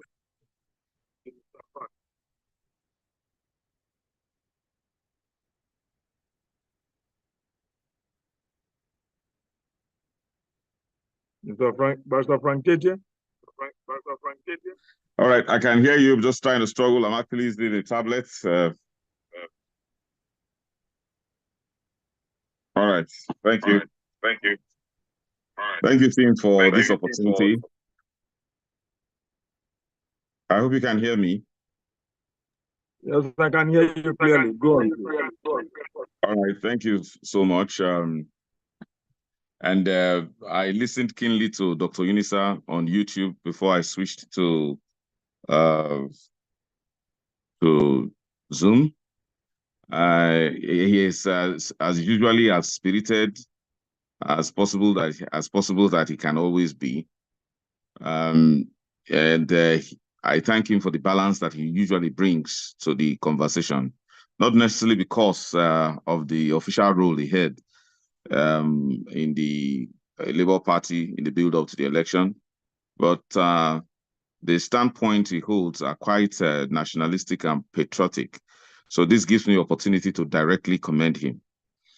I also will not forget that Professor Aluko has been quite active, more than active for his age. It's difficult to find any young person that can actually compete with him when it comes to engagement. I'm 68 years old. 68 Indeed. years old. Indeed. 68. 69 next month.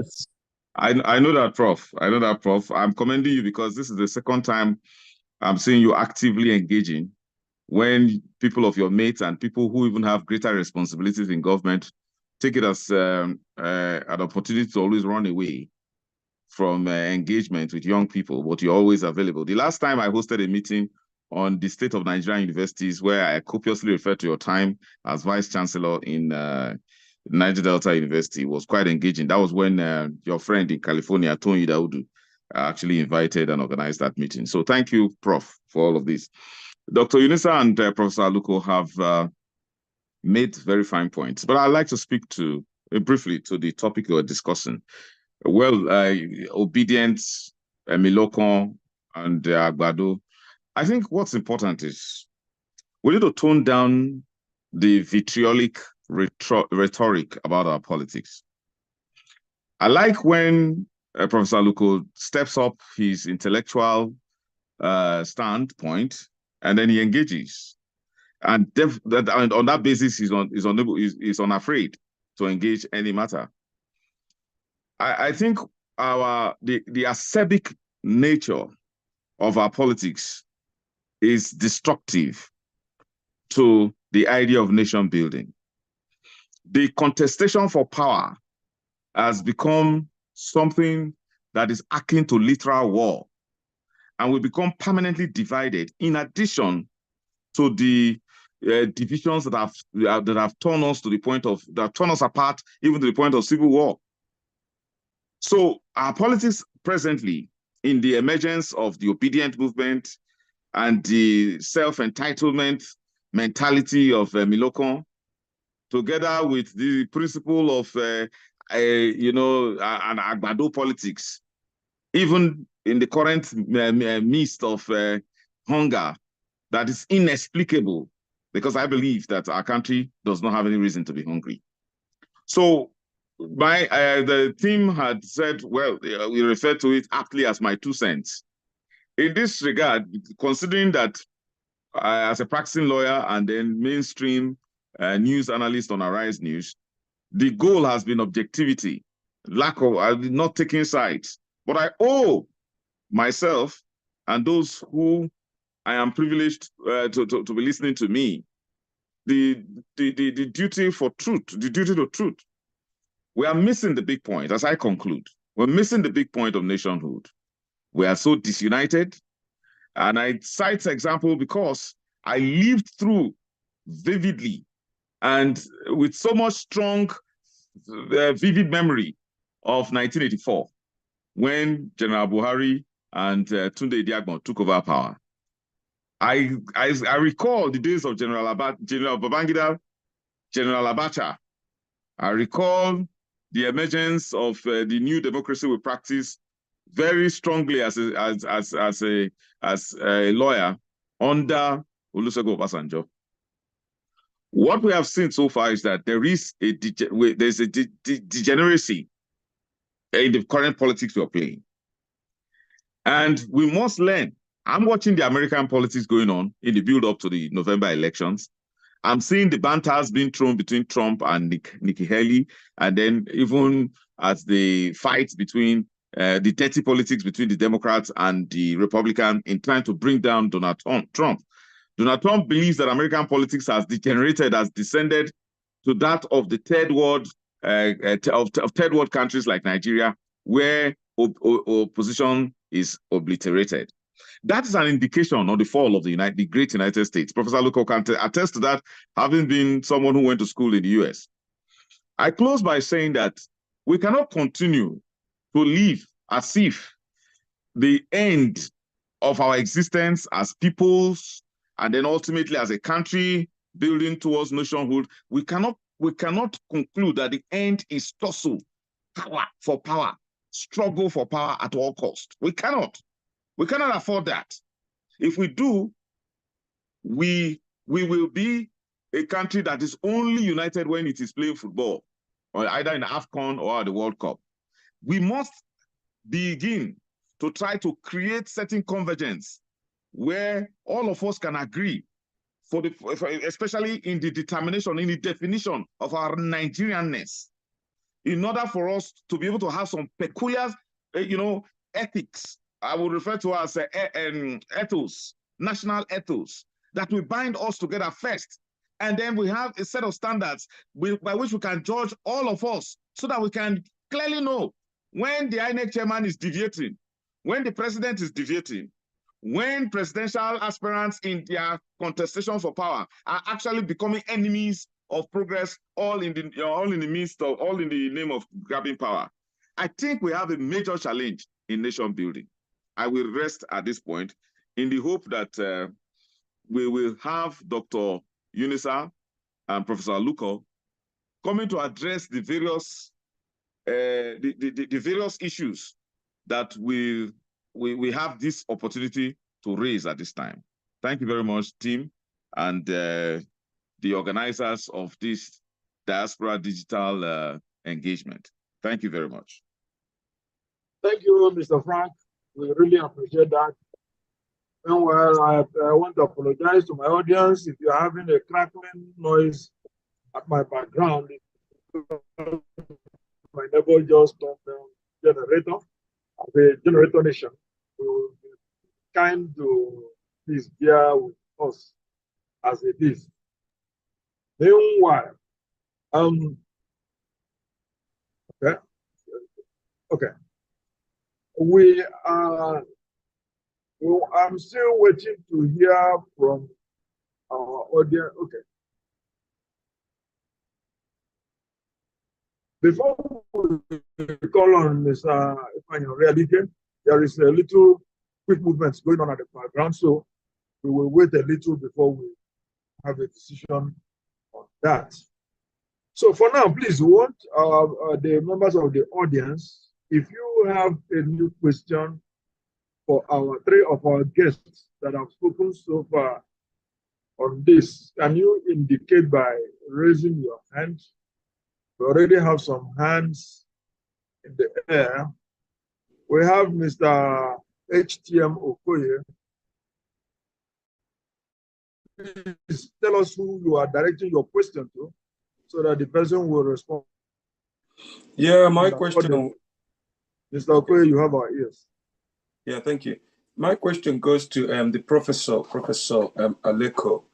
And the question goes like this. I heard him say, talk so much about his belief in President Asiwaju, regards to him being a Democrat and all that. So my question is, at what point does this belief start to wane? Because we know the nature of belief. Being a professor, that you believe something doesn't necessarily mean that you know that thing very, very well. And, in terms of leadership, does he think that that belief also will hold, irrespective of the sort of, the health of that person that he believed in, irrespective of his well-being and his articulation, and whether that person is going, say now, at what point does this belief hold, or does he hold at all time, whenever he comes out, he must believe in him? At what point does this belief hold? Thank you, Professor.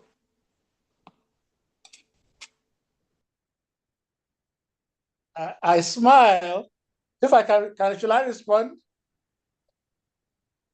Go on, please. Go on. Yeah, I smile at Mazi Okoye's question, because immediately after President Tinubu was elected, all his senility and his wet wet pad and his stuttering and all that and his imminent death, all of it seemed to have disappeared to a lot of extent after his election. I tell you, I've known him since 1994, 1993, 1994. And when he writes, his right hand has always been unsteady, okay? So since that time, but he is right upstairs. Now, my belief in him, let me get it very clear, okay? He's just a few years older than myself, and we're in pro-democracy. I was not from the state. My belief in him is not fawning. It's not as if he is my leader. It has nothing close to my understanding of Awo's leadership. Okay? But I know that of all the presidents that have won election in this country, he is the best prepared. Most of the others have been accidental presidents, either because they did an election or, they did a coup, became president, or a military government was living and installed them, or somebody who was installed died and they succeeded. If you look at every single president that we've had, it has been an accidental issue. And here's a person who has been for a long time trying to be governor until he said, Emilokan. That Emilokan is an entitlement statement in Yoruba, but it's also an issue that I am prepared. Every one of us prays that the next big opportunity, Iwolokan, Mazi Okoye, you have prayed at some point, looking at a particular position coming, that may it be God's pleasure to put you in that position because you think you are able to succeed in it. My only hope and prayer is that the policies he has put in place, along with other people, will be given some chance to succeed, and that he will be flexible enough to change those policies when he sees that they are not working the way they are. That is robust leadership, okay? I was in the United States in the first year or two when Obama was president. And the Republicans did not give him a chance. Some of the policies he did, he gave money to the big business. He said there were some that were too big to fail. There was a lot of accusation against him. He did not, what he did not start to yield any success until almost 2 years. And within a short time, those people he gave money to paid back, and they started to see things pick up. Even he barely did not succeed in winning his election 4 years later, but he is now ranked the 7th best president in the whole of America, after the big president, before Clinton, before Reagan. That is how history judges people. So 1 year into Tinubu's presidency, yeah, things are tough. For many of us who are on this program, we are all the elite. We may be saying below power, we are hungry. None of us is that hungry. The real hungry people know who they are hungry. We just need to be a little bit patient, especially the sub-nationalities. We should hold our state governors accountable, hold our local government chairmen accountable. Some of the money that is being ferreted to them should be used well at those levels, and we will see that things will improve. Thank you, Mazi.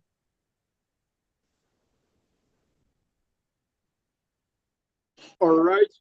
We have another hand. Dr. Anongo Moses, please can you ask your question and tell us you are directly your question. I am here. You will respond accordingly. accordingly also. Okay, You thank are you a very co-host. Wait first. We want to talk, Okay, thank you. to our visitors. Thank you very much, sir. Yes, my question is to Prof. I so much cherish his analysis, but I have issues with few areas he touched, especially the area of the judiciary. When he praised the Supreme Court for doing the job which they were supposed to do. Now, my question is, by the time the Supreme Court took up this matter, the matter was at the Presidential Tribunal. It was after that it was moved to the Supreme Court. And if actually Prof was following the proceedings in the court, the issue was not only about the actual votes that were counted during the election. The issues were actually about qualification criteria. And one of the issues was the issue of Mr. Tinubu giving conflicting information in his academic credentials, which were proven beyond reasonable doubt. Prof, are you saying that issue too did not constitute, how do you call it in law, when you lie on oath? Don't you think those issues were not qualified to discredit Mr. Tinubu? That's question number one. Two, you actually talking about the capacity, the preparedness of Mr. Tinubu to handle the affairs of Nigeria. I am sure you equally understood before now that Mr. Tinubu was a man who stood firmly behind General Muhammadu Buhari to win his election. And he was in that government, whatsoever advice that government needed to better the lives of Nigerians, he was there with the president. But that government happened to be the worst government in the history of Nigeria so far. I would have said these few days of Tinubu are the worst, but since that government has ended, let me not conclude because I don't know when the government of Tinubu will end and how the condition will be tomorrow. Don't you think that the same condition we faced under Buhari when Tinubu was his core supporter is the same thing that is playing today? These are just the two questions I want clarification from you. Thank you. Thank you very much. I didn't get your name, but I think we put too much power. I think we put too much power on Tinubu to say he was solely behind Buhari. Buhari was elected twice by millions of votes. How could we put all the blame of Buhari's activities on Tinubu, who was a single citizen like you and I? We put too much power on Tinubu to say he was solely. Yeah, he may have been very supportive of him. I too was supportive of him.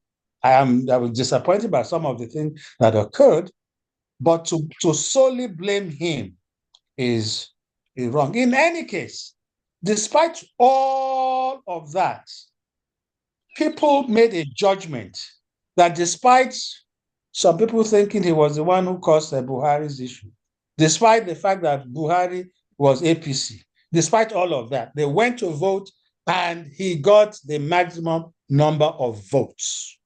You and I may dispute that, but the basis of democratic electoral democracy is that people make a judgment of all that have happened about the party, about a particular person, and they weigh based on certain issues. You know, it's not an election is not a one-issue election.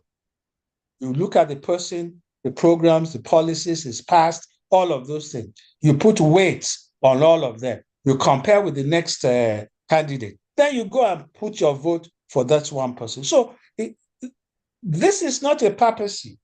We're not voting among perfect people. We are voting among imperfect people, and we must understand that.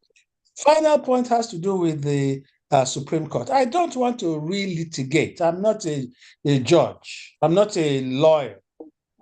Okay, I don't want to relitigate the Supreme Court issues. But the Supreme Court had certain evidence before it. The judges had certain evidence before, and they came to some conclusion. You and I are not on the bench. Whether it was because they were paid, or whether it was because they looked at their legal understanding, they came to a decision. It is for us as mature citizens to accept the decision of the Supreme Court. I may not agree with it. Even in the United States, the president will come out and say, I don't agree with it.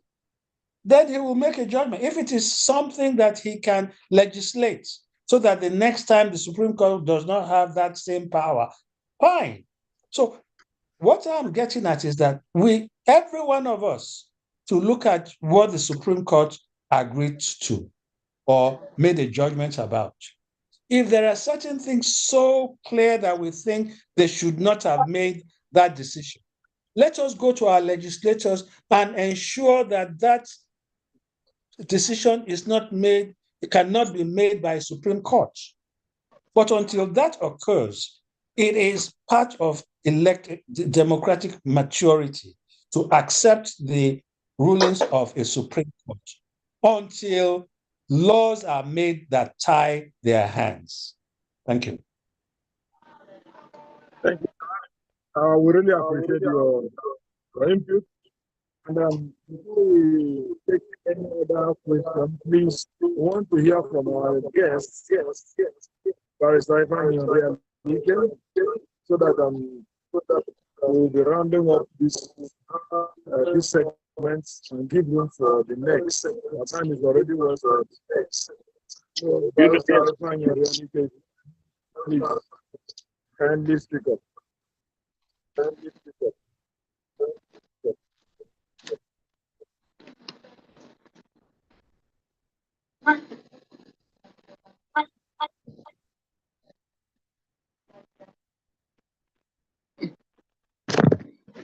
I can't see your phone.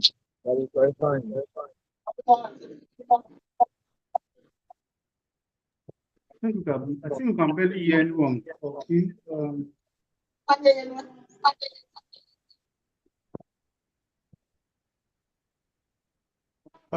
Starting, I think we just have to. Okay. It's for any reason he left. Before he comes back to let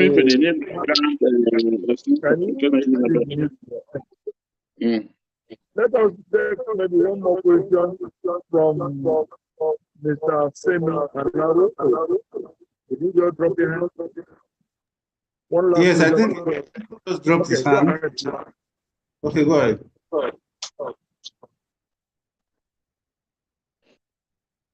Mr. Femi Alaro, what is your question? Address it. Okay.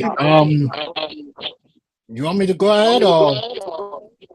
So if you have a but if I have a question for a quick question and comment for Professor Aluko. So, sir, I want to commend you for being here. And like you said, I'll say it in Yoruba, Baba. You said, based on his experience, is the most qualified that has been elected president. And I'm glad he has people like you, which is the positive side of the situation we are now in Nigeria. I'm glad you're playing a role because change can only be made from the inside. And I commend you for that. And that being said, My question is, will the parasites, unlike you, that might be in his administration, be the evil that will stop him from achieving his intentions? Thank you, sir.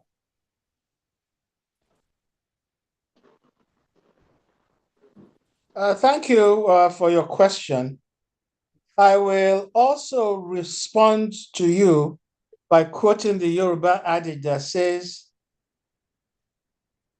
ẹni tó bá béèrè ẹni tó pa bàbá ẹ̀, ọwọ́ ẹ̀ gbọ́dọ̀ ti kan idà. Meaning the person who asks for his fathers, who asks who the murderer of his father is, had better have his hand on the hilt of the murder weapon. This is one of the biggest plights of President Tinubu and his cohorts.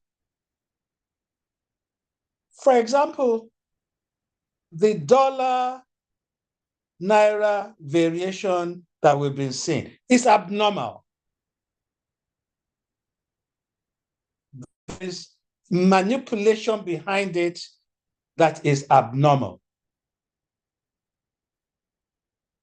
And he has to have a strong handle on our currency and on our banks. Our banks are the culprit behind the situation that we are in. And unfortunately, the very regulator of our bank, the CBN, during the Buhari administration, went to town to turn this country into a bazaar.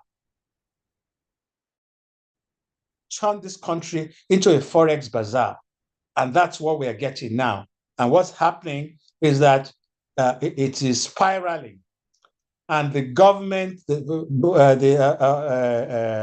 Tinubu government must have a strong shock and awe attempt at controlling movements in the bank. Whether it is excess dollars in their vaults, whether it is the Bureau de Change, whether it is the traders at the motor parks and hotels asking you whether you need $1, all of those. There must be first a strong arm tactic on controlling our forex. In addition, of course, to clear discipline among his own staff, his own officials, about discipline, about lack of foreign travel, use of need for dollars. In addition to ensuring that we can produce petrol, diesel, and PMS locally rather than importing, reducing importation of food, all of those. He must take those stands.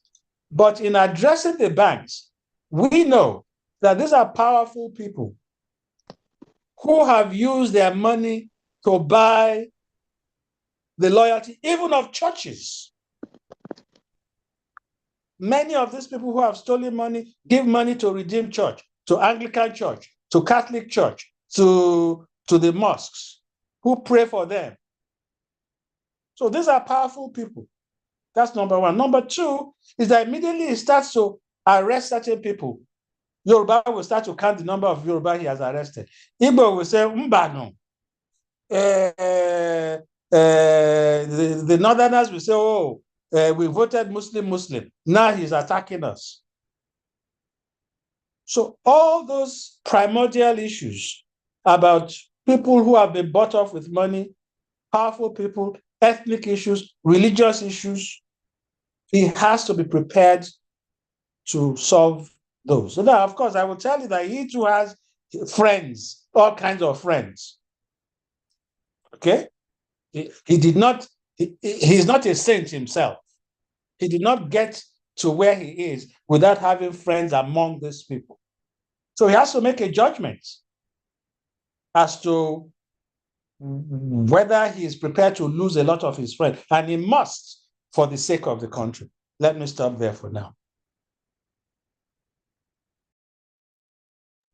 Thank you, sir. On this note, I say thank you very much, Professor Bolaja Aluko.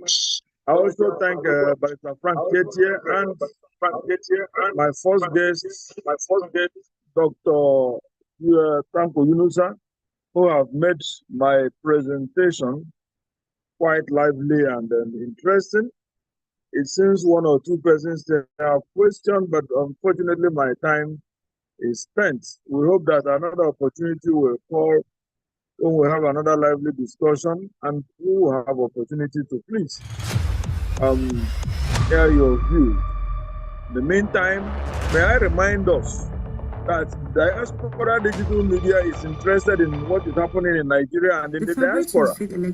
That means that if you are in diaspora, you want to know how you are surviving, it came with lots of optimism and expectation. what you are In my own doing, opinion, and I'd how like to say you that see this the election was the Nigerian most thing anticipated from election a in the history of diaspora Nigeria. prism, It came so with lots that of we optimism amongst can local and international harness your observers thoughts in form that of a this video, election or even will in come form of with an more interview, improvements than so that others. we can air your view when opportunity Hello everyone, calls. my So name thank is you very much, Emmanuel on this and I note, want to share I my hand over to thoughts my on what next I feel co-host, about the Dogo, Nigeria and who will February be taking us 25th, on marriage 2023 appeal and presidential domestic. election. I It is a hereby sign. critical time for our nation and these are the issues that needs our attention. Firstly, most of the contestants in the elections are too old. We have contenders who are 70 and 72 years old.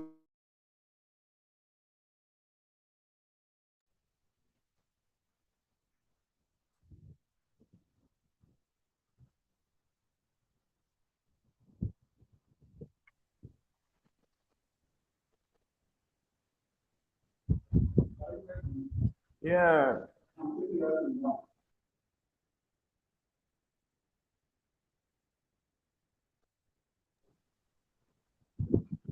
All right, Ernest, you're welcome.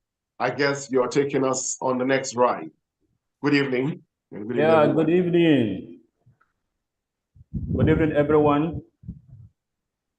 Good evening.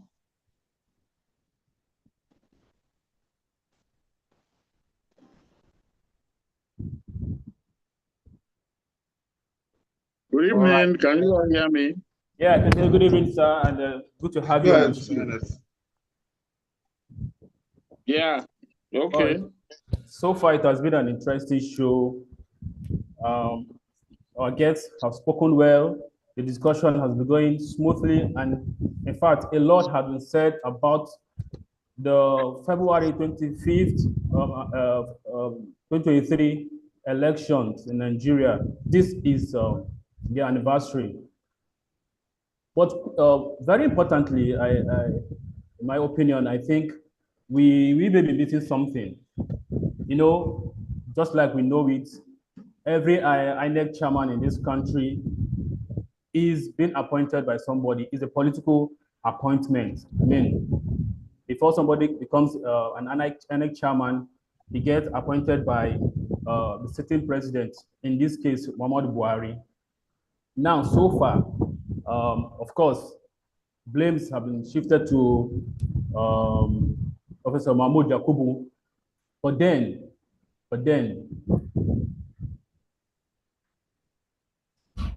little or nothing is being said by the man who appointed him and who also assured us in 2022 that promised the masses that the 2023 election is going to be free and fair.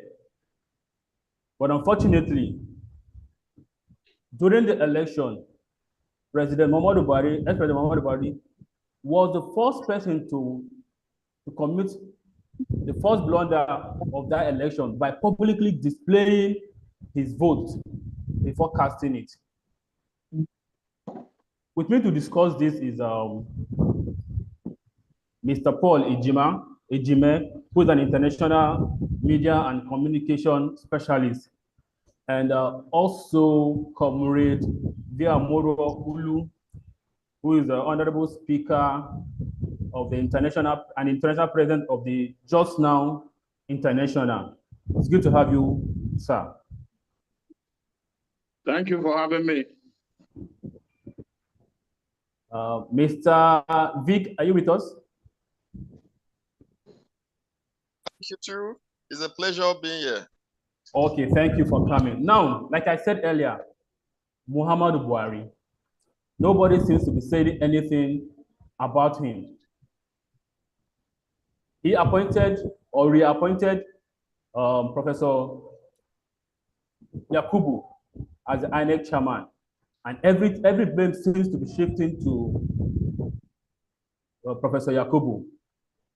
What is your take on Muhammadu Buhari's involvement in the whole electoral process, of course, as a sitting president at that time? Polijima. Thank you for having me. Well, I think you are cutting off a lot of things where there are so many assumptions or risks. You assume a lot of things, and then before we go into it, well, like you said, he was reappointed. Remember that he wasn't the one that appointed Professor Yakubu Mahmoud. But you are just singling out, you have just isolated. There were the Nigerian election of 25th of February, 2023, year today. There were so many, complicated factors to it. Just move back to the fact that there was so many, the expectation was very high. I think that was it. Why? Because INEC has come with some technological advancements, like the what they use in registering voters, and then making sure that everything is done electronically. And then there is IRES. That one was to support, according to INEC, it was to bring some credibility to make sure that voters follow the election results as they were being released. Okay, real time. But like I said, there were assumptions, there were, assurances that the Electoral Commission had given Nigerians. And before then, there was also the much delayed passage of the 2022 Electoral Act, amendments, which was, to amend the previous one. And one of it was, if one recalled, that it generated a lot of heat, to the point that many politicians were not really, they were not enamored by it. They didn't like it. So they wanted manual kind of thing. They didn't want things to be done electronically, because that was the issue. And why? Because people thought that doing it the old way, like hand carrying of materials to the collation center, something will happen at the electoral unit. Before you get to the collation center, maybe there is a change. But INEC had assured Nigerians that there will be the uploading of results from polling units up to the INEC portal, IRS, where everybody can see it. So that was the challenge that the commission promised, that they were going to do that. But on the day of the election, it didn't happen that way. And it took INEC some time to come out and say that there was a glitch that's uploaded. Meanwhile, they remember that there was a Senate and a National Assembly election, election that also took place. While those two were able to be uploaded, only the presidential was not uploaded. And that raised some questions. As a communication person, my response by the time the INEC came up with its own response was that there was the issue of crisis communication management. Nigerians, since they have been assured and that this was going to happen, if it didn't happen, INEC, that time lag that it took INEC before it came out to say there was a glitch, was enough for rumor mongers to go to the field. Those who have theories, what you call theories that whether false or true, were able to come out. And remember that we're also in the social media era where, news travel faster. So it was difficult for some people to believe that what INEC said. So there was trust issue. And that is what INEC has carried as a body that is responsible for the conduct and supervision of elections. Now, you now bring in the issue of the person who appointed or reappointed the INEC official. That is one area that the electoral law has not addressed. After every election from 1999, there have always been a post-mortem where commissions were set up to look at, review what happened at every major election, presidential election, leading to the UWE's commission and, all of it. And some of them have suggested the fact that the appointment of electoral officers or commissioners, particularly the head, should not be subject, should not be done by it can be done by the presidency, but let there be some external involvement, independent panel to vet all the applications like it's done in a place like Ghana and other places where people will apply and then candidates will be screened and then before the appointment. But here, in the case of, as we have it in the law is still that the presidency has a lot, like in many places. Nigeria's presidential system gives too much powers to the president. And that is one area, that is one of them. So unless and until you change the law, that is, nothing has changed in that area. So the issue of appointment and then the loyalty of the person who has been appointed will continue to remain a question, because of the way it is. But if it changes, then there will be some changes. And then, so what has happened? You say that people are now blaming only the INEC chairman, but nothing is being said about the man who appointed him. Well, I think that is how people see politics in Nigeria. One can tell you that the political class, the politicians, political actors are the major problem of politics in Nigeria. And then of election. Election is just one aspect of what you call it, the democratic practice. But it does not equate to good government, but at least it's a pillar because it offers voters the opportunity to change their leaders, once maybe every 4 years in the case of Nigeria. But it is the attitude and the disposition of politicians that is actually the main problem why Nigeria cannot get credible election. Yes, INEC must have has its fault in not delivering what it had promised Nigerians.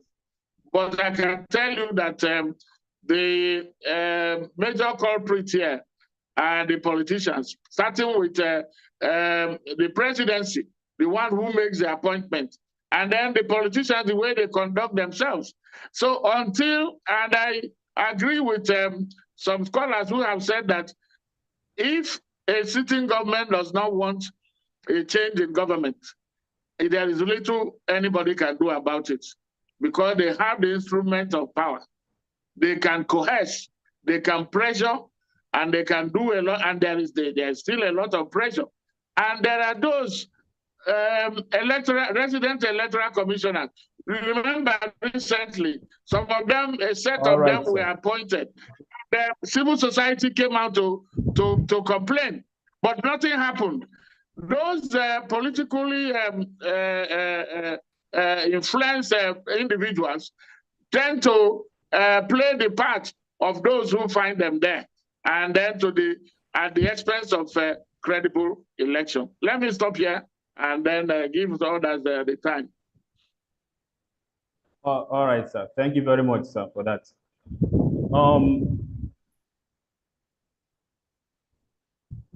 Mr. Pam? Right here, sir. Okay. Do you have something to add to that? Yeah, no, I was just trying to maybe still ask Ejime or probably Vic Morrow their perspective. And the question is very straightforward. In what ways has the power of incumbency, which is Buhari, played in particularly the 2023 presidential elections, the outcome of the election? Let Vic Morrow take that.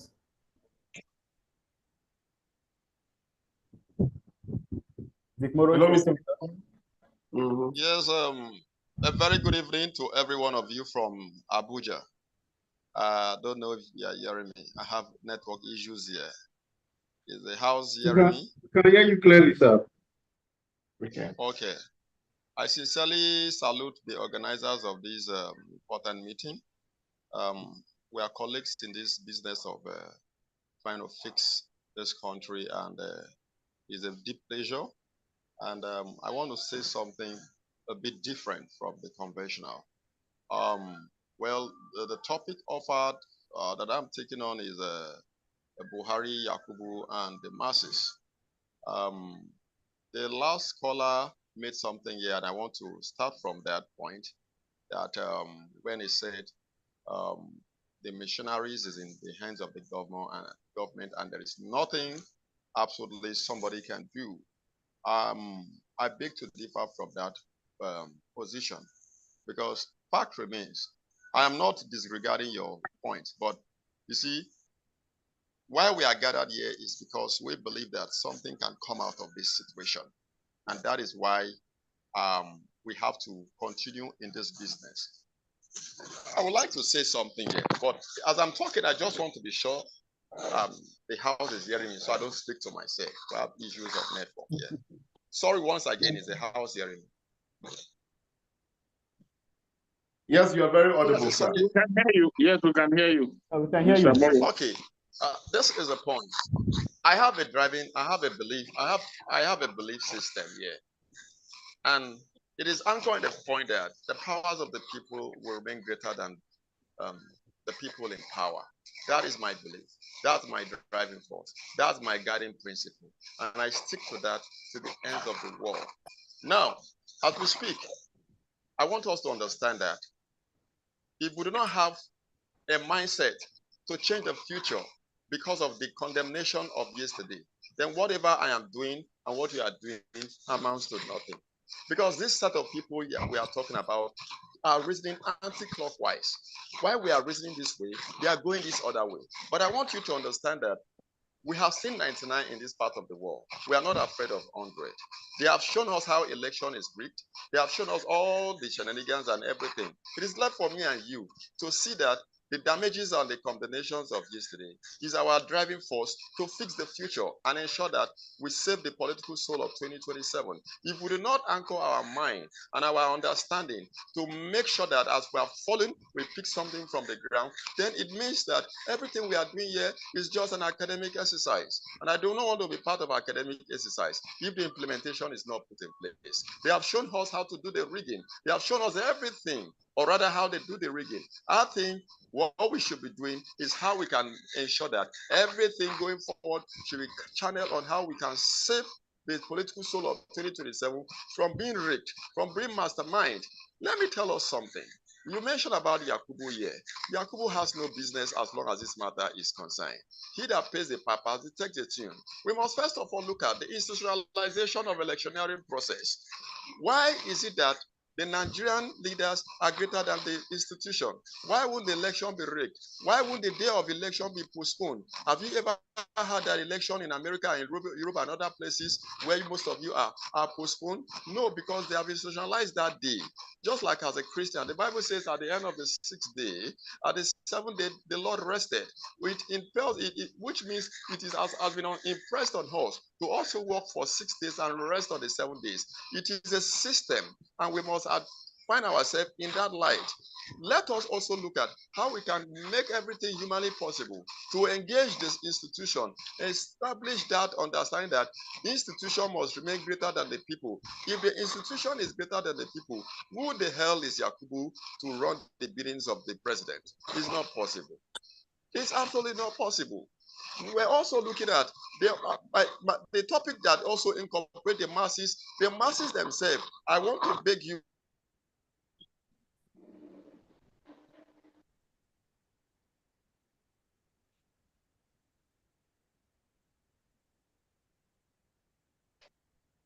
Oh, he complained earlier of poor connection. So the network there is poor. I hope you still have it. Yeah, I think we lost him. I don't know whether we'll get him back. Please go ahead. I'm so sorry. The network is so bad here. Hello? Understandably. I can hear you. I can hear you. I don't know whether others can. Yes, we can hear, but it's like he has gone, the network has taken him out again. Can you hear me? A very big apology. The network. I'm going to be brief. I just want to establish some point here. Are we together? Sorry, sir. I keep apologizing for the poor network. So what we are saying is that I maintain the fact that the masses are a big problem to the electioneering process. I know how much I personally saved and I spent in sensitizing the people. And at the end of I need us to understand that election day is different from campaign. I am forced to understand that in reality, that election day is another set of its own, is another situation of its own. We campaign and sensitize the people. The masses, the same masses at the end of the day, will go back and look at someone that is giving them a cup of rice, as if you have not eaten rice since the day your mother gave birth to you. And you ask yourself a question, what have you been doing all this while? Are you understanding me? We have idolized these people. The masses are the problem. They have idolized these people and made these people behave like a god. If a senator is in your street and nobody goes to his house and stand by the gate side, he will realize that he's a human being too. But by the time 10 people are queuing up every second and minute, the man mentally start behaving like a god. The sensitization is the problem remains with the masses. When the masses supposed to have, if Tinubu is saying that it is my turn, for him to say it is my turn, it means there is an understanding somewhere. It therefore implies that both the Labour Party and the PDP ought to have also looked internally and said that if this guy is really saying it's my turn, then let us go and see how we can hold the system to ransom. There's no way you hold a system to ransom that Yakubu will misbehave. But we were being entertained by the dramatic expression of Buhari. Blue, blah, blah, blah, blah, blue. Town hall with difference. And everybody were laughing, carried away. And the man was at the other side implementing his stuff. Remember, Adams Omoshomole was interviewed in the other situation, in the other dispensation. They asked him, Atiku is taking the lead. What is happening to your party? He said, I'm not interested. I want the result from the INEC chairman. Once the teacher gives you the result and declare you first, that is okay. Immediately Adams Omoshomole make that statement. I told my colleagues that Buhari has taken over, has won this thing, as the system has been hijacked. For Adams Omoshomole to say that I am not interested in who people are declaring, I want INEC to, I'm interested in the result. That was enough. Are you understanding me? And for Buhari, for Tinubu to say that it is my turn, and all is emphasizing is my turn, whereas the masses were carried out by dramatic expression and a cup of a grain of gari, a grain of salt, and all of that, instead of them to look at how they can hold this situation, hold the system in ransom, were carried away by the dramatic expression. I am here to tell us, if we want this country to be saved, let us make sure that all energies is channeled towards how to make sure that the INEC is not hijacked. That is just it. Making sure that the INEC is not hijacked. And I'm telling you, we are going to raise the movement as soon as possible to let those that have interest for 2027 understand that going forward, as long as you are indicating interest to run for election, we must all put our lives in the forefront. We must put our lives in the forefront and make sure that the electioneering, the empires, the electoral empires, they should also see themselves as being both alive or dead. Making sure that we hold the system to ransom. We ensure that the INEC is not manipulated. Our energy should be channeled towards how INEC cannot be manipulated. If the system and the masses come together and rally around and say whoever is going to be conducting this election, your life is in danger. If you give Nigerians what they never bargained for, we are going to kill you, your family is going to go down, pay it with your dear life. I am telling you, no man born of a woman will take any money. I want to submit by saying that, please, while we are dissecting and analyzing and extrolling the anniversary, let it be that at the end of the day, we narrow our mind how we can make sure 2077 is not repeated. For any mistake that is constantly repeated, it amounts to all degree of stupidity to the highest order. God bless you. God bless the fellow public. I remain honorable tomorrow.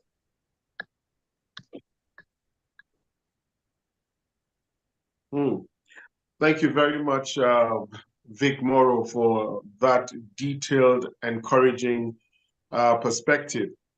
Yes, you did mention something about, Yakubu not really being the problem, but the problem being the people.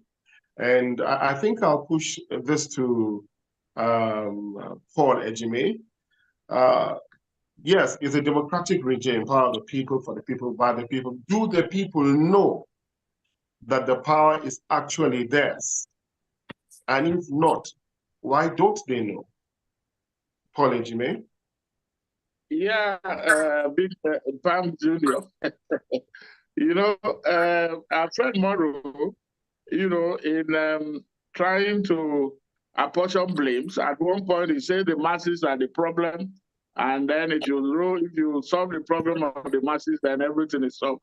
Meanwhile, he also made mention of what a former chairman of APC, former Governor Adams Omoshomole, what he said, that he's not reckoning with anything other than what the INEC will chairman or INEC itself, the result that they will produce. In other words, INEC is also powerful in this game. Meanwhile, he said masses are to blame, and then he also mentioned the fact that when the current president, when he was a candidate, he said it was his turn. And then he said, Morrow said, for him to say that means that, he knows perhaps something that many people didn't know, that other parties ought to have gone in to make sure that they did something to whatever they could do to stop it. You know, so, and that brings in also the complexity of politics as we know, liberal democracy, and then the, you know, institution, it mentioned institution, and then personalities, people that are involved. Hence, this your title talks about Buhari, Yakubu in this case representing INEC, and then the masses. But I will say that, and then he said, we must be careful not to repeat, not to allow the mistake of 2023 to be repeated in 2027. I will say here that I agree with him that there has to be some transformation. There has to be attitudinal change. Hence, I was telling you that it is the exposition, the disposition, what the political class, what they bring. And political class in this case, it means the presidency, it means those in the National Assembly, it means all those that are politically exposed. And then you can also add the institutions, parliament, and then the judiciary. We have seen the role that the judiciary has continued to play, a very damaging role in some cases with the kind of judgments that they are given. Some being based on technicalities, or some courts or courts of equal jurisdiction, giving different interpretations of on a given subject.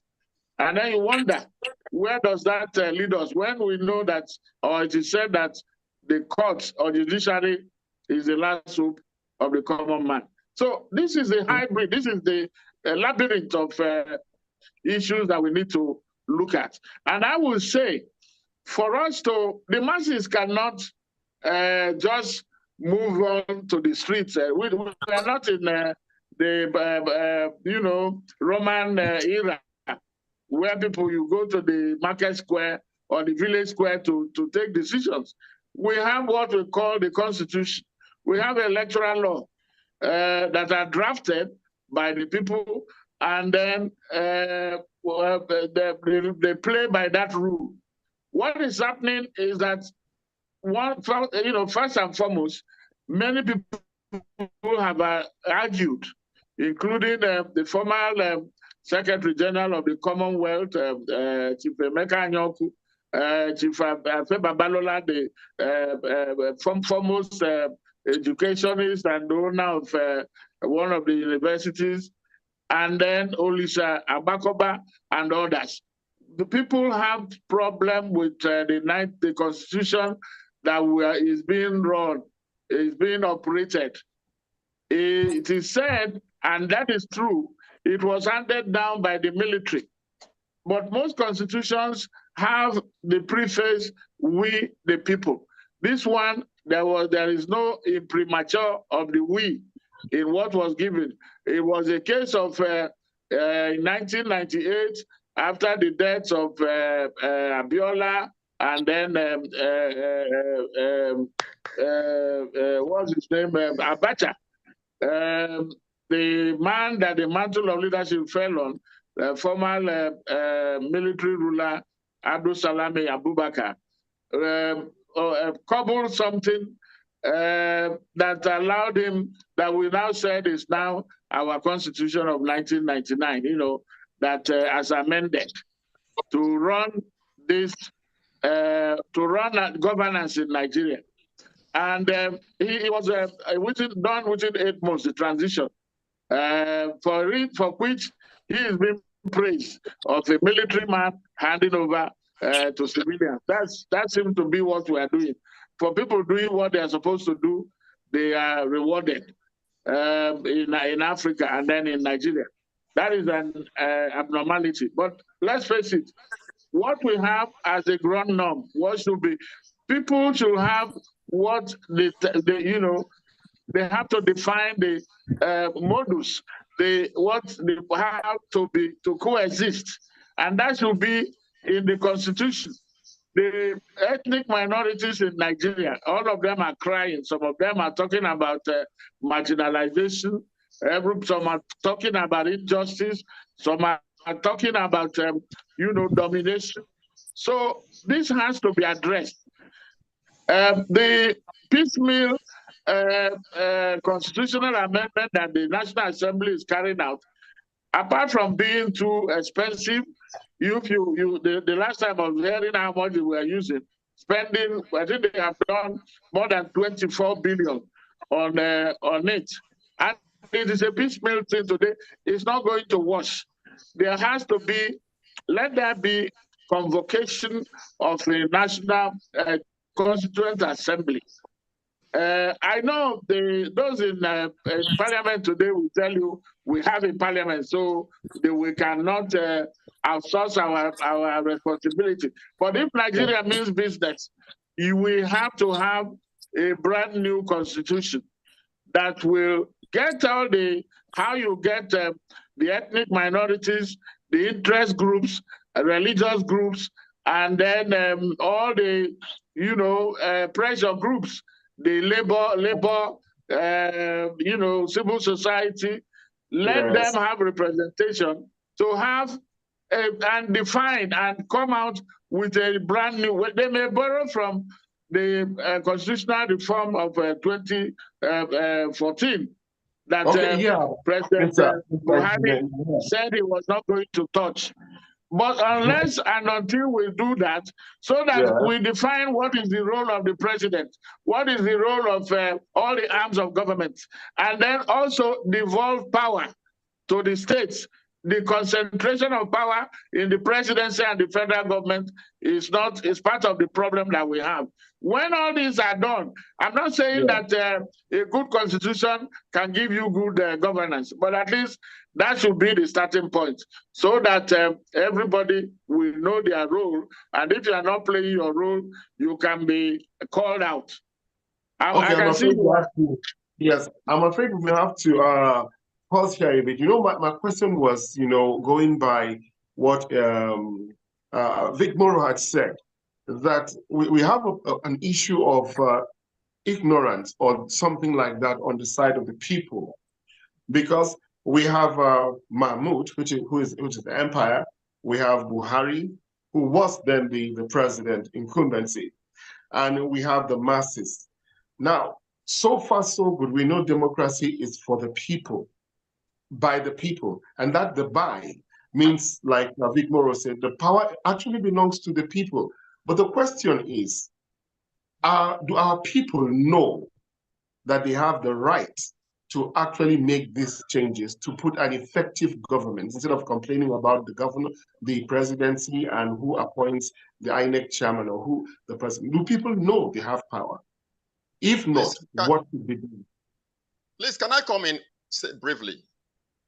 Okay, Vic Morrow. Yes. Please, I want us to appreciate something here.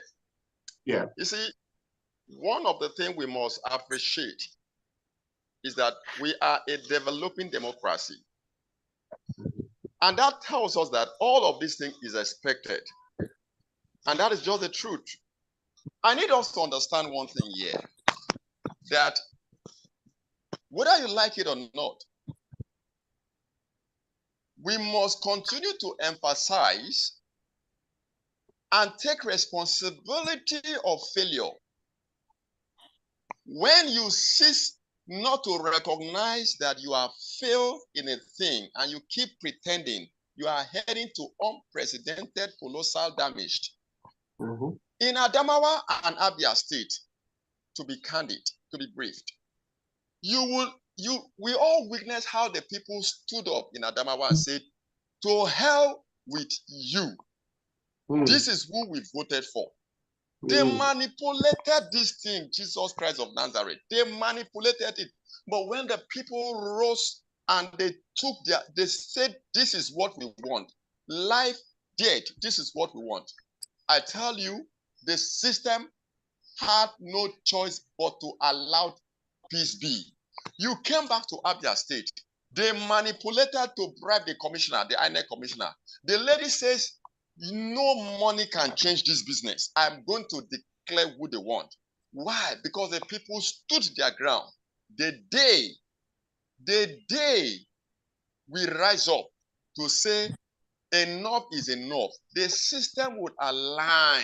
There is nothing, whether there is constitutional amendment or there is no constitutional amendment, the conscience amendment is the supremacy of life.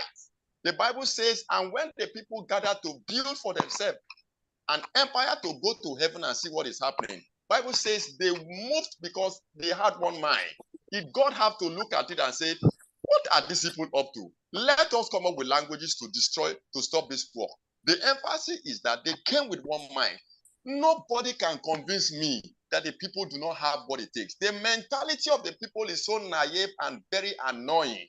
But we must continue to sensitize the people and make them understand that the Commonwealth belongs to us. And I'm begging us, please, let us channel all our energy to let the people understand that these people do not mean well. Let us save our future. Constitutional amendment without mentality is amounting to nothing. The people, the man is telling you that it is my turn. We're supposed to have gone in. Obedient were busy going on the Zoom and the internet. Then Atiku people were busy doing this. Meanwhile, systematically and strategically, the people of Tinubu were looking at how to control the machinery that will deliver the result. I am begging us to please. The Bible says, be wise as a serpent and harmless like dove. Let us now be wise as the people of Tinubu to make sure that there is no way they will manipulate. And that is just what I want us to understand. God bless us.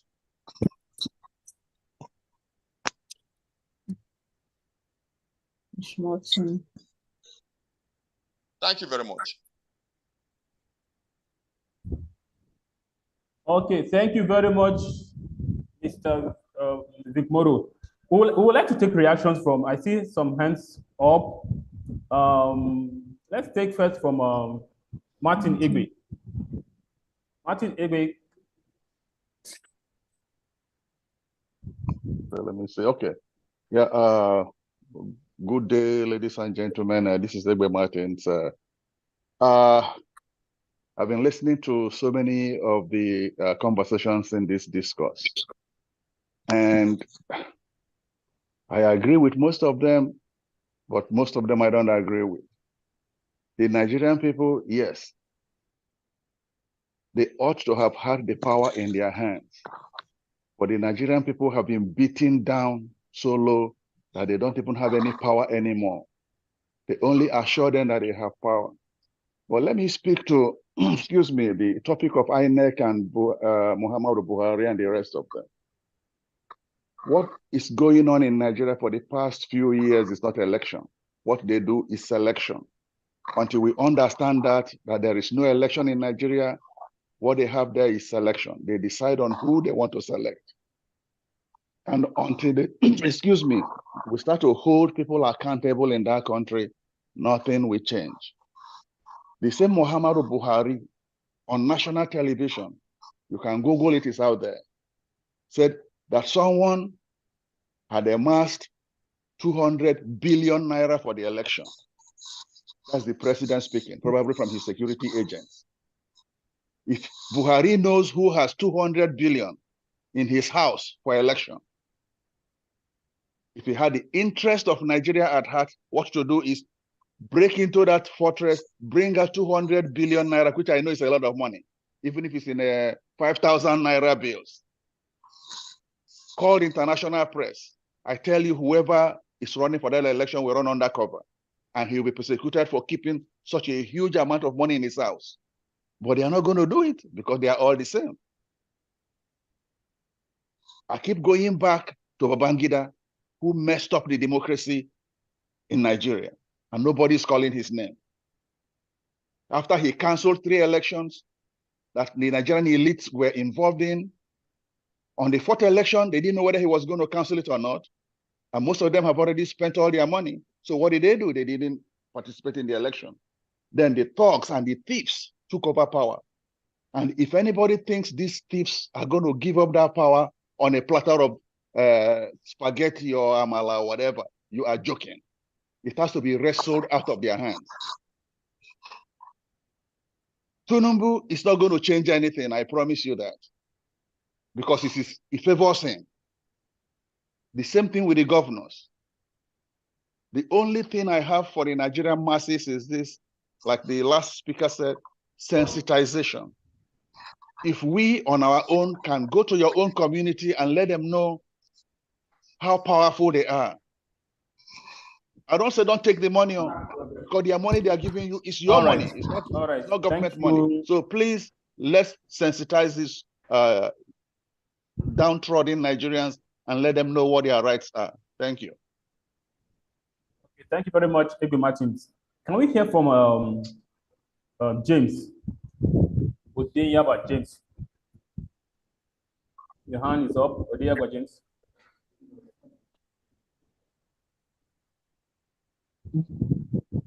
Thank you, my people. Thank you. Good evening. Please, my view in this democracy is that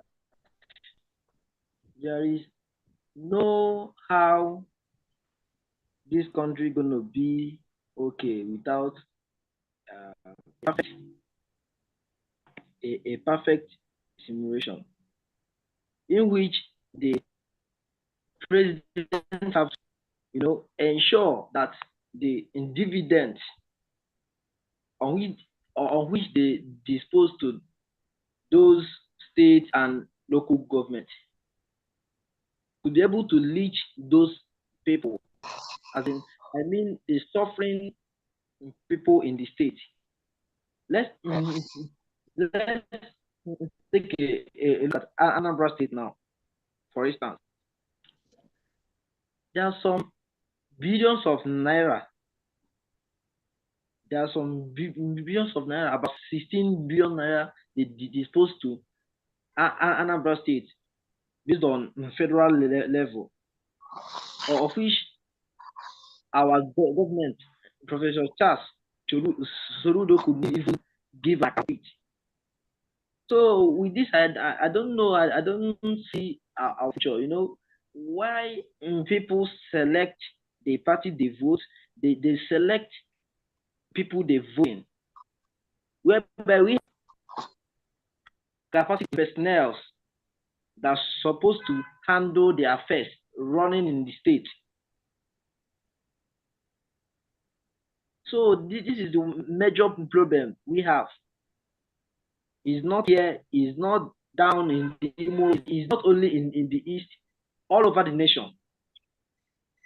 So if the president can ensure that the dividends that they dispose from that federal level to be able to reach local government, I believe things will move well in our country.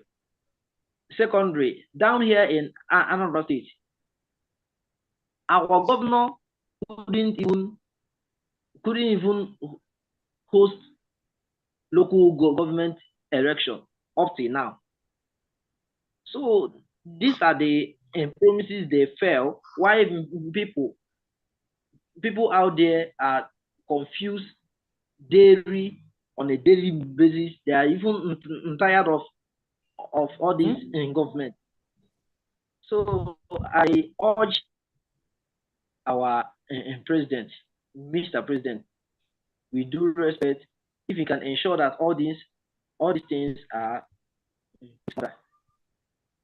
Thank you very much, sir. Okay, thank you, James, for that. Okay, quickly before our guests take reactions to those comments, I would like for Francis Anekwe to please. Francis Anekwe, yes. Okay, Good evening. Francis Anekwe, yeah, quickly. Good evening. Just like you said, my name is Francis Anekwe. I want to contribute to the last speaker's question, asking about how aware are the people about having the power. I want to say to that effect that we need continuous voter education. Very important. The Bible said that my people perish because they lack knowledge. People, they lack knowledge about voting, the processes, how to prevent your ballot from being stolen and all of that. Because the last election, 2023, we had an experience in my locality. I may not be able to share it now because of your time. So we need for the INEC to continue to sensitize people. I know that there is an arm of the INEC that is in charge of voter education, in as much as we know they are not doing what they ought to be doing. They should go on. It's not until the election is close by that we do one shenanigan kind of a thing in the name of sensitizing the people. They should go on. It should be a continuous process because election is almost all the time. If there's no one by-election, there will be one inconclusive election to be concluded and all of that. There will be general election. There will be some states like Anambra State, our state, is not, doesn't have the same election calendar with other places. And so many of them like that. So to that effect, all we need that we correct the mindset of the people, because just like one speaker said, the democracy was destroyed by one man, and because of that, the elites left it for the thugs, for the rogues, for the criminals. People need to be reoriented so that they will come into politics. People that doesn't have bitterness at heart, they will come into politics and know that politics is not a matter of do or die. It's not a thing that when you are doing it, you're killing the other person, you're maiming the other person. No, it should be something that we do with the spirit of sportsmanship, spirit of love. And if there's no love in whatever thing we are doing, my brother, we're going to crumble. So that is to that effect. Another thing again, one of the speakers mentioned marginalization of the minorities. I want to come in. The Igbo nation is not a minority nation in Nigeria. We are one of the third largest nations in this nation, in this country, Nigeria, but we are being marginalized. Quote me anywhere. For me as an Igbo person, if I want to travel outside of Nigeria now, I must either go to Lagos, to Kaduna, or to Abuja. What happens to my state, Anambra? Why can I not travel from Anambra, from Oka? Why can't I travel from Owerri? Why can I not travel from Enugu? That's number one. No seaport that is working here. They are trying to collapse our economy by all means. Even with their state-sponsored terrorists in the southeast, they're trying to collapse southeastern states so that we will become poor. But I thank God. God is not man. They can never bring us down because we are God's own people. No matter how they try to do it, nothing is functioning in the southeast. If you want to open an industry in the southeast, they will say no. Take it to Lagos, take it to Ota, take it to Abuja. Otherwise, they will be fighting you. That's why they collapse so many industries in the east. They take it to Lagos, they take it to Abuja, and they are complaining that our people are all over the place. Let them give us an enabling playing ground like they give the other nations. I was listening to one man yesterday, and in his video, he made hello? I'm trying to round up. In that man's video, I was listening to it yesterday. The man said, why are the Igbos settled in their own nation? This is a nation. You said we are all one Nigeria. Why can you not give me the privilege you gave to an Hausa person, the privilege you gave to a Yoruba person? Is between the north and the west. The southeast are not there.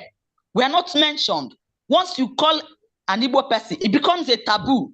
My dear, until we do the right things, Nigeria will keep being in where they are now, or even worse state than they are now. Let us open our eyes. Let us see the truth and call it truth. Let us see lies and call it lies. We have the chance of giving a good person the state of affairs to manage for us, but we chose something worse. All right. So let us go with it. We are almost exceeding the time for this segment. Okay, quickly, I would like our guests to react to what has been said so far. Paul Ejime, if you are still with us. Yes. Okay. I've listened to some of the participants, and one thing it brings out, this is back to why we should be bothered about what is holding us together. Every country has it, whether we like it or not. Some say it doesn't matter. We can't be running on autopilot. We need something that will define our coexistence. And that is the Constitution. For now, Nigeria is being run not as a country, but just a country, but not a nation. Because there is no that sense of belonging. We don't have, not many people are not, their allegiance is not to Nigeria. It is to their religion or their ethnic group, okay? Or their political party. That is not how it should be. I think Nigeria will have to move us from country to nation, where it is the Constitution that will now define how we will be governed. And if there is any,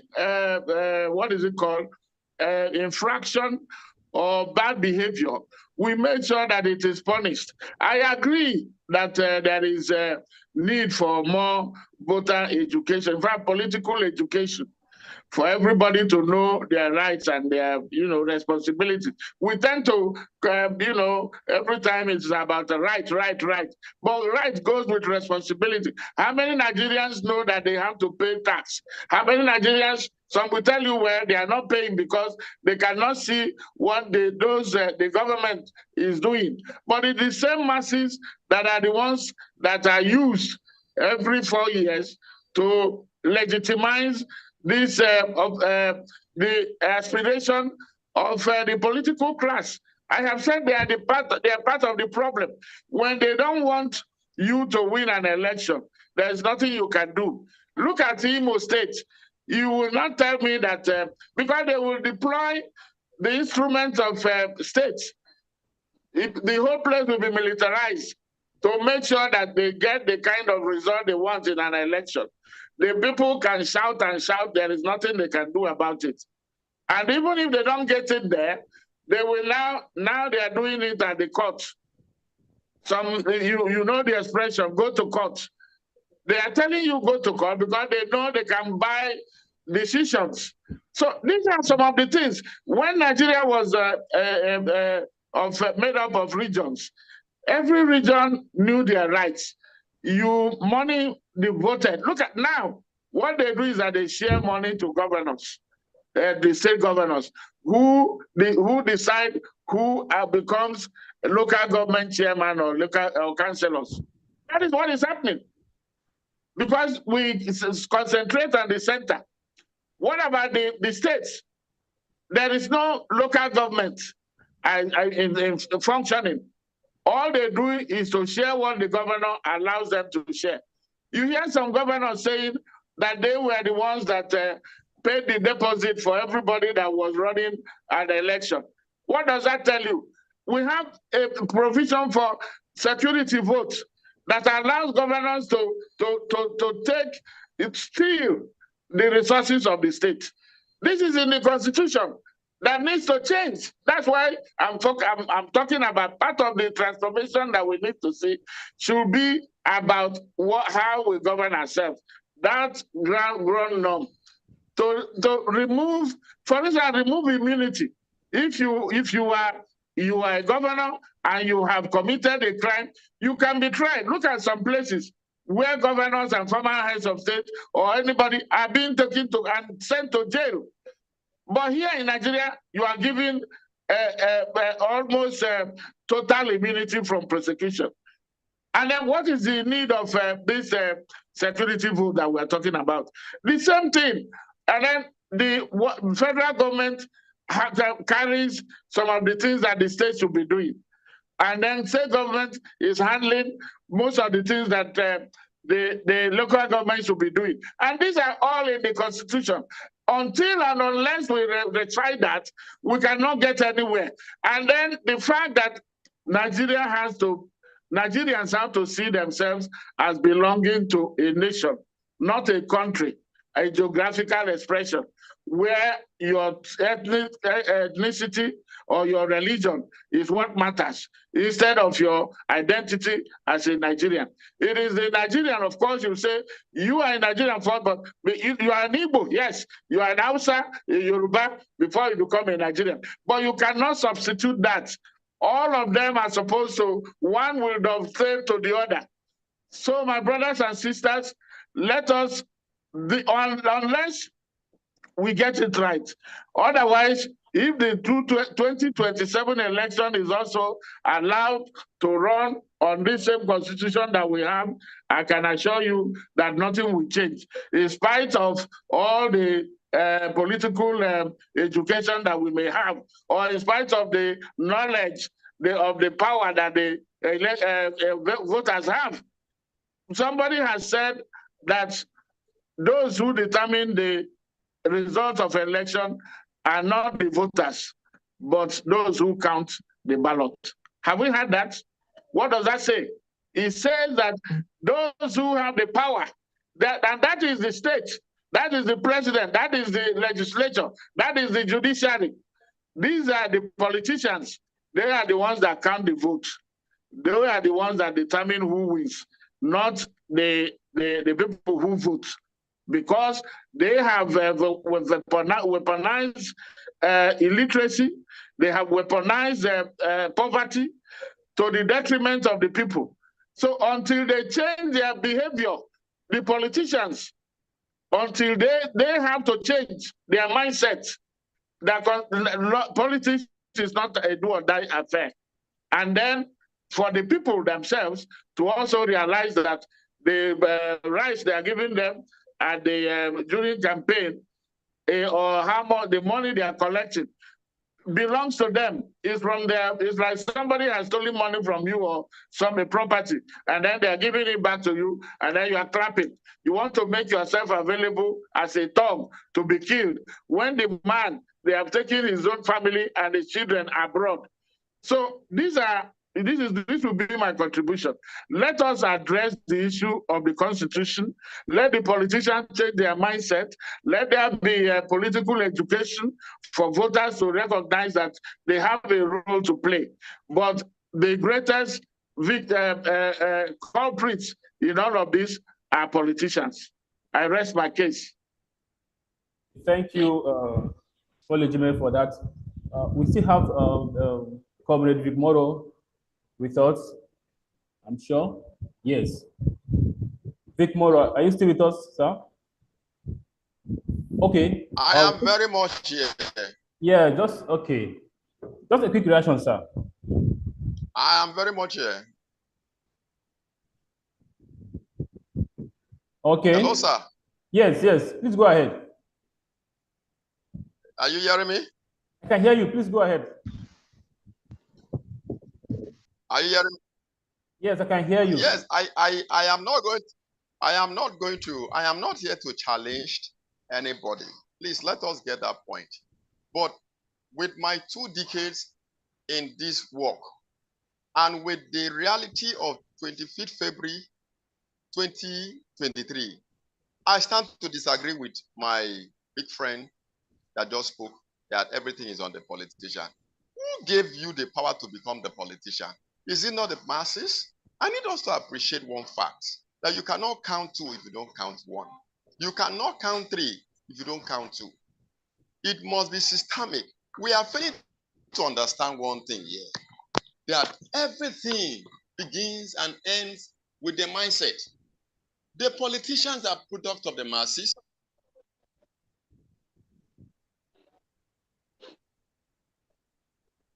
Okay, we seem to have lost him there.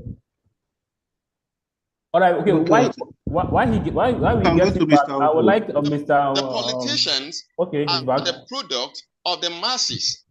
The people just need to appreciate the fact that they have failed. I need the people to understand. I need us to understand that collectively and otherwise, we are the ones that have made these people to become a demigod.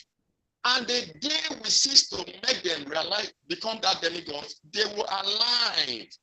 The people are the reason why a senator will feel as if he's in charge of your life, because he's giving. All right. So we need to round up quickly because we are taking into the time of the next segment. But before that, I see Ugonweke hand is up. We'll quickly take your views and that of David Bolaji. Quickly, please. Okay. Thank you so much, Mr. Moderator, and greetings, ladies and gentlemen. My name is Dr. Ugochukwu, and I'm one of the members of the BOT, COPDEP BOT, and a consultant in social work, specialist in child protection and family safeguarding. Obviously, I came in late to this particular segment. I was meant to be here on time, but of course, I've got other things that I needed to address before coming in, so apologies for that. Since I came in about half an hour ago or thereabout, I've been listening to various contributions, and our two guest speakers have actually enriched this conversation by having somewhat divergent views about what is going on and what solutions we should prefer. But I would like to actually stand on the contributions made by Victor Morrow. And one of the things that he has said that resonates with me strongly is the reactions and the reactions of members of the state of Adamawa and that of Imo State in relation to their governorship election. We all are aware how Hope Uzodinma, the current governor of Imo State, came to power. My understanding was that he was the third person in position in the election that brought him effectively to the court to power. But when that happened, nobody in Imo State reacted. We don't have the current or the 2024 governorship election in Imo State. Again, that was strongly manipulated, and results were written and announced in places where there were literally nobody. And what happened? The masses didn't react.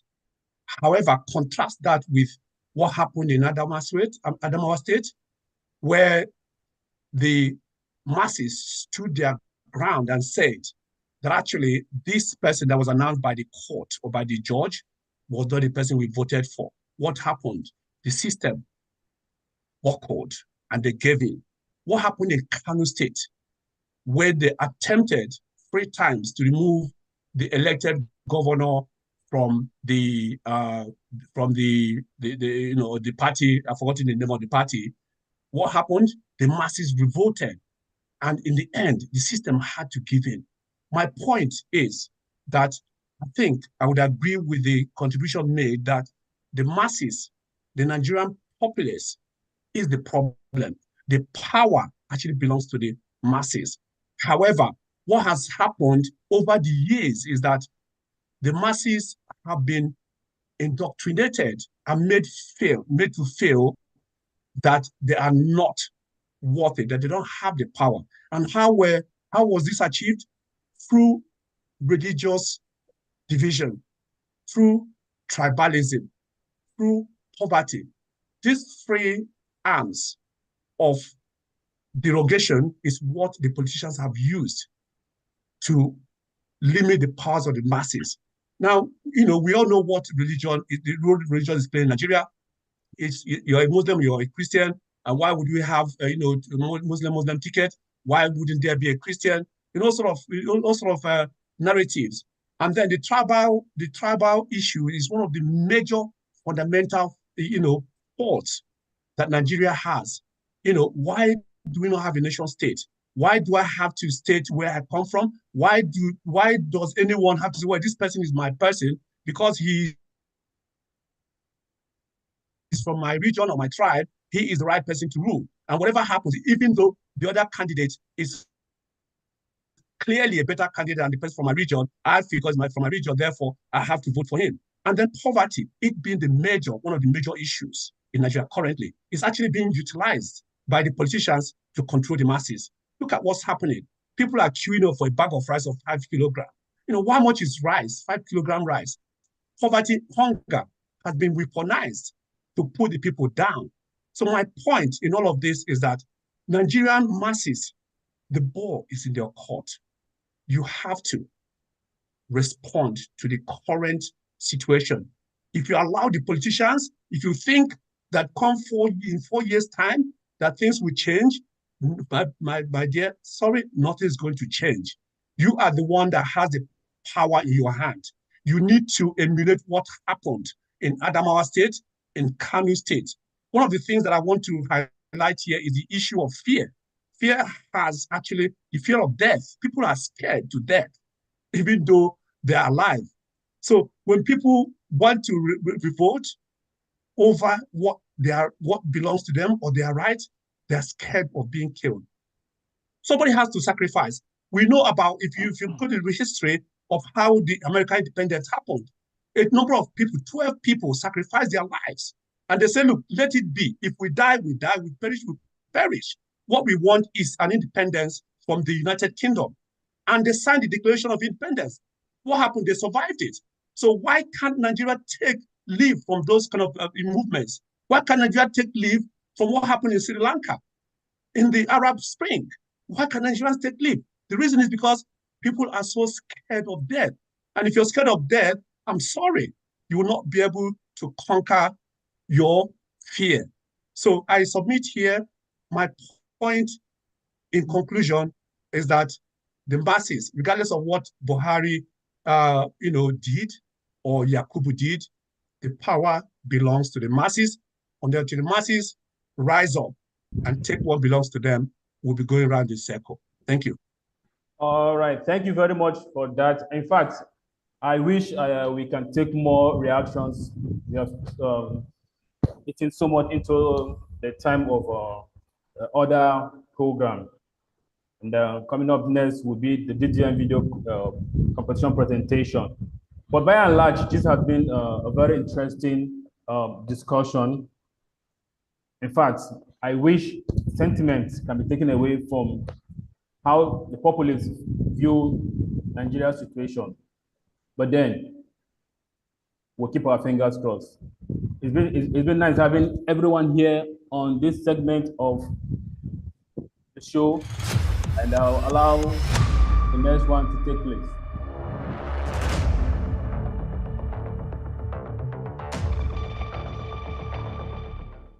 The February 25th electoral cycle translates into 24 years of uninterrupted electoral cycle, the longest in the history of Nigeria. It came with lots of optimism and expectation. In my own opinion, I would like to say that this election was the most anticipated election in the history of Nigeria. It came with lots of optimism amongst local and international observers that this election would come with more improvements than others. Hello everyone, my name is Emmanuel and I want to share my thoughts on what I feel about the Nigerian February 25th, 2023 presidential election. It is a critical time for our nation and these are the issues that need our attention. Firstly, most of the contestants in the elections are too old. We have contenders who are 70 and 72 years old respectively. Hello, good day. My name is Dennis Ezechukwu Godwin. Now, following the outcome of the election, I would say that Nigeria still have a very long way to go in election matters. To be sincere with ourselves, February 25th every year supposed to be anniversary for this Nigeria. Every Nigerian knows say na February 25th, 2023, na him our big men for this country carry their lie, deceit and open thief, take so smelly clothes, wear them without shame. They work out for our country, reach today. Today, I'm going to share my thoughts with you about the Nigerian 25th February 2023 presidential election. The former president of Nigeria, General Muhammadu Buhari, and the National INEC chairman promised us Nigerians a good, incredible, transparent, free and fair election which turned out to be our worst nightmare. I'll be exploring the three prominent candidates, Mr. Peter Gregory Obi, Obedient of the Labour Party, Bola Ahmed Asiwaju Tinubu, Batified of the All Progressive Congress, Alhaji Atiku Abubakar, Articulated of the People's Democratic Party. So what's an election? An election is a formal process where people choose individuals to hold public offices or decide on specific issues. And we're not going to be looking at the aspect of deciding on specific issues you're making decision. We're going to be looking at the aspect of choosing individuals to hold public offices. Not talk about election.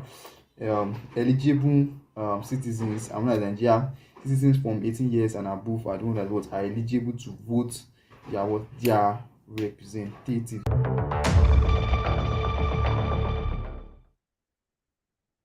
It was an election that was so greatly anticipated by an average Nigerian with so much energy and hope that it's gonna be the only vital avenue for salvaging the situation of the nation. Our president, they say there is nothing I can do. Oh. So me, there is nothing I can say. I will carry on. If I feel close my eyes, see myself for Canada, I collect more. No. I will come back. This country knows. Two things were unprecedented about the 2023 general elections. First was the stout political rallies held by Nigerians across Nigeria even before electioneering campaigns kicked off. Second was the use of beavers. Nigerians were given repeated assurances that beavers would not falter, that beavers would work. Unfortunately, all these were rendered completely useless when the electoral body intentionally refused or failed to transmit results online. This is the first DDM video competition. No glitches, no court cases, and definitely no human electoral empire. It is 100% transparent, free, fair, and credible. Why? Simple. Because the videos with the highest engagement on DDM YouTube, DDM Twitter, or DDM Facebook will win 100,000 naira each. That means good news. You can still participate in the competition and win the 100,000 naira. Just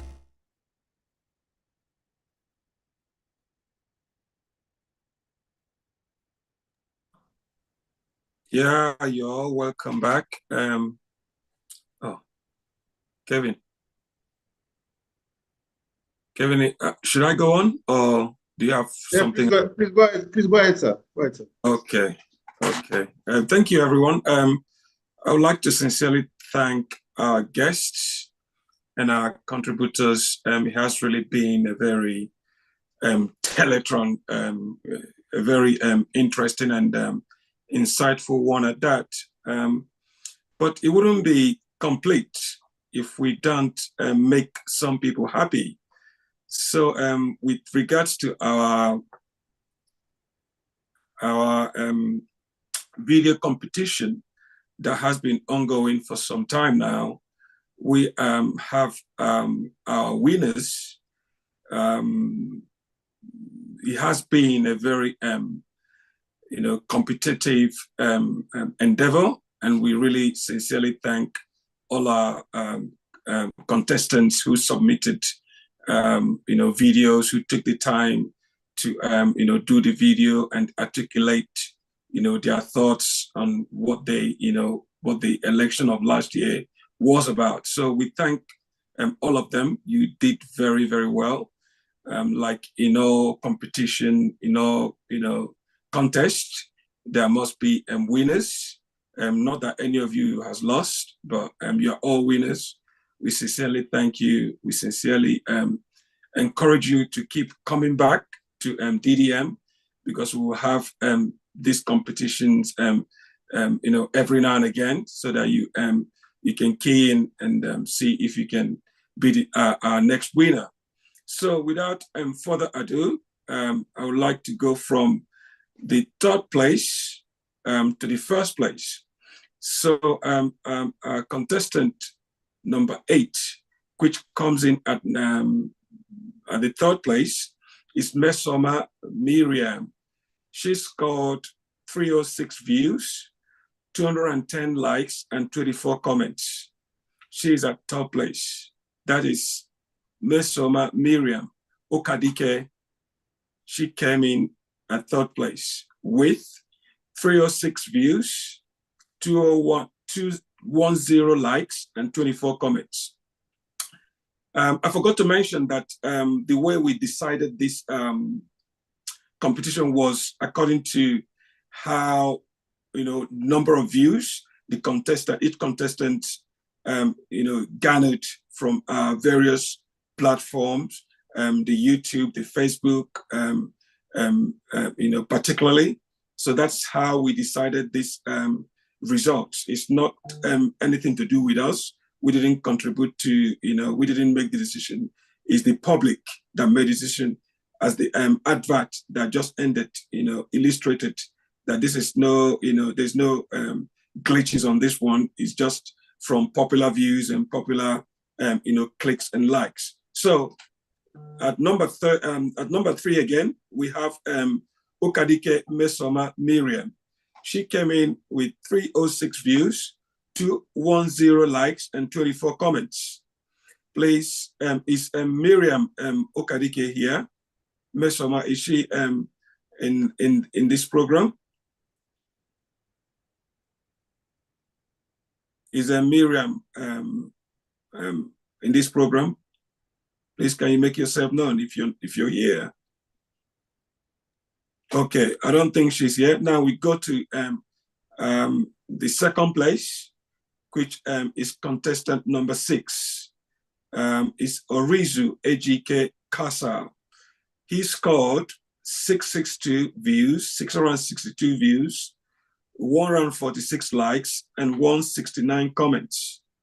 This is contestant number 6, which came in at the second place by the name Orizu Ejike Kasa. He scored 662 views, 146 likes, and 169 comments. Is Orizu Ejike in this program? Yes, I am. Orizu, congratulations. You came in at second place. I'll be soon announcing the prize money. I'm still trying to tidy that up. I'll soon announce the prize money. So, how do you feel, Ejike? First of all, I'll be thanking the coordinators. It's a very nice opportunity. I feel good. It's okay. Sorry, I didn't get that. What did you say? I said, first of all, I would like to thank the coordinators for the opportunity. That I feel good. It's okay. It's okay. Thank you. Okay, it's okay. All right. Thank you very much. You came in at second place. You scored 662 views, 146 likes, and 169 comments. And now we move to the first and the first and number 3 contestant, which by the name Henry Paul Njoku, which came in at 1,700 views, 522 likes, and 61 comments. This is our first place contestant, which is number 3 contestant, sorry. Our first place contestant number 3, Henry Paul Njoku, which came in at 1,700K views and 522 likes and 61 comments. That is our first place, Henry Paul. Is Henry Paul with us? Is Henry Paul in this program? Okay, seems like Harry Paul is not here. He's only Casa here. So we thank all our contestants and those that didn't make it this time. Keep trying. We'll have this competition, every now and again, and we'll make sure that next time you be a bit more creative and try to submit your program or whatever that you're doing on time, so that you get more views that way. Don't leave it to the last minute before you submit your program. Submit it early enough, then you stand a chance of getting more views and more likes and more comments. So, and the prize money for our 3 top contestants is 100,000 naira each. The prize money for each of our contestants is 100,000 naira each. And can I also mention that some of our contestants, we have actually picked out some of them with some talent that we might need in DDM, and we will be getting in touch with those 3 or 4 contestants that we felt that will add value to DDM as a media organization. So congratulations to our winners. And then we would like to, if you can forward to us your various your bank accounts, and the money will be transferred to you. So thank you very much. And I hand over now back to Kevin. Kevin. Okay. Thank you, Mr. Okoye. Can you hear me? Yeah, we can hear you, yes.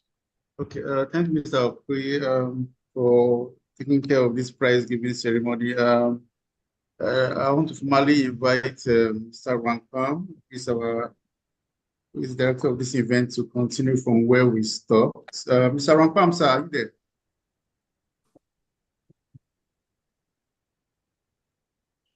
Yes, I am. Yes, I am. Yes, give me a minute.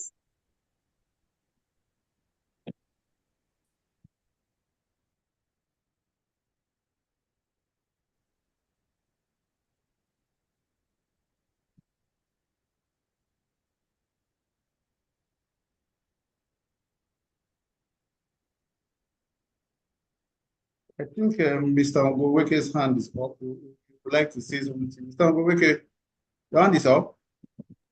Yes, thank you very much, Mr. Moderator, for yielding the mic. And thank you also to viewers, participants, but most especially those who are involved in this competition. And it has clearly, we didn't choose the winners, the system chose the winners.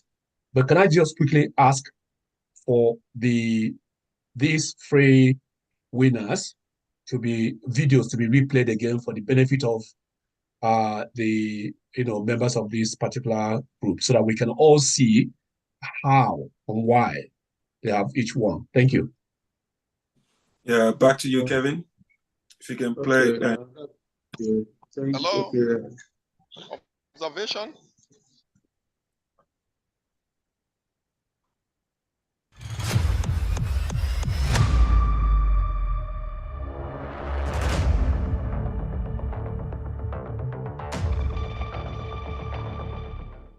The February 25th electoral cycle translates into 24 years of uninterrupted electoral cycle, the longest in the history of Nigeria. It came with lots of optimism and expectation. In my own opinion, I would like to say that this election was the most anticipated election in the history of Nigeria. It came with lots of optimism amongst local and international observers that this election would come with more improvements than others.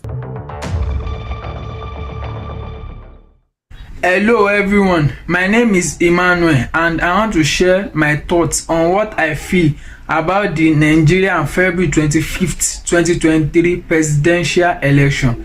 It is a critical time for our nation and these are the issues that need our attention. Firstly, most of the contestants in the elections are too old. We have contenders who are 70 and 72 years old respectively. Hello. My name is Dennis Ezechiku Godwin.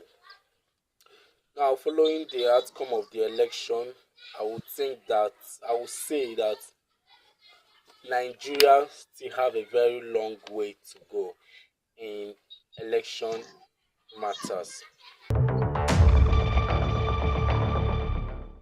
To be sincere with ourselves, This should be February our 25th first, every year the supposed winner to be anniversary for this Nigeria. contest. Every Nigeria knows say na February 25th, 2023.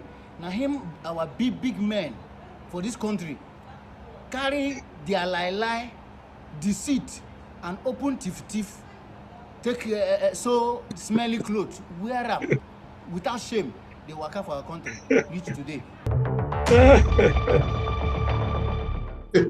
Today, Oh my I'm God. going to share my thought with you about the Nigerian 25th February 2023 presidential election. The former president of Nigeria, General Muhammadu Buhari, Who is this one, National Kelvin? chairman, Is it? promised us Nigerian a good, incredible, transparent, Okay, free and fair I election, wouldn't know that. which turned out to be our worst Oh. nightmare. Okay, this is I'll be exploring the three prominent election. The former without shame.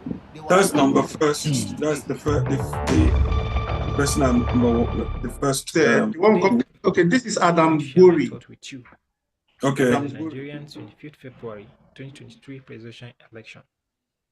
The former president of Nigeria, General Muhammadu Buhari, and the National INEC chairman promised us Nigerian a good, incredible, transparent, free and fair election, which turned out to be our worst nightmare.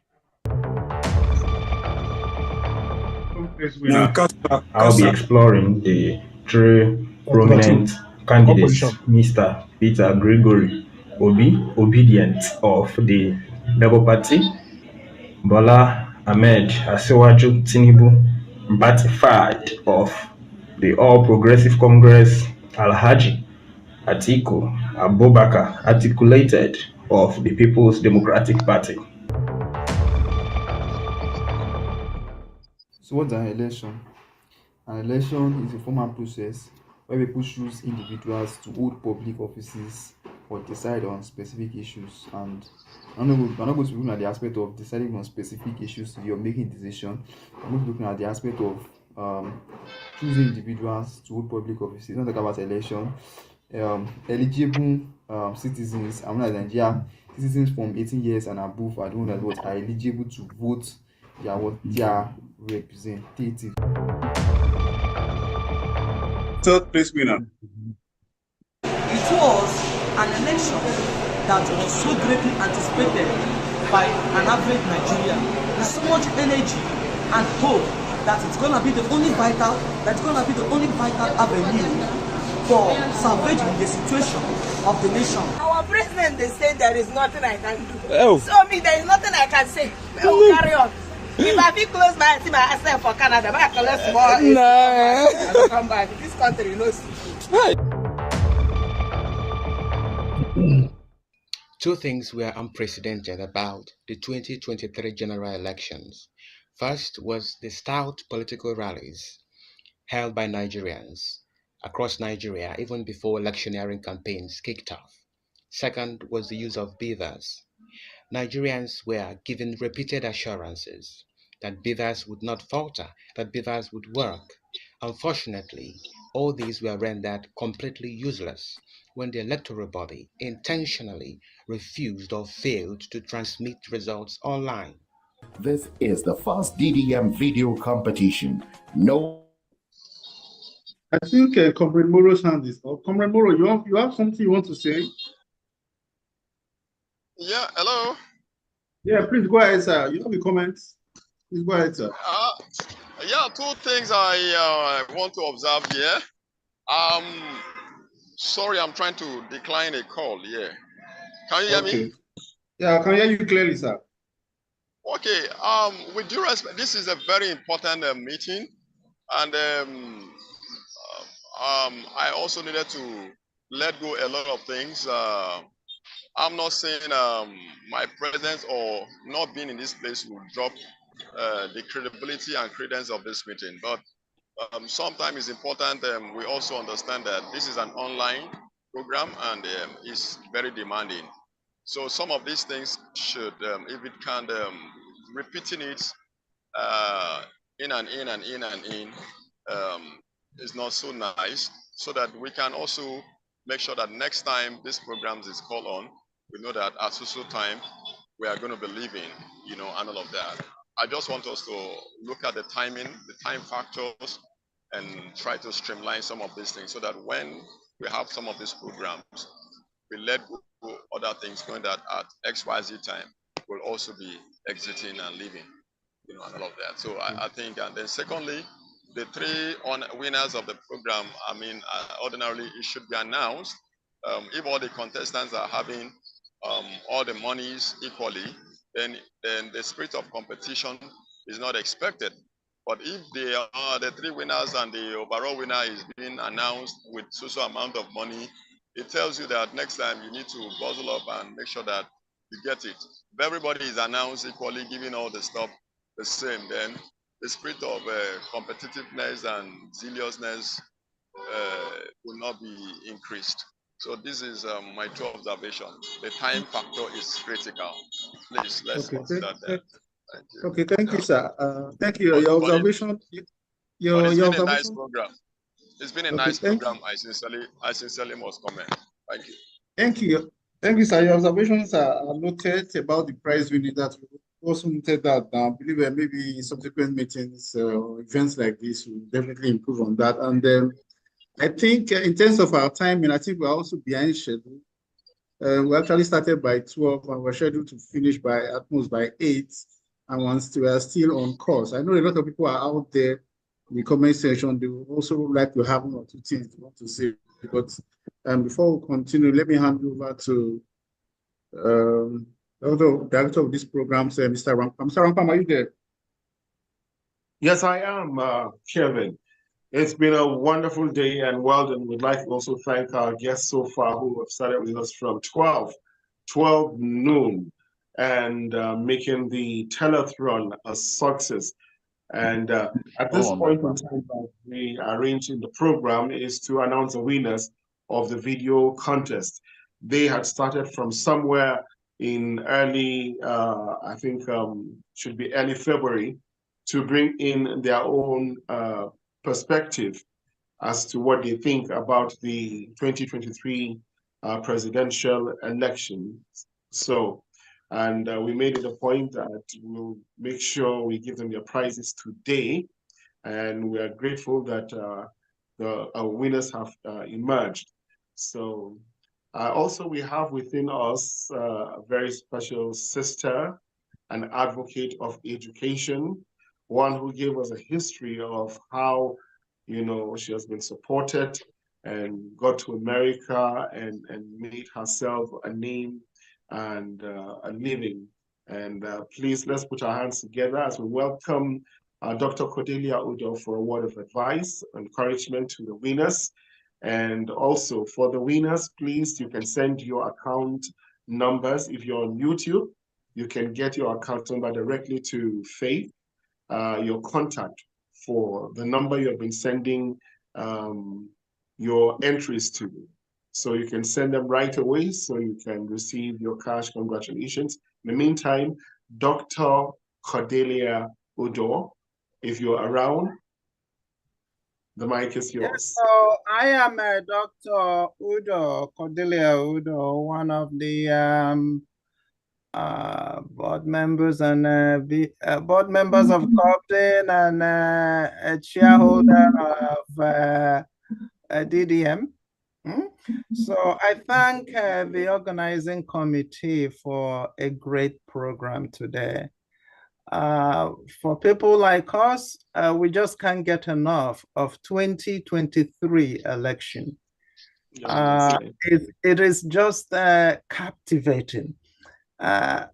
Okay, we've never been involved. And so they got us involved, all the young people out there.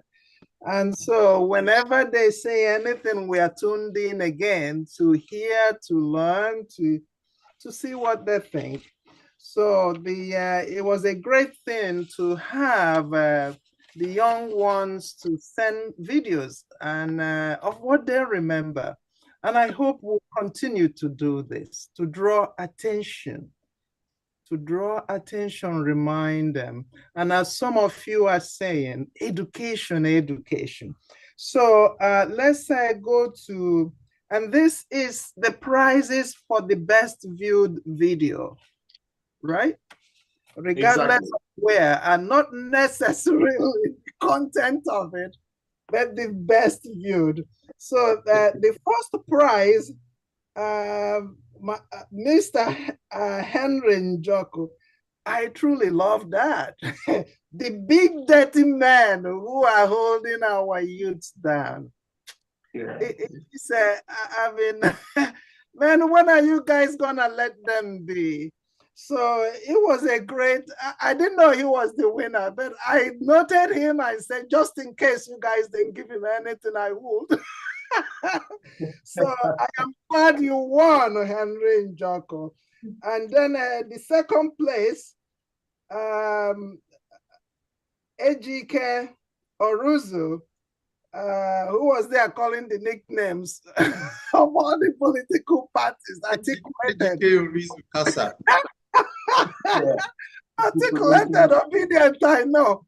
Articulated, I don't know what that means. I've listened to Article, I don't know whether he's so articulate. And what is the nickname again he gave Tinubu? I've forgotten what he called Tinubu. But like he said something like bat, or is it batified? So I don't know how they coin those names, but I certainly hope he hasn't beaten them somehow, that they're all hungry and dying. You know, bat can really, you know, give you a bad bite. And then some Okadike, the optimism that he generated among them is unparalleled. That's right. And then there are these people who didn't win. Remember that young man, I believe it's Adams, that talked about the Buhari promises to these Northerners and to the whole of the nation, that he will give them the best election, and they are working really hard, only to their energy and their optimism be smashed. I don't know really who won that election at this point. You know, you hear one side or the other, you come out of it and say, you know, whatever. Okay, but it has become a nightmare for them. I hope they don't give up. So I will give him an award. His name is Adams, so I give him 50,000 naira. And then there is, do you guys know who I'm talking about? Do you guys know who I'm talking about? The one that has a hat, and behind his picture is a heart. Okay, yes. The one on native, yes, Adams. Adams is the name. And then there is Emma. Yes, I got it. Yeah, there is Emma. Okay, I don't remember one. I took note that really well spoken. Well spoken Emma. I love the way he talks, and talked about just the massive rallies they had before the election, and then the divas disappointed them. So you know, may they never lose hope. May these young people never lose hope. Okay? May those big dirty men please have mercy on your children and your grandchildren. Vacate. Let this youth take over. Okay? So Emma, I will also give 50,000 naira. So and that's it. So that's the other three are getting 100,000 each, isn't it? Yes, ma'am. the fund you guys accumulated. So I will send in 100,000 to give 50 to Adams and 50 to Iman. And, okay. Thank you all for this. It's really, you know, I hope we never give up. Oh. Okay. Take care. Thank you. Thank you very much, Dr. Cordelia Odo. Never a dull moment with you. Always very. We're at a total of 11 entries, and prize money is going to 3, and it is meant to encourage them. At least we got them occupied for the period of February to get to see their creativity, and they did very well. In fact, all 11 of them, fortunately we couldn't play all, but all 11 of them did very well. At least they attempted it. Thank you so much also, Dr. Cordelia, for the 50 special gifts to Adams and another 50,000 to Emmanuel. I guess that should be Emmanuel. So Yes. to all of you guys, congratulations. And we hope to do this again. And I hope that before next elections, we would have better videos. I mean, videos that will be a bit more positive. And like Dr. Cordelia said, as far as the video competition is concerned, give up. Never give up. Keep speaking about it, encourage one another, and keep registering as long as you're turning 18 so that you could also decide. Our guests have said today, power belongs to the people, and you are the people that we are referring to. Thank you very much, Kevin. I yield the mic at this point. Okay, let me formally thank everyone for joining us in this program. The only event that is remaining is just a vote of thanks. But before that, I want to especially thank all those who have been here since 12 noon. It's not been easy. Thank you for being there. We remember what happened a year ago from now, when we all at this time last year, I mean, we all went to the polls, and we remember such events, and we come here to reminisce over the past and what happened, what went wrong, and what could be done. So this was actually a constructive meeting and a constructive event, and hopefully we hope the nation will do better. Like Madam Cordelia said, may we all never lose hope, and we'll never lose hope. We'll never lose hope in our country. Let's just continue to be hopeful, because if we sit back and allow these people to continue like this, we may turn this country upside down. Like somebody said, we shouldn't allow them to turn this country to another Afghanistan or another Somalia. Keep trying and hope for the best. So at this point, Mr. Pam, I'm supposed to give you a vote of thanks. I don't know if you want to do it or you want to call on someone special from the audience to give a vote of thanks. What do you say? I was thinking of reaching out to Tim Enumba. I don't know if Mr. Tim is around. He may not be able to because his network is not too strong. So let's be formally invite. I guess. Don't speak for me. I'm still very much around. Okay, you are still very much around. Oh my God. Please go ahead, sir. The floor is yours. Thank God your network is still good. Sorry. I would also like Mr. Alairo to Femi to say something before we close, because it would be nice for Femi to, because he has been here since the start. Yeah. So I think you would I'd like him to also. Mr. Dan is still here. Oh, great job, guys. Really impressive. Great job, really impressive. My chat, thank you very much. Mazi, respect, Kevin, and I think Ernest is no longer here. He might have gone. It was a lot better, 100%. Oh, you're here. Nice job, my young brother. Very well done.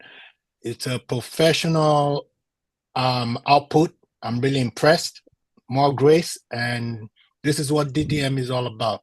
Giving hope to the people, giving hope to the young ones. They are the future this country needs. this is the beginning of something great, and we just starting to really get a hang of it. And more grace, we're gonna do more of this, more power, one Nigeria, one love. Peace. Thanks a lot. God bless. Thank you so much, Mr. Femi, colleague from Germany. Nice having you around. Mazi Okoye. Yeah, I would like to thank everyone that has graced this occasion.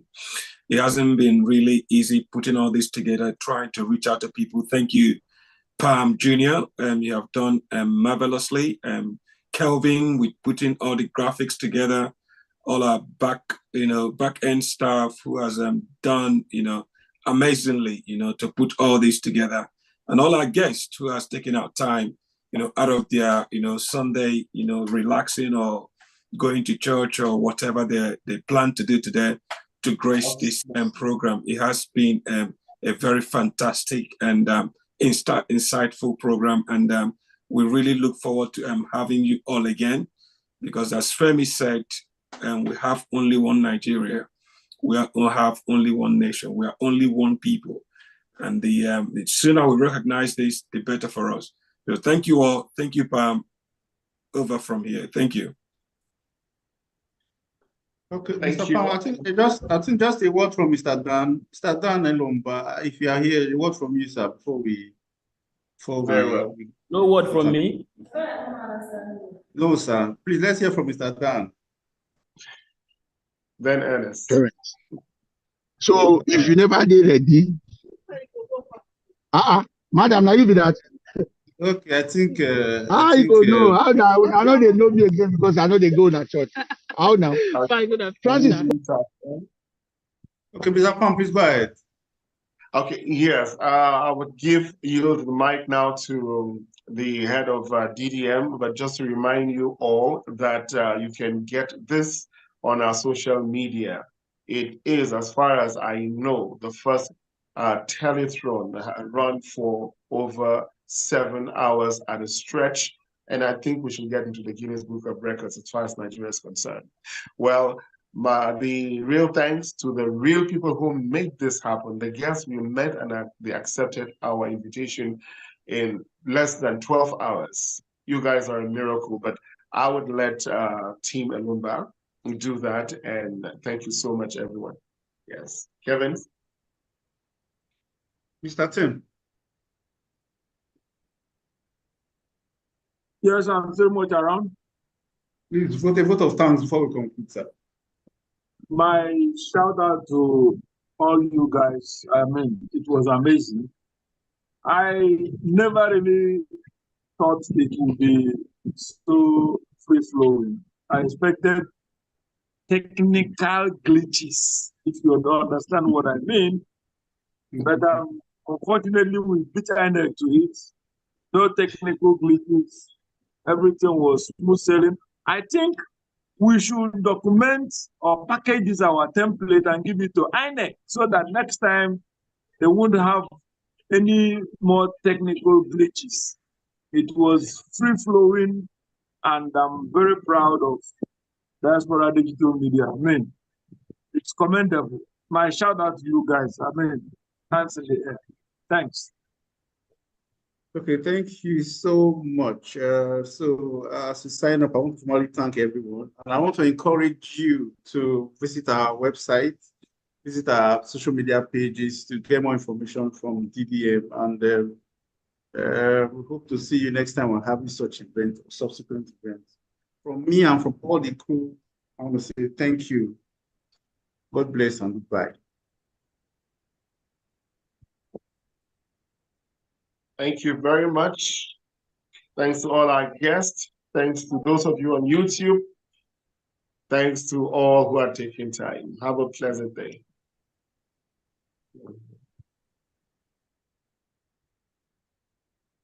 Ciao.